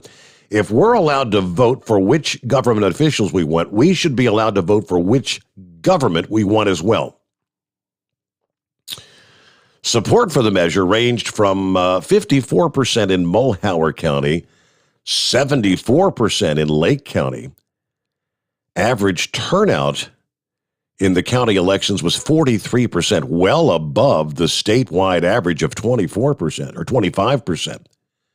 So a lot of people got out to voice their concerns. Ballot language slightly differed. Sherman County voted for a ballot initiative that makes county commissioners responsible for promoting the interests of the county in the relocation of Idaho state borders. The other 4 counties voted for a ballot initiative that requires county commissioners to meet periodically to discuss how to promote the interests of the county in any negotiations regarding relocations of the state borders there. So this is part of a larger plan to pressure Idaho and Oregon legislators to negotiate an interstate compact to relocate their common borders.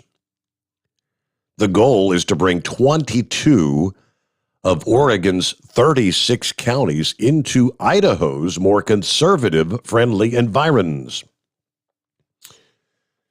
Now, a border reimagining that would require this would require approval from both state legislatures and Congress. That's to which I say, first of all, with a liberal-controlled Congress, that's not going to happen. With a liberal-controlled legislature in Oregon, that's not going to happen. The only legislature that's going to probably would like to have it happen would be Idaho. So again, it's going to be a stretch, but they're continuing to fight the fight. Hello, Chevy Guy. Hey. Yeah, I wonder how that's going in Virginia. You had counties in Virginia that wanted to succeed because of the liberals in Richmond, especially over the gun issue. Yeah. And they wanted to succeed and incorporate to West Virginia. So,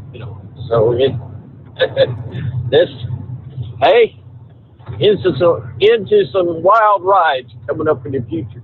Speaking of a wild ride, I called Moose yesterday morning, harassed him. He's a taller sort of fella. Said, you really ought to make this wrestling thing a really spectacular thing, get horse feathers, to get that big statue, since that museum out there doesn't want that big statue of Marilyn Monroe. And horse feathers said it's anatomically correct. So, and I said, y'all need to have that wrestling ring right up under the skirt there, and it all lit up and everything. It'd be real spectacular. And Moose said he don't care at all. No matter what they do, he's going to turn Fly Rod into a Kotex, and he's going to grab out their heat wave and shove him up as how do you call it, a suppository. Well, I think, wow. Well, everything's not calmed down, and later that day, a heat wave calls me. He's telling me about the gas prices in California and going into Nevada, $5 a gallon, over $5 a gallon. Wow. Well, I tell Heatwave, I said what Moose was going to do, and I believe Heatwave was already coming up with some ideas to try to move for an upgrade on that result. That's good. Meanwhile, yeah. Meanwhile, a little bit of history. All right. Okay, we got Ukraine sitting there, and you got Russia going after the Crimea. Under Biden, and of course we have to tag Obama. He was in charge, and we were sending them K-rashes and blankets, saying we support them. Well, meanwhile, Russia, goes down there and takes Crimea, mainly for their access for oil pipeline and shipping into the Med. When Trump took over, all of a sudden we started shipping. Now get this. Now, as the Democrats claim that Donald J. Trump was an asset to Russia, well, let's look at this. All right. So we put in Trump. Trump sends missiles and other armaments to the Ukraine, and instead of whooping them in the butt with the blankets, now they can incinerate these Russian tankers, in their tanks, because they're using these anti-tank missiles, lighting them up. In the Mediterranean, the Russia's back in Syria, attacking the population. We shoot 60 missiles, cruise missiles.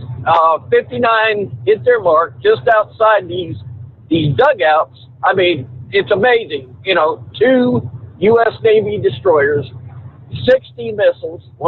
And by the way, our contractors need to we need to get the money back off that missile for the money we spent for it by the contractor. But they hit their mark, incinerating probably Russian aircraft, probably Russian pilots that were flying in Syria, scattering the Russian fleet. I mean, after we shot them missiles, Russia freaked out, moved their fleets, got their ships as far away from each other as they could. So if Putin, old Pootie Pie out there, if Trump was an asset of his, then you know what? Putin's pretty stupid. But here we are. Let me remind you now. It's a little bit. We're under Trump now. We got all this huge military base. My granddaughter's over there currently, and there is huge U.S. military base. We're spending billions into Germany, and without telling anybody, they do a $2 billion gas pipeline deal with Russia. The whole reason why we're over there is to protect Germany from Russia. Well, right off the bat, Trump starts reducing the forces after that little event, after that kick in the teeth, and he was getting us out of these places. Obviously, now Russia's got, last count, 30,000 troops along the border with Ukraine. And Biden is sending, which I agree, you got to do it. I mean, Biden is sending troops back over into Germany. So there you go about that gas pipeline. It's already happened. Germany stabbed us in the back on that deal. Let's go even further back, before Trump's election. If you remember, China hacked into the Pentagon. I mean, our generals, admirals, their personal information, their paychecks, everything was at risk. And then that all disappeared when Russia hacked into Hillary Clinton's emails. Supposedly that all came from that white guy, or that albino guy. He sold it or run to Russia, and they got that information off him.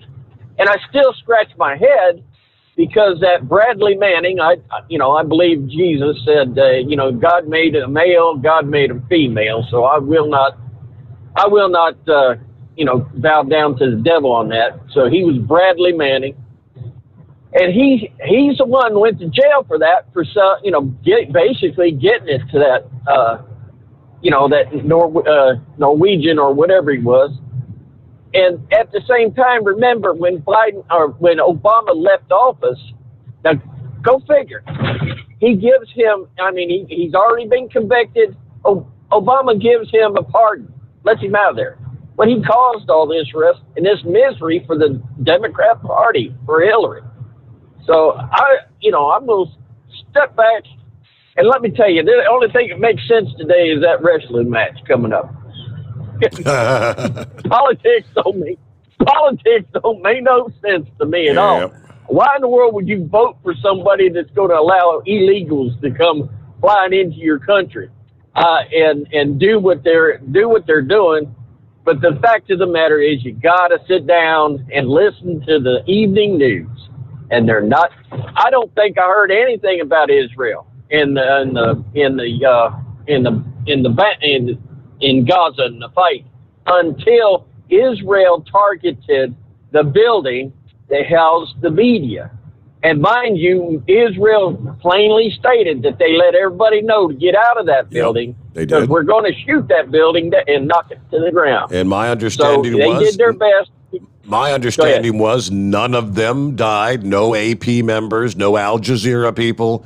They all got out. And they gave them forewarning.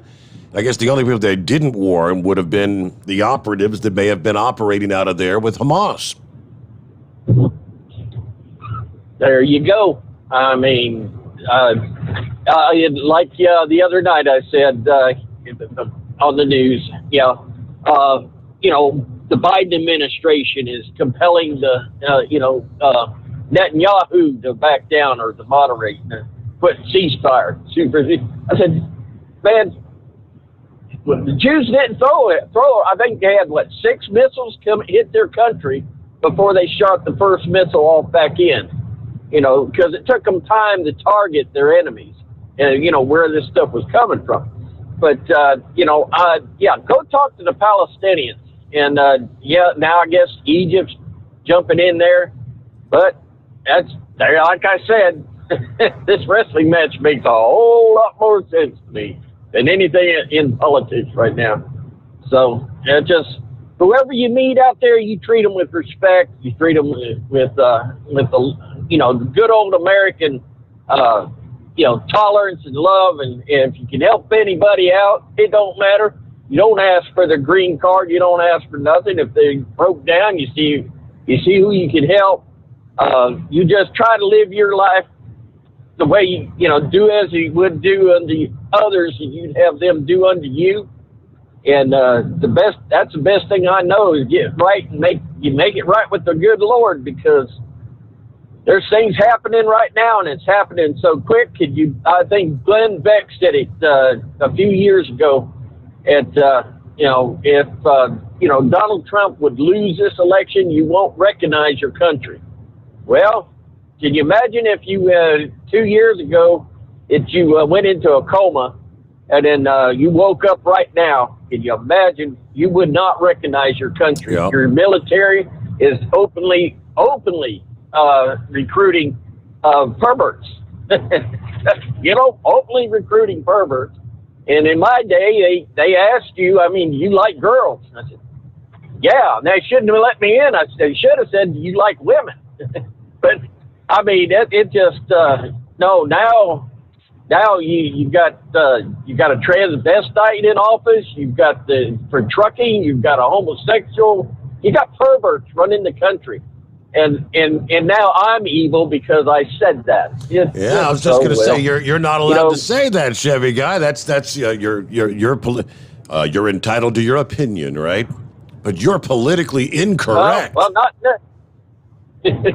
not in America today, buddy. Not in America today. But thank God for Steve Sommers' overnight drive, because a lot of people that's hearing it here don't hear it anywhere else. 10-4. We're going to sit back in the rocking chair and keep going and cruising along until the government stops me and drags me off to D.C. How about it? Over and out. All right. There you go. Thank you much, Chevy guy. What was it? A Mexican truck driver facing federal charges, caught with more than a ton of methamphetamine at a U.S. border crossing. Yeah, the war against drugs, and for every load we catch, how many actually get through? Destroying the lives of so many younger people, Of course, drug addiction doesn't have an age limitation. Young, middle-aged, and old. This occurred at the Otay Mesa commercial facility in San Diego, according to the news release from CBP. The truck driver entered the facility with a load manifested as various medical supplies. Officer referred the truck for a secondary inspection involving an X-ray screening, to which they discovered anomalies with the cargo shipment. Bring in the canine to screen the truck and trailer. The dog alerted to one of the pallets of so-called medical products. They offloaded the shipment to discover 120 packages of methamphetamine commingled with the medical supplies. Customs and Border Protection ultimately seized 2,425 pounds of methamphetamine, worth an estimated $5.5 million. Truck and trailer were also seized. The driver, a 29-year-old Mexican resident, was arrested, handed over to Immigration and Customs Enforcement, facing federal charges related to drug trafficking. 2,425 pounds of methamphetamine. I'm thinking that could mess up a whole lot of lives. Is this Daryl? Yes. It's nice to find you again. Steve found you maybe 2 or 3 months ago. Thanks for being there. Appreciate what you do. Just want to say hi. Well, thank you so much. I'm glad you were able to find us. Did you find us on like Facebook or? I listen to you on YouTube. I haven't downloaded the app. My girlfriend found you on, just Google searched you. Okay. Because I was telling her that you were off the air, and so that's how I found you. I appreciate you searching, and I'm glad you found us, and thank you so much for listening. All right. Take care. Have a good night. Thank you so much. There you go. Another friend finds the show, right? I'm not sure who we got on the line. Whoever last time you called it said big fat. Who we got? How about big sexy? Okay, well, big fat, close enough. What the hell? I guess that is close enough. I guess I ain't got a fat. I have no idea, big sexy. It doesn't say anything this morning. But last time it said big fat. You talking about the post office a while ago. Yeah, that's who we're relying on now. The delivery we're taking to them. They're supposed to be more reliable than we were. Uh-huh. Yeah. Way they're losing money. Did you get that story I sent you? It was on Facebook Messenger. I sent it to you. And what? From the LA Times. It's talking about the truck stop last night. The giant travel center in New Mexico. It's so big, it's got a zip code of its own.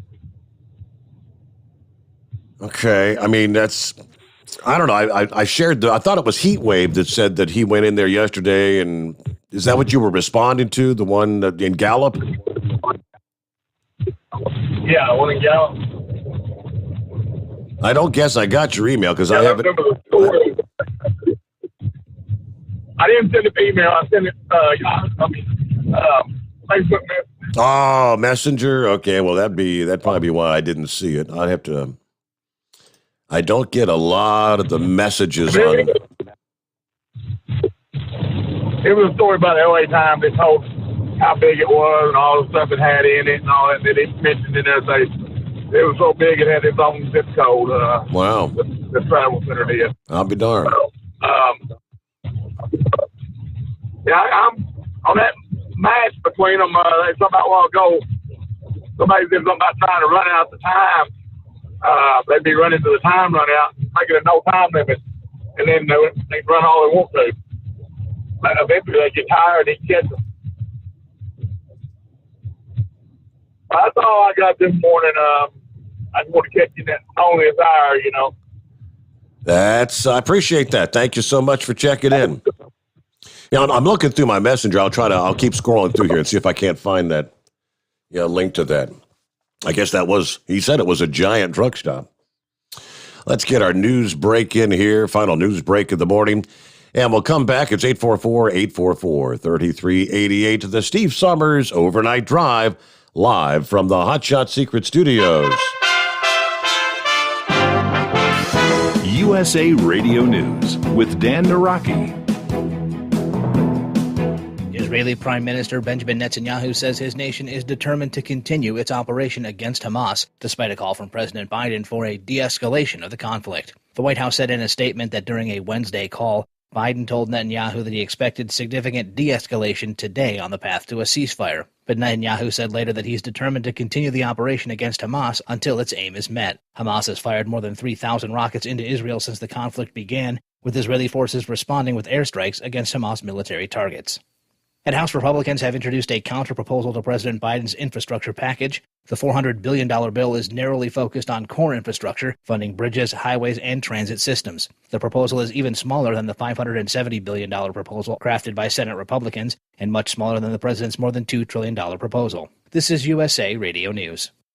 Does your business spend $500 a month or more on gas and electric bills? Did you know by making a simple free phone call, you can save up to 25% on your bill every month? What could you do with a 25% savings on utility bills every month? Energy deregulation is now available in your state. Making one simple phone call will show you how we can lower your gas and electric bills instantly, with no changes to your bill and no enrollment fee. This is a free service. The only thing you'll notice is a lower bill every month. Call U.S. Power and Light right now. Learn how easy it is to lower your utility bills for your business and save money. We promise. So if you spend over $500 a month on your gas and electric bills, please call right now and unleash your savings. 800-941-3381. 800-941-3381. 800-941-3381. That's 800-941-3381. You're listening to the Overnight Drive with Steve Sommers. At Hotshot Secret, we share the science behind common diesel problems and their solutions. For example, Hotshot Secret Diesel Extreme. Today's ultra-low sulfur fuels leave injector deposits causing frequent DPF regens and low throttle response. Diesel Extreme is a once every 6-month treatment that will clean your entire fuel system, including the tank, lines, pump, and the injectors. Hotshot Secret Diesel Extreme is available nationwide at truck stops, fine farm and auto stores, and online at hotshotsecret.com. Some say their truck reflects who they are, dependable and reliable. That's why you trust Blue Def. Now the best just got better. Introducing Blue Def Platinum, a revolutionary innovation with advanced system shield technology to significantly reduce harmful deposits. To maintain fuel economy, save money on costly repairs, and sustain the life of your SCR system, there's only one DEF to choose. Blue Def Platinum. The best just got better. PureFlow AirDog, your leader in fuel air separation system technology. Our systems filter out water, particulates down to 2 micron, and remove all of the air out of your diesel fuel. This allows for nothing but pure, clean diesel fuel to reach the expensive injection system equipped in your vehicle. Not only do our fuel systems protect, they also come in a variety of flow rates to meet your performance needs. Our systems are compact and use OEM-style fittings for easy installation. Learn more about our product at www.pureflowairdog.com and be sure to follow us on Facebook and Instagram. Protect your investment with PureFlow AirDog. Diesel Army is on duty 24 hours a day, 7 days a week. Burning the midnight oil with the best diesel coverage. All the tech, all the torque. Diesel Army, where there's smoke, there's fire. For the latest news and event coverage, as well as feature and tech articles, sign up for the newsletter and don't miss a thing. Visit dieselarmy.com from the Power Auto Media family of digital magazines. Again, it's dieselarmy.com. Dean Michael, the tax doctor here.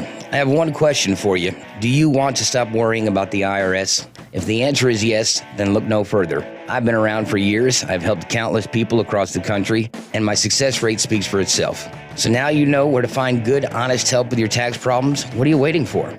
If you owe more than $10,000 to the IRS or haven't filed in years, call me now at 888-557-4020 or go to mytaxhelpmd.com for a free consultation and get your life back.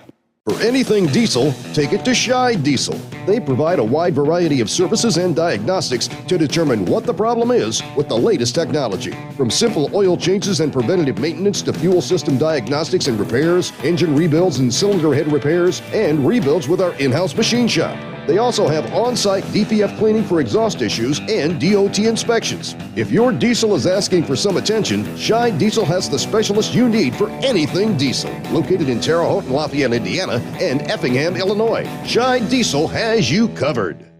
Drivers, you demand that your equipment's reliable and dependable, and that also applies to your headset for communication.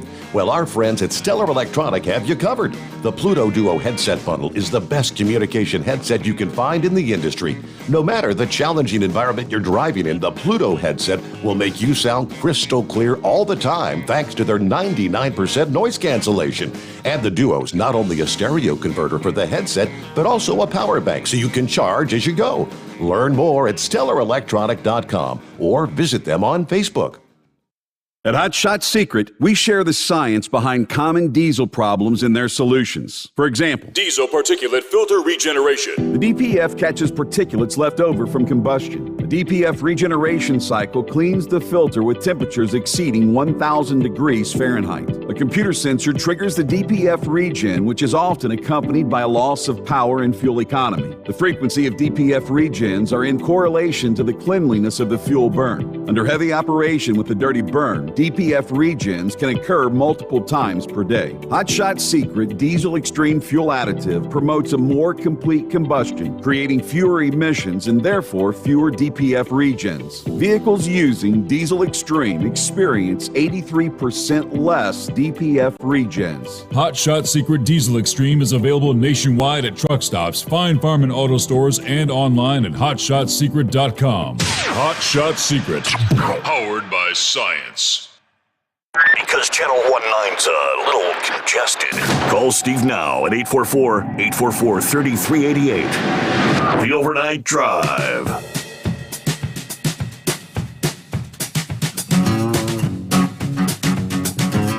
Yeah, just let me say thanks so much to all those listening friends out there that help me out, sending various stories, news you come across, a lot of things that I may not have otherwise come across, to help us out with content for the program. Big weekend, I do believe. Kyle has made the venture, made the trek to Indianapolis. Here it's Thursday, so hope he's setting up today, getting ready for a big weekend of racing there in Indianapolis. The Ultimate Call-Out Challenge and the Outlaw Diesel Super Series event. Yeah, two big events taking place this weekend. UCC bringing together the best competitors in North America. They'll battle it out, competing in a drag race, followed by a sled pull the following day, followed by a dyno competition. After the 3 days and the 3 events, scores are all calculated. Find out who is the 2021 UCC champion, the Ultimate Call-Out Challenge. Plus, you've got the Outlaw Diesel Series Super Series event.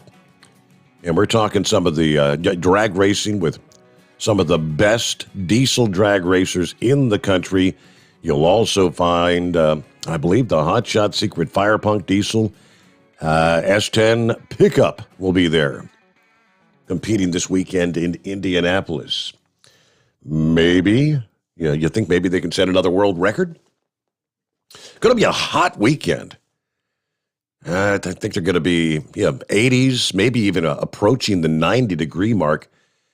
And I'm not real familiar when it comes to the drag racing. Does a hot track make for a slick track or a grip track? Good morning, Knuckle Buster. Hey, Steve, hold me over. I'm trying to back into this hole over here. I don't want to run over me or anything else. Okay. What do you mean? You can't back up and talk on the phone at the same time? Come on. Are you a truck driver or what? Hello, Captain Ron. What's going on? Morning, Steve. How you doing? Doing fine. How you been? So anyway, I'm all right. Just trucking along. So anyway, I do a line haul from Tampa. I go up to Adele, Georgia to swap trailers. The guy that meets me, he heads out of Atlanta with a load of paint for PPG. My boss is that new owner of the Indianapolis Motor Speedway. But I'd like to get to that event that you just talked about. But anyway, on my way to meet him, I stop at a place called Carpenter Foam. They make foam for Sealy mattresses. Okay. And when Texas froze up, they couldn't get their chemicals to make the foam with. So they had to shut down a few days. A little bit after that, I guess they started getting materials from somewhere else. I don't know. That's above my pay grade. But I was that kind of just replying to that. I think it was Ohio Buckeye Boy or whatever it is. Yeah, Buckeye Boy. Talking about the shortage of the foam to make furniture and mattresses and the car. Shortage of the foams and all that. Yeah, I think that is what the problem was in my case. But a little bit after that, before Colonia, their computers got hacked, and they were out for about 3 weeks, and they had to switch over doing everything manually. They had to switch the machines back to manual and everything. It was a mess. I don't know what happened. I don't know if it was a hacker or malware or whatever. Huh. But it was a pretty messed up deal.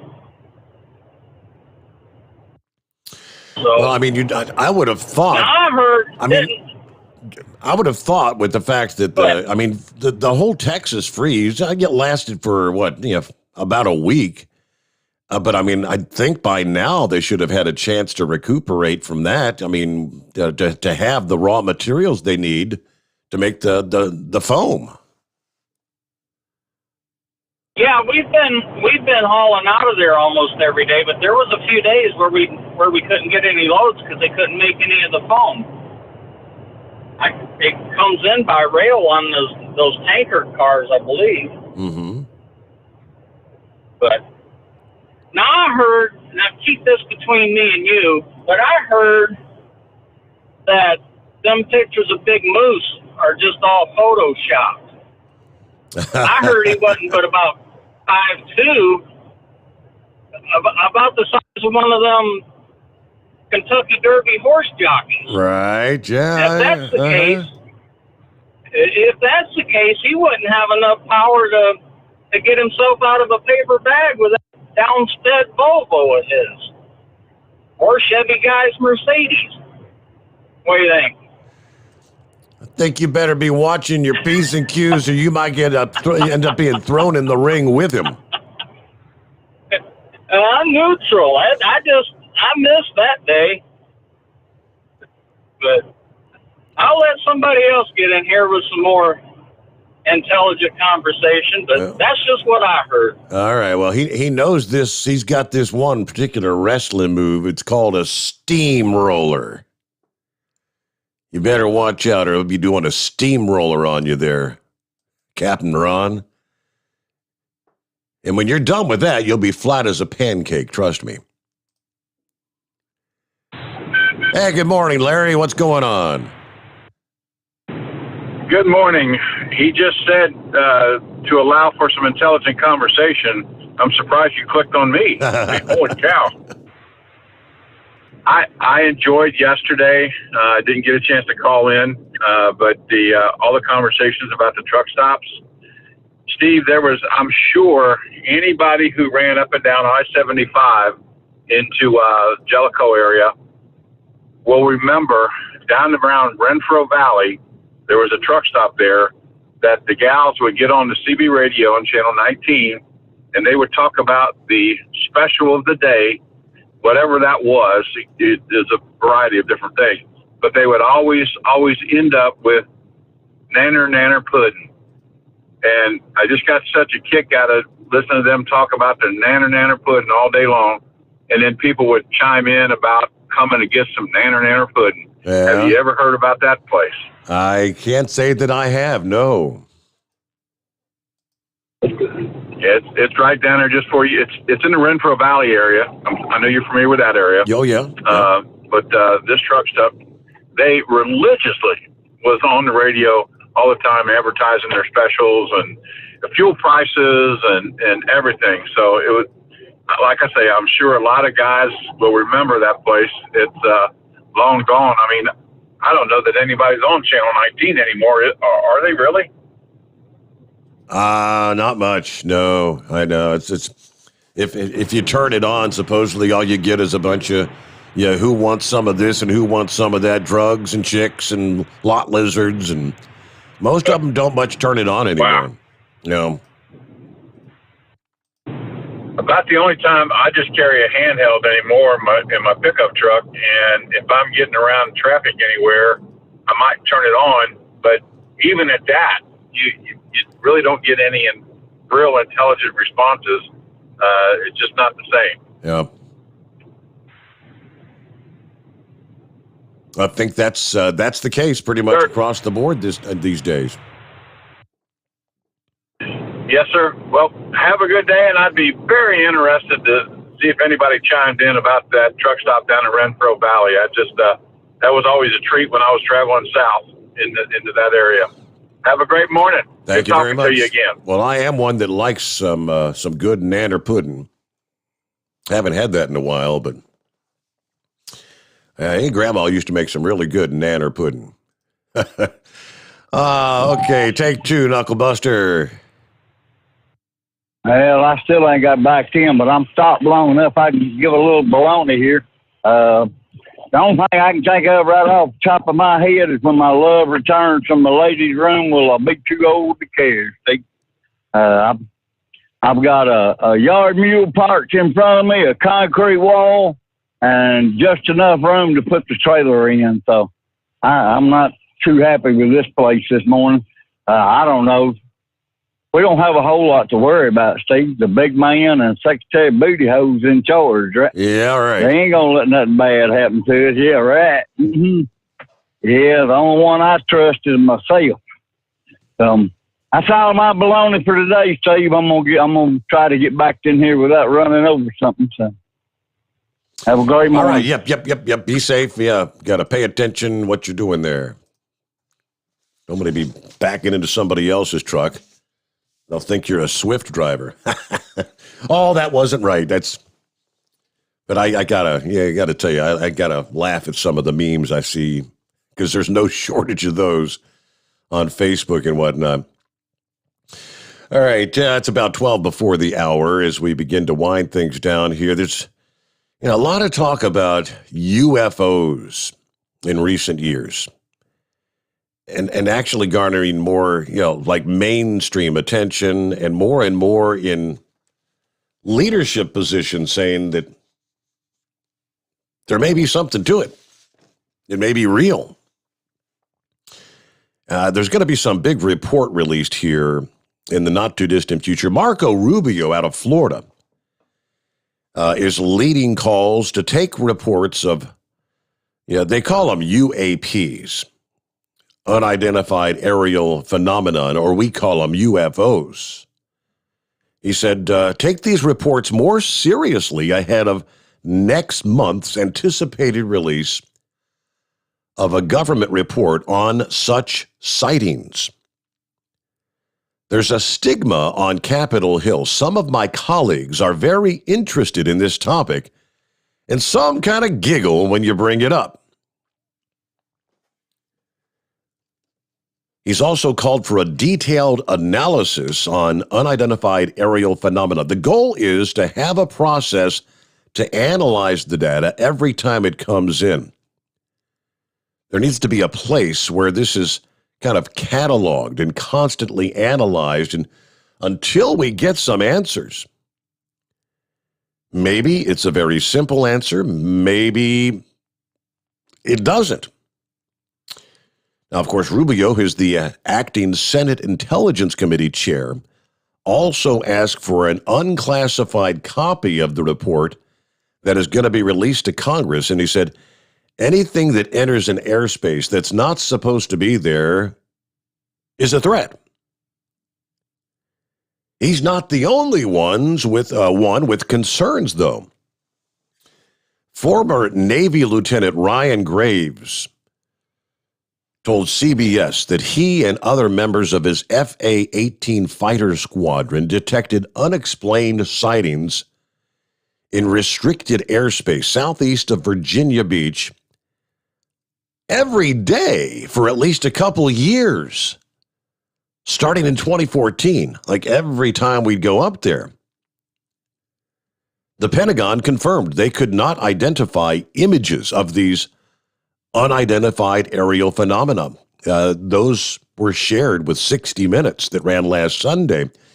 Graves said he would not rule out technology developed by the governments of, it may be Russia, it could be China. I'm worried, frankly, if these were tactical jets from another country that were hanging out up there. That would be a massive issue. But because it looks slightly different, we're not willing to actually look at the problem in the face. We're happy to just ignore the fact that these are out there watching us every day. You had the former director of the Pentagon's Advanced Aerospace Threat Identification Program that said sometimes there's simple explanations. Others, not so simple. But we'll go through the due diligence anyway.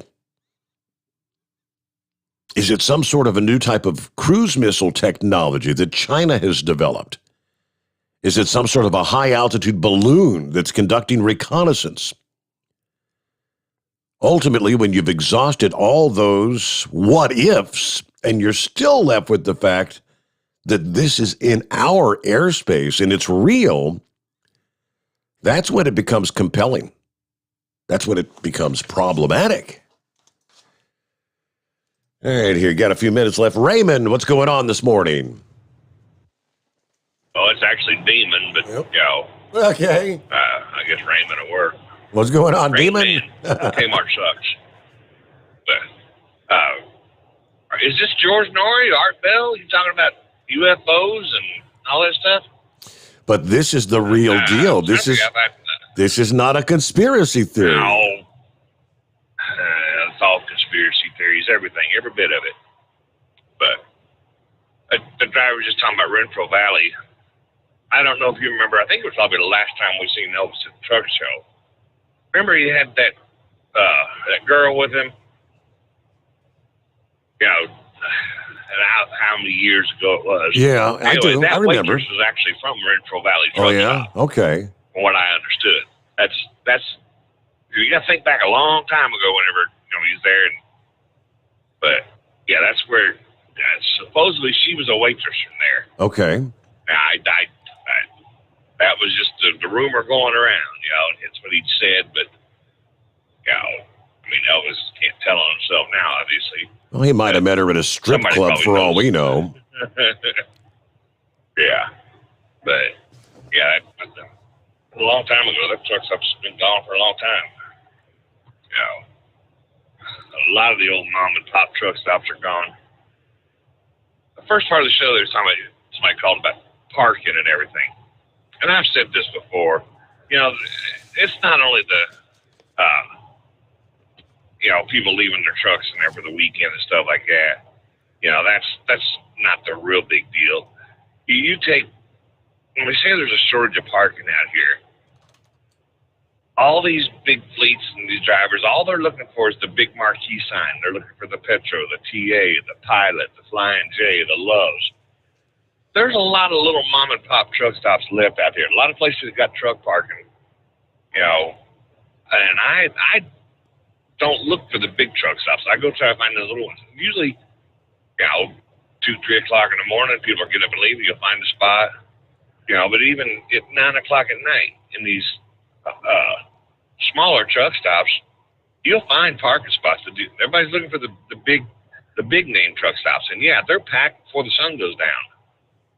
You know, I'd actually stopped at a Petro over there in Indiana, you know, yesterday afternoon.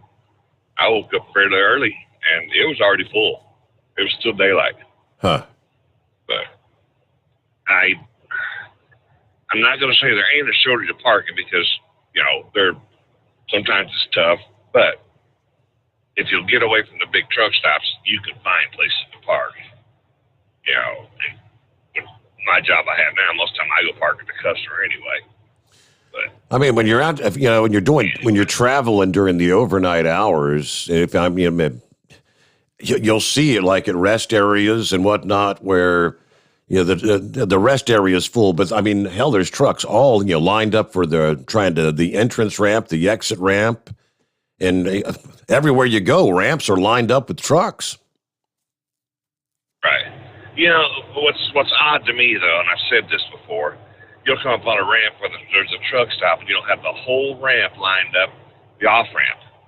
You know, and you look over in the truck stop, and you'll see spots. But those people haven't even gone into the truck stop to look for a spot. You know, now if I see them on a get-on ramp, okay, maybe they have. But those people that got off that ramp, they haven't even gone over to look. They just get off. Rest areas are the same way. You see them lined up all the way down to the highway. Well, they haven't driven to. I'll drive by, and there'll be 4 or 5 spots open in the rest area that nobody's even driven to find. Now, granted, somebody could have left or whatever, but, you know, right. If you haven't got off the off-ramp and gone to there, you obviously haven't went to see if there's a parking spot. You know?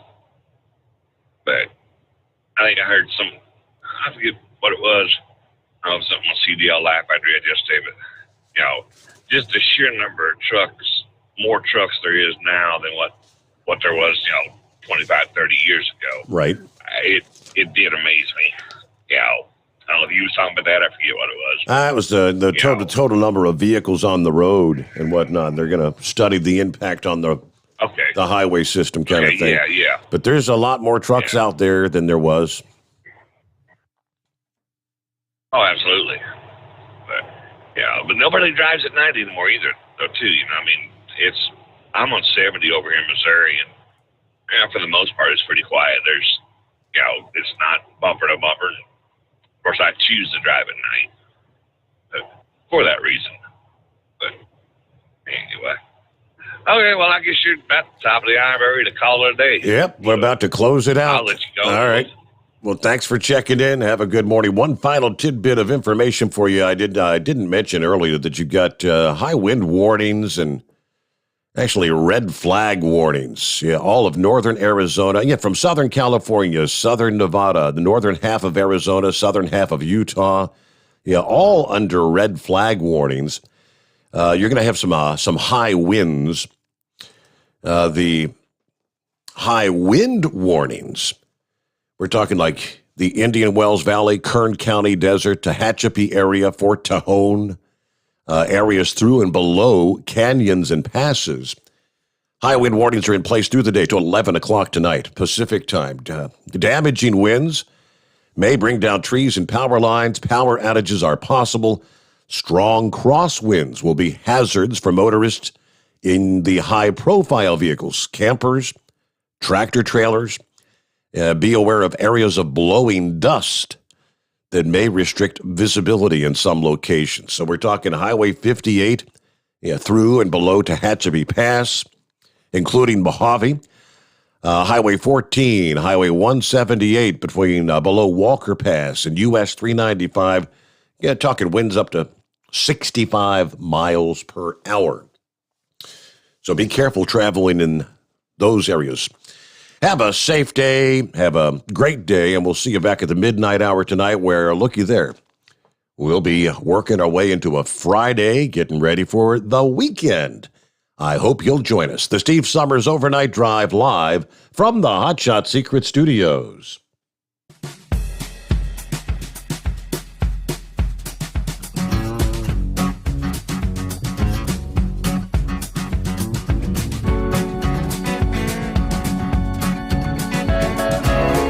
never guess the places that I've been. You never guess the places that I've been.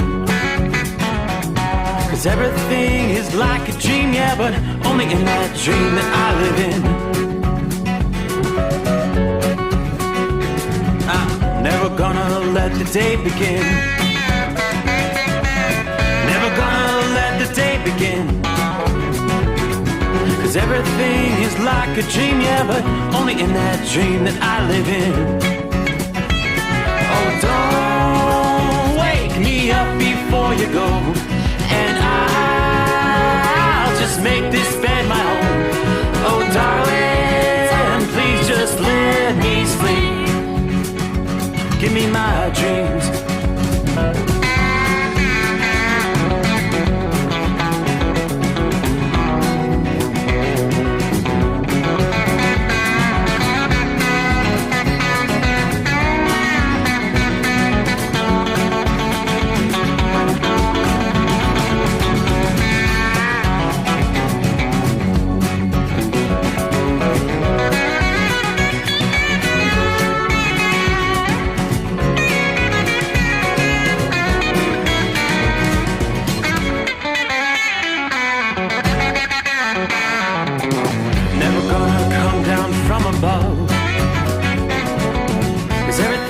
Better from above. Nothing's ever as it seems, yeah, except in that world that I dream of.